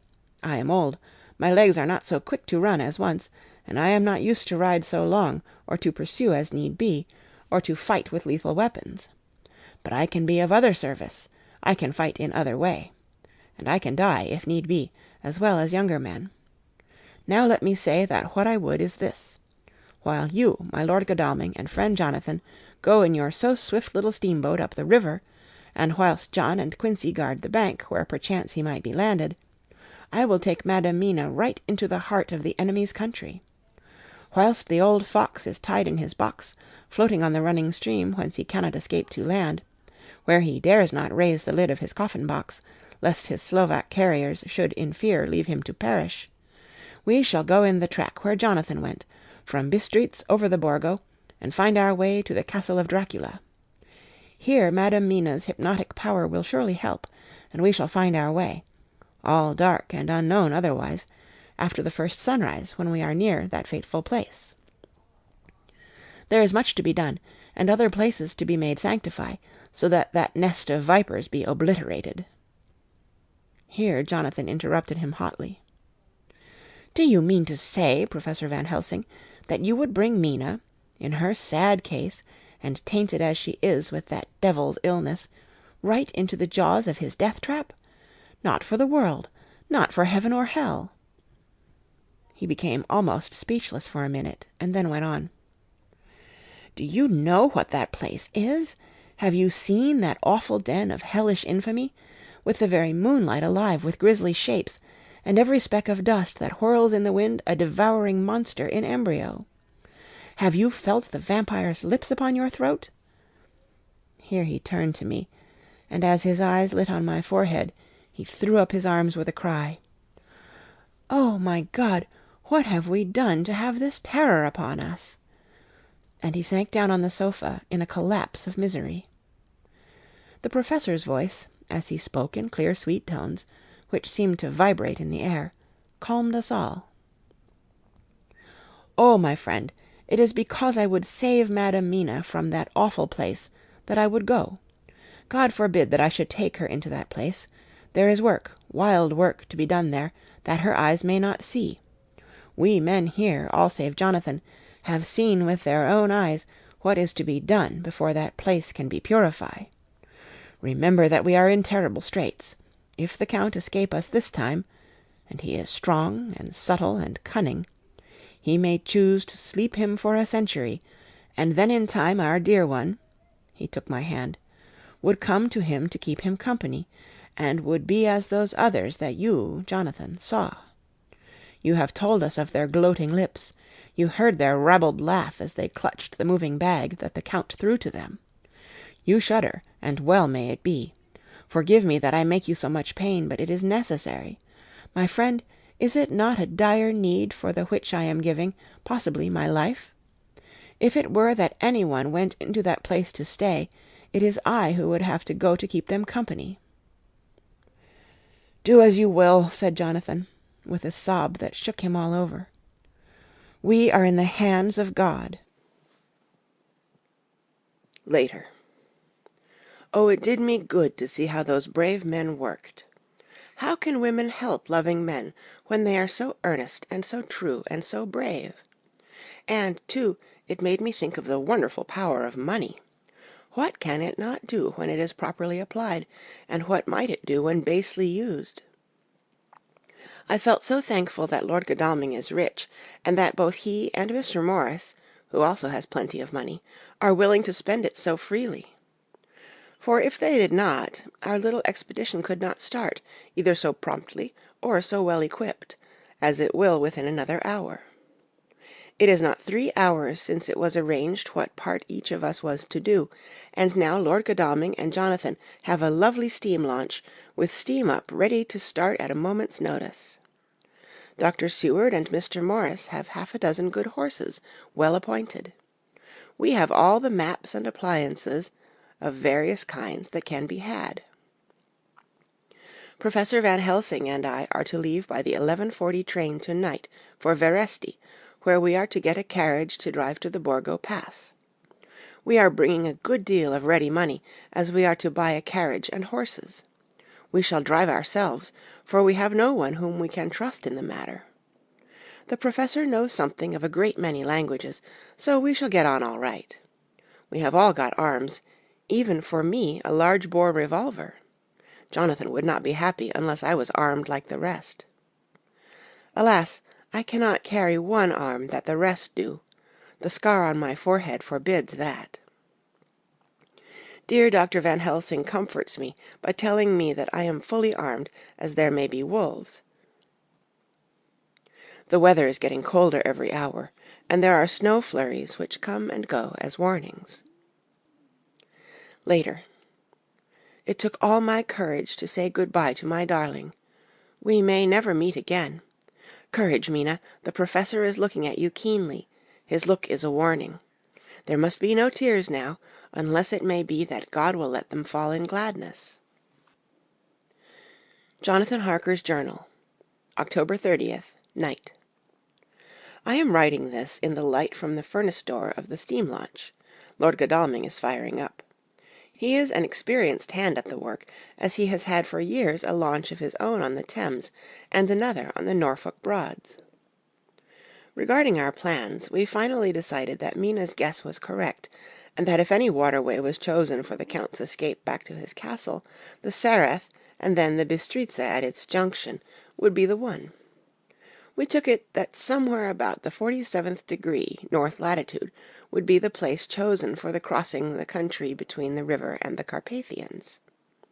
We have no fear in running at good speed up the river at night. There is plenty of water, and the banks are wide enough apart to make steaming, even in the dark, easy enough.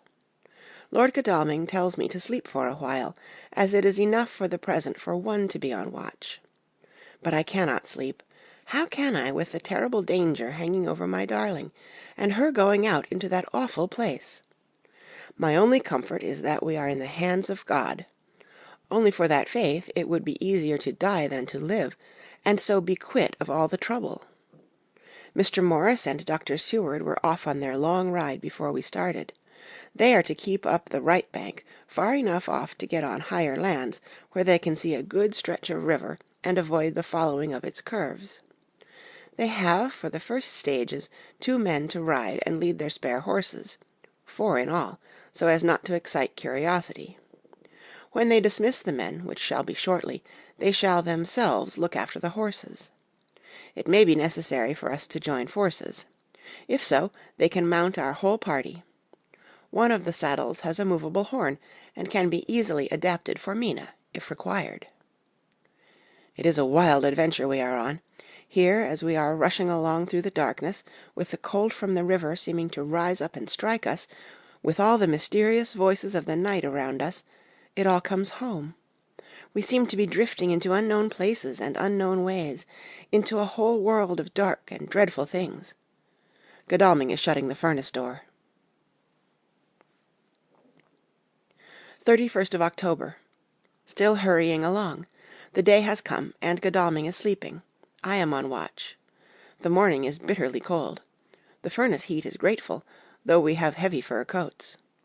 As yet we have passed only a few open boats, but none of them had on board any box or package of anything like the size of the one we seek. The men were scared every time we turned our electric lamp on them, and fell on their knees and prayed. 1st of November, evening. No news all day. We have found nothing of the kind we seek. We have now passed into the Bistritza, and if we are wrong in our surmise, our chance is gone. We have overhauled every boat, big and little. Early this morning one crew took us for a government boat, and treated us accordingly. We saw in this a way of smoothing matters, so at Fundu, where the Bistritza runs into the Sereth, we got a Romanian flag, which we now fly conspicuously. With every boat which we have overhauled since then, this trick has succeeded. We have had every deference shown to us, and not once any objection to whatever we chose to ask or do. Some of the Slovaks tell us that a big boat passed them, going at more than usual speed, as she had a double crew on board. This was before they came to Fundu, so they could not tell us whether the boat turned into the Bistritza or continued on up the Sereth. At Fundu we could not hear of any such boat, so she must have passed there in the night. I am feeling very sleepy. The cold is perhaps beginning to tell upon me, and nature must have rest sometime. Godalming insists that he shall keep the first watch. God bless him for all his goodness to poor dear Mina and me. 2nd of November, morning. It is broad daylight. That good fellow would not wake me. He says it would have been a sin to, for I slept peacefully, and was forgetting my trouble. It seems brutally selfish for me to have slept so long, and let him watch all night, but he was quite right. I am a new man this morning, and, as I sit here and watch him sleeping, I can do all that is necessary, both as to minding the engine, steering, and keeping watch. I can feel that my strength and energy are coming back to me. I wonder where Mina is now, and Van Helsing. They should have got to Veresti about noon on Wednesday. It would take them some time to get the carriage and horses, so if they had started and travelled hard, they would be about now at the Borgo Pass. God guide and help them. I am afraid to think what may happen. If we could only go faster, but we cannot. The engines are throbbing and doing their utmost. I wonder how Dr. Seward and Mr. Morris are getting on. There seem to be endless streams running down the mountains into this river, but as none of them are very large, at present at all events, though they are terrible doubtless in winter and when the snow melts, the horsemen may not have met such obstruction. I hope that before we get to Strasbourg we may see them, for if by that time we have not overtaken the Count, it may be necessary to take counsel together what to do next. Dr. Seward's Diary, 2nd of November. 3 days on the road. No news, and no time to write it if there had been, for every moment is precious. We have had only the rest needful for the horses, but we are both bearing it wonderfully. Those adventurous days of ours are turning up useful. We must push on. We shall never feel happy till we get the launch in sight again. 3rd of November. We heard at Fundu that the launch had gone up the Bistritza. I wish it wasn't so cold. There are signs of snow coming, and if it falls heavy it will stop us. In such case we must get a sledge and go on, Russian fashion. 4th of November. Today we heard of the launch having been detained in an accident when trying to force a way up the rapids. The Slovak boats get up all right, by aid of a rope and steering with knowledge. Some went up only a few hours before. Godalming is an amateur fitter himself, and evidently it was he who put the launch in trim again. Finally they got up the rapids all right, with local help, and are off on the chase afresh. I fear that the boat is not any better for the accident. The peasantry tell us that after she got upon smooth water again, she kept stopping every now and again so long as she was in sight. We must push on harder than ever. Our help may be wanted soon. Mina Harker's Journal, 31st of October. Arrived at Veresti at noon. The professor tells me that this morning at dawn he could hardly hypnotize me at all, and that all I could say was, "Dark and quiet." He is off now buying a carriage and horses.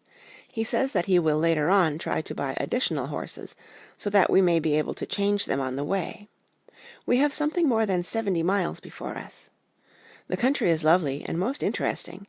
If only we were under different conditions, how delightful it would be to see it all.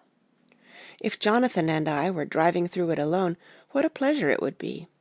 To stop and see people and learn something of their life, and to fill our minds and memories with all the color and picturesqueness of the whole wild, beautiful country and the quaint people.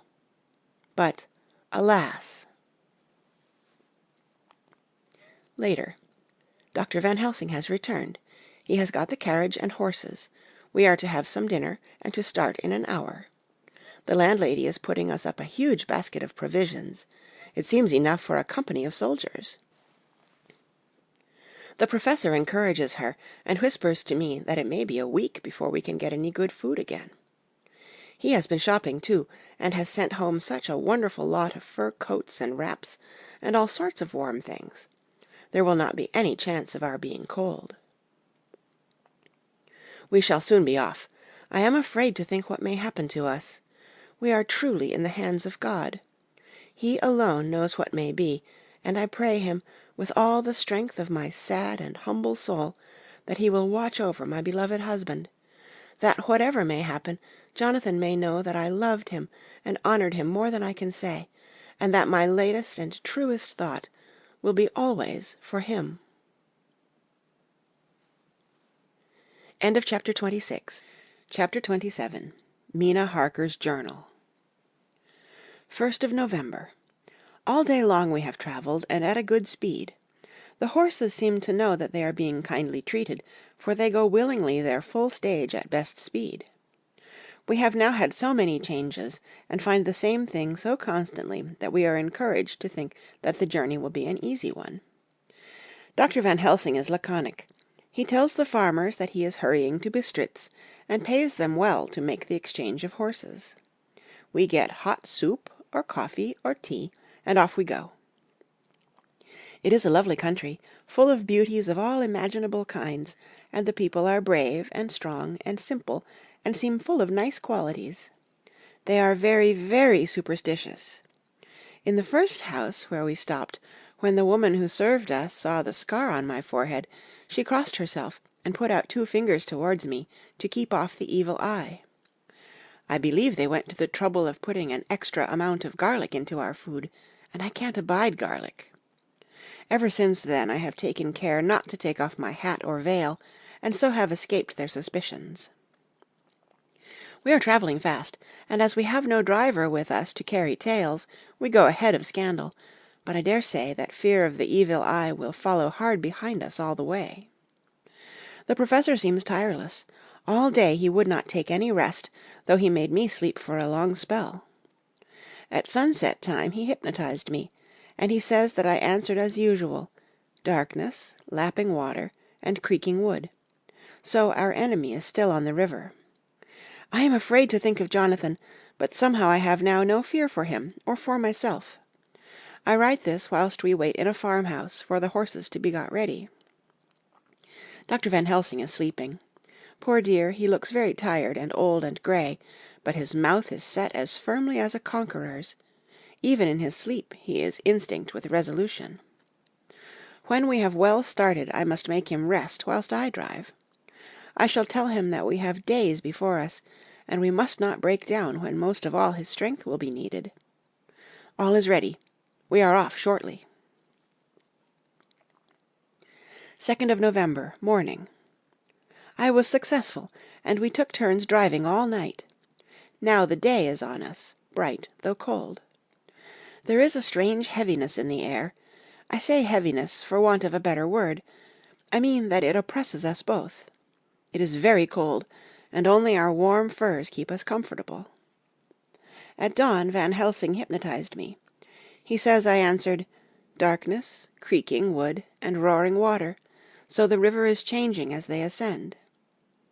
I do hope that my darling will not run any chance of danger, more than need be, but we are in God's hands. 2nd of November, night. All day long, driving. The country gets wilder as we go, and the great spurs of the Carpathians, which at Veresti seemed so far from us and so low on the horizon, now seem to gather round us and tower in front. We both seem in good spirits. I think we make an effort each to cheer the other. In the doing so we cheer ourselves. Dr. Van Helsing says that by morning we shall reach the Borgo Pass. The houses are very few here now, and the professor says that the last horse we got will have to go on with us, as we may not be able to change. He got 2 in addition to the 2 we changed, so that now we have a rude 4 in hand. The dear horses are patient and good, and they give us no trouble. We are not worried with other travellers, and so even I can drive. We shall get to the pass in daylight. We do not want to arrive before. So we take it easy, and have each a long rest in turn. Oh, what will tomorrow bring to us? We go to seek the place where my poor darling suffered so much. God grant that we may be guided aright, and that he will deign to watch over my husband and those dear to us both, and who are in such deadly peril. As for me, I am not worthy in his sight. Alas, I am unclean to his eyes, and shall be until he may deign to let me stand forth in his sight as one of those who have not incurred his wrath. Memorandum by Abraham Van Helsing. 4th of November. This to my old and true friend John Seward, M.D., of Purfleet, London, in case I may not see him. It may explain. It is morning, and I write by a fire which all the night I have kept alive, Madam Mina aiding me. It is cold, so cold that the grey heavy sky is full of snow, which, when it falls, will settle for all winter, as the ground is hardening to receive it. It seems to have affected Madam Mina. She has been so heavy of head all day that she was not like herself. She sleeps and sleeps and sleeps. She, who is usual so alert, have done literally nothing all the day. She even have lost her appetite. She make no entry into her little diary, she who writes so faithful at every pause. Something whisper to me that all is not well. However, to-night she is more vif. Her long sleep all day have refresh and restore her, for now she is all sweet and bright as ever. At sunset I try to hypnotize her, but alas, with no effect. The power has grown less and less with each day, and to-night it fail me altogether. Well, God's will be done, whatever it may be, and whithersoever it may lead. Now to the historical, for as Madam Mina write not in her stenography, I must, in my cumbrous old fashion, so that each day of us may not go unrecorded. We got to the Borgo Pass just after sunrise yesterday morning. When I saw the signs of the dawn, I got ready for the hypnotism. We stopped our carriage, and got down so that there might be no disturbance. I made a couch with furs, and Madam Mina, lying down, yield herself as usual, but more slow and more short time than ever, to the hypnotic sleep. As before came the answer, darkness and the swirling of water. Then she woke, bright and radiant, and we go on our way, and soon reach the pass. At this time and place she become all on fire with zeal. Some new guiding power be in her manifested, for she point to a road and say, "This is the way." "How know you it?" I ask. "Of course I know it," she answer, and with a pause add, "Have not my Jonathan travelled it, and wrote of his travel?" At first I think somewhat strange, but soon I see that there be only one such by-road. It is used but little, and very different from the coach road from the Bukovina to Bistritz, which is more wide and hard, and more of use. So we came down this road. When we meet other ways, not always were we sure that they were roads at all, for they be neglect, and light snow have fallen. The horses know, and they only. I give rein to them, and they go on so patient. By and by we find all the things which Jonathan have note in that wonderful diary of him. Then we go on for long, long hours and hours. At the first I tell Madam Mina to sleep. She try, and she succeed. She sleep all the time, till at the last I feel myself to suspicious grow, and attempt to wake her. But she sleep on, and I may not wake her though I try. I do not wish to try too hard, lest I harm her, for I know that she have suffer much, and sleep at times be all in all to her. I think I drowse myself, for all of a sudden I feel guilt, as though I have done something. I find myself bolt up with the reins in my hand, and the good horses go along, jog, jog, just as ever. I look down, and find Madam Mina still asleep. It is now not far off sunset time, and over the snow the light of the sun flow in big yellow flood, so that we throw great long shadow on where the mountain rise so steep. For we are going up, and all is oh so wild and rocky, as though it were the end of the world. Then I arouse Madam Mina. This time she wake with not much trouble, and then I try to put her to hypnotic sleep. But she sleep not, being as though I were not. Still I try and try, till all at once I find her and myself in dark. So I look round, and find that the sun have gone down. Madam Mina laugh, and I turn and look at her. She is now quite awake, and looks so well as I never saw her since that night at Carfax, when we first enter the Count's house. I am amazed, and not at ease then, but she is so bright and tender and thoughtful for me that I forget all fear. I light a fire, for we have brought supply of wood with us, and she prepare food while I undo the horses and set them, tethered in shelter, to feed. Then when I return to the fire she have my supper ready. I go to help her, but she smile, and tell me that she have eat already, that she was so hungry that she would not wait. I like it not, and I have grave doubts, but I fear to affright her, and so I am silent of it. She help me, and I eat alone, and then we wrap in fur and lie beside the fire, and I tell her to sleep while I watch. But presently I forget all of watching, and when I sudden remember that I watch, I find her lying quiet, but awake, and looking at me with so bright eyes. Once, twice more the same occur, and I get much sleep till before morning. When I awake I try to hypnotize her, but alas, though she shut her eyes obedient, she may not sleep. The sun rise up, and then sleep come to her too late, but so heavy that she will not wake. I have to lift her up and place her sleeping in the carriage, when I have harnessed the horses and made all ready. Madam still sleep, and she look in her sleep more healthy and more redder than before. And I like it not. And I am afraid. I am afraid of all things, even to think but I must go on my way. The stake we play for is life and death, or more than these, and we must not flinch. 5th of November, morning. Let me be accurate in everything, for though you and I have seen some strange things together, you may at the first think that I, Van Helsing, am mad, that the many horrors and the so long strain on nerves has at the last turned my brain. All yesterday we travel, ever getting closer to the mountains, and moving into a more and more wild and desert land. There are great frowning precipices, and much falling water, and nature seemed to have held some time her carnival. Madam Mina still sleep, and though I did have hunger and appeased it, I could not waken her, even for food. I began to fear that the fatal spell of the place was upon her, tainted as she is with that vampire baptism. Well, said I to myself, if it be that she sleep all the day, it shall also be that I do not sleep at night. As we travel on the rough road, for a road of an ancient and imperfect kind there was, I held my head down and slept. Again I waked with a sense of guilt and of time past, and found Madam Mina still sleeping, and the sun low down. But all was indeed changed. The frowning mountains seemed further away, and we were near the top of a steep-rising hill, on summit of which was such a castle as Jonathan tell of in his diary.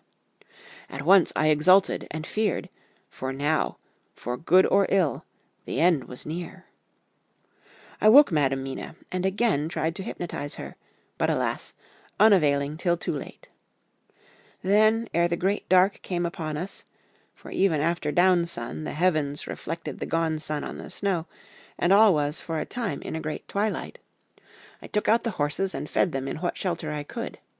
Then I make a fire, and near it I make Madam Mina, now awake and more charming than ever, sit comfortable amid her rugs. I got ready food, but she would not eat, simply saying that she had not hunger. I did not press her, knowing her unavailingness. But I myself eat, for I must needs now be strong for all. Then, with the fear on me of what might be, I drew a ring so big for her comfort, round where Madam Mina sat, and over the ring I passed some of the wafer, and I broke it fine, so that all was well guarded. She sat still all the time, so still as one dead, and she grew whiter and ever whiter, till the snow was not more pale, and no word she said. But when I drew near she clung to me, and I could know that the poor soul shook her from head to feet with a tremor that was pain to feel. I said to her presently, when she had grown more quiet, "Will you not come over to the fire?" For I wished to make a test of what she could. She rose obedient, but when she had made a step she stopped, and stood as one stricken. "Why not go on?" I asked. She shook her head, and, coming back, sat down in her place. Then, looking at me with open eyes, as of one waked from sleep, she said simply, "I cannot," and remained silent. I rejoiced, for I knew that what she could not, none of those things we dreaded could. Though there might be danger to her body, yet her soul was safe. Presently the horses began to scream, and tore at their tethers till I came to them and quieted them. When they did feel my hands on them, they whinnied low as in joy, and licked at my hands, and were quiet for a time. Many times through the night did I come to them, till it arrived to the cold hour when all nature is at lowest, and every time my coming was with quiet of them.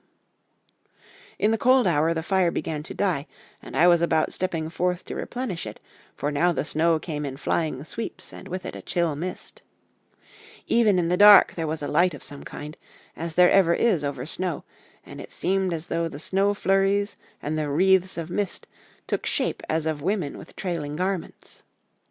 All was in dead, grim silence, only that the horses whinnied and cowered, as if in terror of the worst. I began to fear, horrible fears, but then came to me the sense of safety in that ring wherein I stood. I began, too, to think that my imaginings were of the night, and the gloom, and the unrest that I have gone through, and all the terrible anxiety. It was as though my memories of all Jonathan's horrid experience were befooling me, for the snowflakes and the mist began to wheel and circle round, till I could get as though a shadowy glimpse of those women that would have kissed him. And then the horses cowered lower and lower, and moaned in terror as men do in pain. Even the madness of fright was not to them, so that they could break away. I feared for my dear Madam Mina when these weird figures drew near and circled round. I looked at her, but she sat calm and smiled at me. When I would have stepped to the fire to replenish it, she caught me and held me back, and whispered, like a voice that one hears in a dream, so low it was, "No, no, do not go without. Here you are safe." I turned to her, and looking in her eyes, said, "But you? It is for you that I fear." Whereat she laughed, a laugh low and unreal, and said, "Fear for me? Why fear for me? None safer in all the world from them than I am." And as I wondered at the meaning of her words, a puff of wind made the flame leap up, and I see the red scar on her forehead. Then, alas, I knew. Did I not, I would soon have learned, for the wheeling figures of mist and snow came closer, but keeping ever without the holy circle. Then they began to materialize till, if God have not taken away my reason, for I saw it through my eyes, there were before me in actual flesh the same 3 women that Jonathan saw in the room when they would have kissed his throat. I knew the swaying round forms, the bright hard eyes, the white teeth, the ruddy colour, the voluptuous lips. They smiled ever at poor dear Madam Mina, and as their laugh came through the silence of the night, they twined their arms and pointed to her, and said in those so sweet tingling tones that Jonathan said were of the intolerable sweetness of the water-glasses, "Come, sister, come to us. Come, come." In fear I turned to my poor Madam Mina, and my heart with gladness leapt like flame, for oh! the terror in her sweet eyes, the repulsion, the horror, told a story to my heart that was all of hope. God be thanked she was not yet of them. I seized some of the firewood which was by me, and holding out some of the wafer, advanced on them towards the fire. They drew back before me, and laughed their low horrid laugh. I fed the fire, and feared them not, for I knew that we were safe within our protections. They could not approach me whilst so armed, nor Madam Mina whilst she remained within the ring, which she could not leave no more than they could enter. The horses had ceased to moan, and lay still on the ground. The snow fell on them softly, and they grew whiter. I knew that there was for the poor beasts no more of terror. And so we remained till the red of the dawn to fall through the snow gloom. I was desolate and afraid, and full of woe and terror, but when that beautiful sun began to climb the horizon, life was to me again. At the first coming of the dawn, the horrid figures melted in the whirling mist and snow. The wreaths of transparent gloom moved away towards the castle, and were lost. Instinctively, with the dawn coming, I turned to Madam Mina, intending to hypnotize her, but she lay in a deep and sudden sleep, from which I could not wake her. I tried to hypnotize through her sleep, but she made no response, none at all, and the day broke. I fear yet to stir. I have made my fire, and have seen the horses. They are all dead. To-day I have much to do here, and I keep waiting till the sun is up high, for there may be places where I must go, where that sunlight, though snow and mist obscure it, will be to me a safety. I will strengthen me with breakfast, and then I will to my terrible work.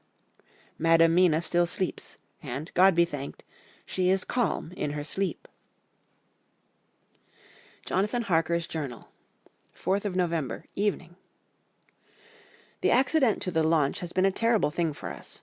Only for it we should have overtaken the boat long ago, and by now my dear Mina would have been free. I fear to think of her, off on the wolds near that horrid place. We have got horses, and we follow on the track. I note this whilst Godalming is getting ready. We have our arms. The Zgani must look out if they mean fight. Oh, if only Morris and Seward were with us! We must only hope. If I write no more, good-bye, Mina. God bless and keep you. Dr. Seward's Diary, 5th of November. With the dawn we saw the body of Zgani before us dashing away from the river with their lighter wagon. They surrounded it in a cluster and hurried along as though beset. The snow is falling lightly, and there is a strange excitement in the air. It may be our own feelings, but the depression is strange. Far off I hear the howling of wolves. The snow brings them down from the mountains, and there are dangers to all of us, and from all sides. The horses are nearly ready, and we are soon off. We ride to death of someone. God alone knows who, or where, or what, or when, or how it may be. Dr. Van Helsing's Memorandum. 5th of November, afternoon. I am at least sane. Thank God for that mercy at all events, though the proving it has been dreadful. When I left Madam Mina sleeping within the holy circle, I took my way to the castle. The blacksmith hammer which I took in the carriage from Veresti was useful. Though the doors were all open, I broke them off the rusty hinges, lest some ill intent or ill chance should close them, so that being entered I might not get out. Jonathan's bitter experience served me here. By memory of his diary I found my way to the old chapel, for I knew that here my work lay. The air was oppressive. It seemed as if there was some sulphurous fume, which at times made me dizzy. Either there was a roaring in my ears, or I heard afar off the howl of wolves. Then I bethought me of my dear Madam Mina, and I was in terrible plight. The dilemma had me between his horns. Her I had not dared to take into this place, but left safe from the vampire in that holy circle, and yet even there would be the wolf.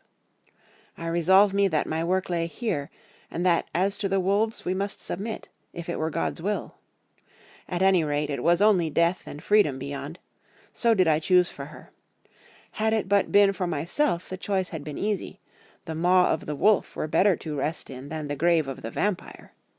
So I make my choice to go on with my work. I knew that there were at least 3 graves to find, graves that are in habit. So I search, and I find one of them. She lay in her vampire sleep, so full of life and voluptuous beauty that I shudder as though I have come to do murder. Ah, I doubt not that in old time, when such things were, many a man who set forth to do such a task as mine found at the last his heart fail him, and then his nerve. So he delay and delay and delay, till the mere beauty and the fascination of the wanton undead have hypnotized him, and he remain on and on till sunset come, and the vampire sleep be over. Then the beautiful eyes of the fair woman open and look love, and the voluptuous mouth present to a kiss, and man is weak. And there remain one more victim in the vampire fold, one more to swell the grim and grisly ranks of the undead. There is some fascination, surely, when I am moved by the mere presence of such an one, even lying as she lay in a tomb fretted with age and heavy with the dust of centuries, though there be that horrid odour such as the lairs of the Count have had. Yes, I was moved, I, Van Helsing, with all my purpose and with my motive for hate, I was moved to a yearning for delay, which seemed to paralyze my faculties and to clog my very soul. It may have been that the need of natural sleep and the strange oppression of the air were beginning to overcome me. Certain it was that I was lapsing into sleep, the open-eyed sleep of one who yields to a sweet fascination, when there came through the snow-stilled air a long, low wail, so full of woe and pity that it woke me like the sound of a clarion. For it was the voice of my dear Madam Mina that I heard. Then I braced myself again to my horrid task, and found by wrenching away tomb tops one other of the sisters, the other dark one. I dared not pause to look on her as I had on her sister, lest once more I should begin to be in thrall, but I go on searching, until presently I find in a high great tomb, as if made to one much beloved, that other fair sister which, like Jonathan, I had seen to gather herself out of the atoms of the mist. She was so fair to look on, so radiantly beautiful, so exquisitely voluptuous, that the very instinct of man in me, which calls some of my sex to love and to protect one of hers, made my head whirl with new emotion. But God be thanked, that soul wail of my dear Madam Mina had not died out of my ears, and before the spell could be wrought further upon me, I had nerved myself to my wild work.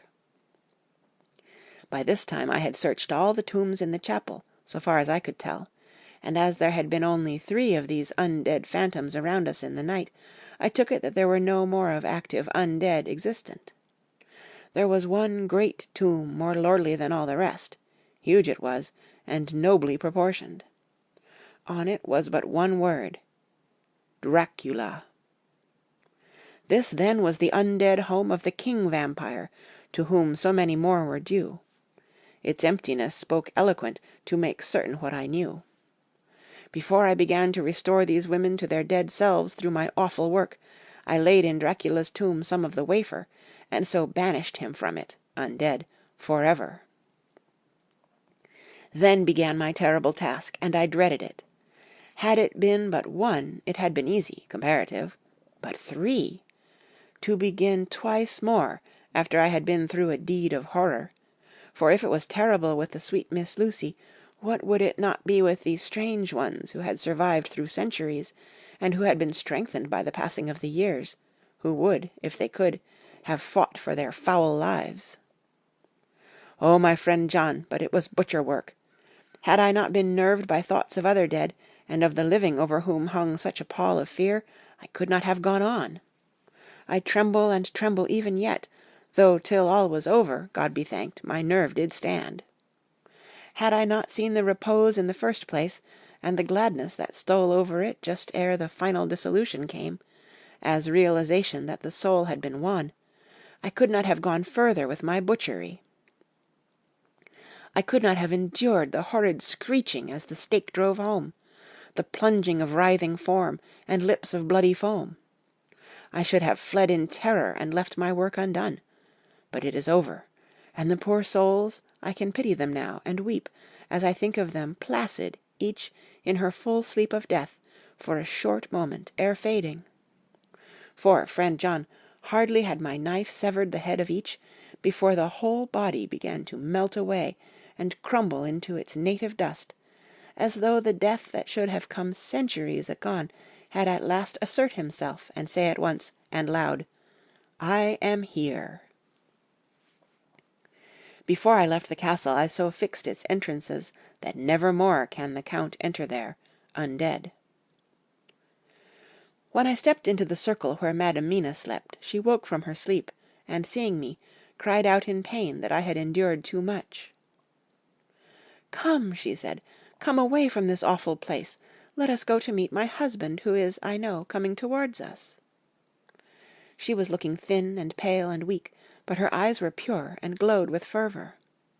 I was glad to see her paleness and her illness, for my mind was full of the fresh horror of that ruddy vampire sleep. And so with trust and hope, and yet full of fear, we go eastward to meet our friends, and him, whom Madam Mina tell me that she know are coming to meet us.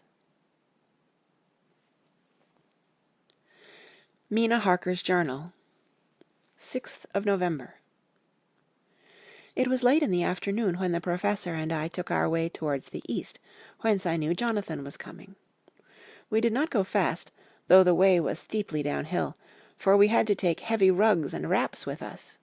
We dared not face the possibility of being left without warmth in the cold and the snow. We had to take some of our provisions, too, for we were in a perfect desolation, and, so far as we could see through the snowfall, there was not even the sign of habitation. When we had gone about a mile, I was tired with the heavy walking, and sat down to rest. Then we looked back, and saw where the clear line of Dracula's castle cut the sky. For we were so deep under the hill whereon it was set, that the angle of perspective of the Carpathian Mountains was far below it. We saw it in all its grandeur, perched 1,000 feet on the summit of a sheer precipice, and with seemingly a great gap between it and the steep of the adjacent mountain on any side. There was something wild and uncanny about the place. We could hear the distant howling of wolves. They were far off, but the sound, even though coming muffled through the deadening snowfall, was full of terror. I knew from the way Dr. Van Helsing was searching about that he was trying to seek some strategic point, where we would be less exposed in case of attack. The rough roadway still led downwards. We could trace it through the drifted snow. In a little while the Professor signalled to me, so I got up and joined him. He had found a wonderful spot, a sort of natural hollow in a rock, with an entrance like a doorway between two boulders. He took me by the hand and drew me in. "See," he said, "here you will be in shelter, and if the wolves do come, I can meet them one by one." He brought in our furs, and made a snug nest for me, and got out some provisions and forced them upon me. But I could not eat. To even try to do so was repulsive to me, and, much as I would have liked to please him, I could not bring myself to the attempt. He looked very sad, but did not reproach me. Taking his field glasses from the case, he stood on the top of the rock and began to search the horizon. Suddenly he called out, "Look, Madam Mina, look, look!" I sprang up, and stood beside him on the rock. He handed me his glasses, and pointed. The snow was now falling more heavily, and swirled about fiercely, for a high wind was beginning to blow. However, there were times when there were pauses between the snow flurries, and I could see a long way round. From the height where we were, it was possible to see a great distance, and far off, beyond the white waste of snow, I could see the river lying like a black ribbon in kinks and curls as it wound its way. Straight in front of us, and not far off, in fact, so near that I wondered we had not noticed before, came a group of mounted men hurrying along. In the midst of them was a cart, a long lighter wagon, which swept from side to side like a dog's tail wagging, with each stern inequality of the road. Outlined against the snow as they were, I could see from the men's clothes that they were peasants or gypsies of some kind. On the cart was a great square chest. My heart leaped as I saw it, for I felt that the end was coming. The evening was now drawing close, and well I knew that at sunset the thing, which was till then imprisoned there, would take new freedom, and could in any of many forms elude all pursuit. In fear I turned to the Professor. To my consternation, however, he was not there. An instant later I saw him below me. Round the rock he had drawn a circle, such as we had found shelter in last night. When he had completed it, he stood beside me again, saying, "At least you shall be safe here from him."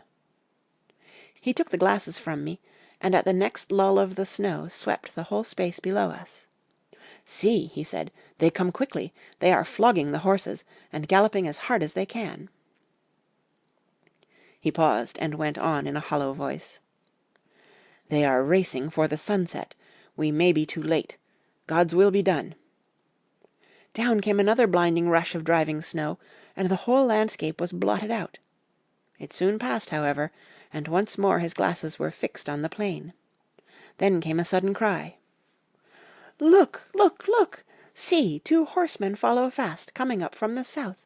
It must be Quincey and John. Take the glass. Look, before the snow blots it all out." I took it and looked. The 2 men might be Dr. Seward and Mr. Morris. I knew at all events that neither of them was Jonathan. At the same time, I knew that Jonathan was not far off. Looking around, I saw on the north side of the coming party 2 other men riding at breakneck speed. One of them I knew was Jonathan, and the other I took, of course, to be Lord Godalming. They, too, were pursuing the party with the cart. When I told the Professor, he shouted in glee like a schoolboy, and after looking intently till a snowfall made sight impossible, he laid his Winchester rifle ready for use against the boulder at the opening of our shelter. "They are all converging," he said. "When the time comes we shall have gipsies on all sides." I got out my revolver ready to hand, for whilst we were speaking the howling of wolves came louder and closer. When the snowstorm abated a moment, we looked again. It was strange to see the snow falling in such heavy flakes close to us, and beyond the sun shining more and more brightly as it sank down towards the far mountain tops. Sweeping the glass all around us, I could see here and there dots moving singly, and in 2s and 3s and larger numbers. The wolves were gathering for their prey. Every instant seemed an age whilst we waited. The wind came now in fierce bursts, and the snow was driven with fury as it swept upon us in circling eddies. At times we could not see an arm's length before us, but at others, as the hollow-sounding wind swept by us, it seemed to clear the air-space around us, so that we could see afar off. We had of late been so accustomed to watch for sunrise and sunset that we knew with fair accuracy when it would be, and we knew that before long the sun would set. It was hard to believe that by our watches it was less than an hour that we waited in that rocky shelter before the various bodies began to converge close upon us. The wind came now with fiercer and more bitter sweeps, and more steadily from the north. It seemingly had driven the snow clouds from us, for, with only occasional bursts, the snow fell. We could distinguish clearly the individuals of each party, the pursued and the pursuers.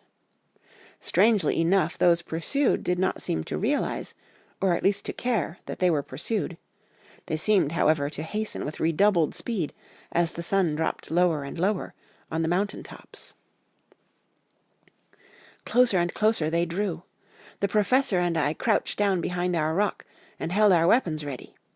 I could see that he was determined that they should not pass. One and all were quite unaware of our presence. All at once 2 voices shouted out to "Halt!" One was my Jonathan's, raised in a high key of passion; the other Mr. Morris's strong, resolute tone of quiet command. The gipsies may not have known the language, but there was no mistaking the tone, in whatever tongue the words were spoken. Instinctively they reined in, and at the instant Lord Godalming and Jonathan dashed up at one side, and Dr. Seward and Mr. Morris on the other. The leader of the gipsies, a splendid-looking fellow, who sat his horse like a centaur, waved them back, and in a fierce voice gave to his companions some word to proceed. They lashed the horses, which sprang forward, but the 4 men raised their Winchester rifles, and in an unmistakable way commanded them to stop. At the same moment Dr. Van Helsing and I rose behind the rock and pointed our weapons at them. Seeing that they were surrounded, the men tightened their reins and drew up. The leader turned to them and gave a word, at which every man of the gipsy party drew what weapon he carried, knife or pistol, and held himself in readiness to attack. Issue was joined in an instant. The leader, with a quick movement of his rein, threw his horse out in front, and pointing first to the sun, now close down on the hilltops, and then to the castle, said something which I did not understand. For answer, all 4 men of our party threw themselves from their horses and dashed towards the cart. I should have felt terrible fear at seeing Jonathan in such danger, but that the ardour of battle must have been upon me as well as the rest of them. I felt no fear, but only a wild surging desire to do something. Seeing the quick movement of our parties, the leader of the gipsies gave a command.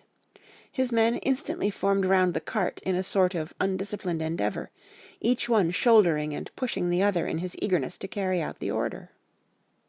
In the midst of this I could see that Jonathan on one side of the ring of men, and Quincey on the other, were forcing a way to the cart. It was evident that they were bent on finishing their task before the sun should set. Nothing seemed to stop or even to hinder them. Neither the levelled weapons, nor the flashing knives of the gipsies in front, nor the howling of the wolves behind, appeared to even attract their attention. Jonathan's impetuosity, and the manifest singleness of his purpose, seemed to overawe those in front of him. Instinctively they cowered aside and let him pass. In an instant he had jumped upon the cart, and, with a strength which seemed incredible, raised the great box and flung it over the wheel to the ground. In the meantime Mr. Morris had had to use force to pass through his side of the ring of Zagani.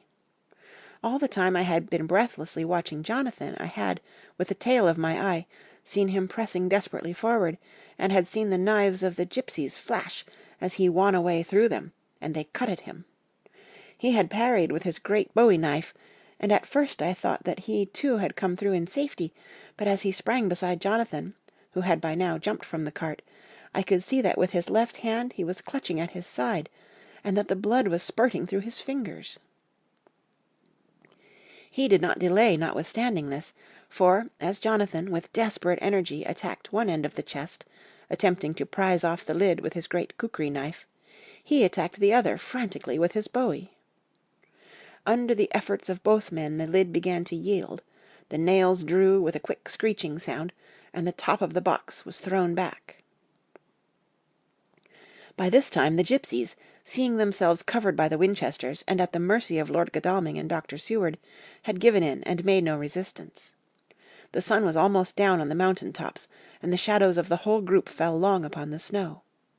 I saw the Count lying within the box upon the earth, some of which the rude falling from the cart had scattered over him. He was deathly pale, just like a waxen image, and the red eyes glared with the horrible vindictive look which I knew too well. As I looked, the eyes saw the sinking sun, and the look of hate in them turned to triumph. But on the instant came the sweep and flash of Jonathan's great knife. I shrieked as I saw it shear through the throat, whilst at the same moment Mr. Morris's bowie knife plunged into the heart. It was like a miracle, but before our very eyes, and almost in the drawing of a breath, the whole body crumbled into dust and passed from our sight. I shall be glad as long as I live that even in that moment of final dissolution there was in the face a look of peace, such as I never could have imagined might have rested there. The castle of Dracula now stood out against the red sky, and every stone of its broken battlements was articulated against the light of the setting sun. The gipsies, taking us as in some way the cause of the extraordinary disappearance of the dead man, turned, without a word, and rode away as if for their lives. Those who were unmounted jumped upon the lighter wagon, and shouted to the horsemen not to desert them. The wolves, which had withdrawn to a safe distance, followed in their wake, leaving us alone. Mr. Morris, who had sunk to the ground, leaned on his elbow, holding his hand pressed to his side. The blood still gushed through his fingers. I flew to him, for the Holy Circle did not now keep me back. So did the 2 doctors. Jonathan knelt behind him, and the wounded man laid back his head on his shoulder. With a sigh he took, with a feeble effort, my hand in that of his own which was unstained. He must have seen the anguish of my heart in my face, for he smiled at me and said, I am only too happy to have been of any service. Oh, God!" he cried suddenly, struggling up to a sitting posture and pointing to me. "It was worth for this to die. Look, look!" The sun was now right down upon the mountain top, and the red gleams fell upon my face, so that it was bathed in rosy light. With one impulse the men sank on their knees, and a deep and earnest "Amen" broke from all as their eyes followed the pointing of his finger. The dying man spoke. "Now God be thanked that all this has not been in vain. See, the snow is not more stainless than her forehead. The curse has passed away." And, to our bitter grief, with a smile and in silence, he died, a gallant gentleman. Note: 7 years ago we all went through the flames, and the happiness of some of us since then is, we think, well worth the pain we endured. It is an added joy to Mina and to me that our boy's birthday is the same day as that on which Quincey Morris died. His mother holds, I know, the secret belief that some of our brave friend's spirit has passed into him. His bundle of names links all our little band of men together, but we call him Quincey. In the summer of this year we made a journey to Transylvania, and went over the old ground which was and is to us so full of vivid and terrible memories. It was almost impossible to believe that the things which we had seen with our own eyes and heard with our own ears were living truths. Every trace of all that had been was blotted out. The castle stood as before, reared high above a waste of desolation. When we got home we were talking of the old time, which we could all look back on without despair, for Godalming and Seward are both happily married. I took the papers from the safe where they had been ever since our return so long ago. We were struck with the fact that in all the mass of material of which the record is composed, there is hardly one authentic document. Nothing but a mass of typewriting, except the later notebooks of Mina and Seward and myself, and Van Helsing's memorandum. We could hardly ask anyone, even did we wish to accept these as proofs of so wild a story. Van Helsing summed it all up as he said, with our boy on his knee. "We want no proofs. We ask none to believe us. This boy will some day know what a brave and gallant woman his mother is. Already he knows her sweetness and loving care. Later on he will understand how some men so loved her that they did dare much for her sake." Jonathan Harker. The End.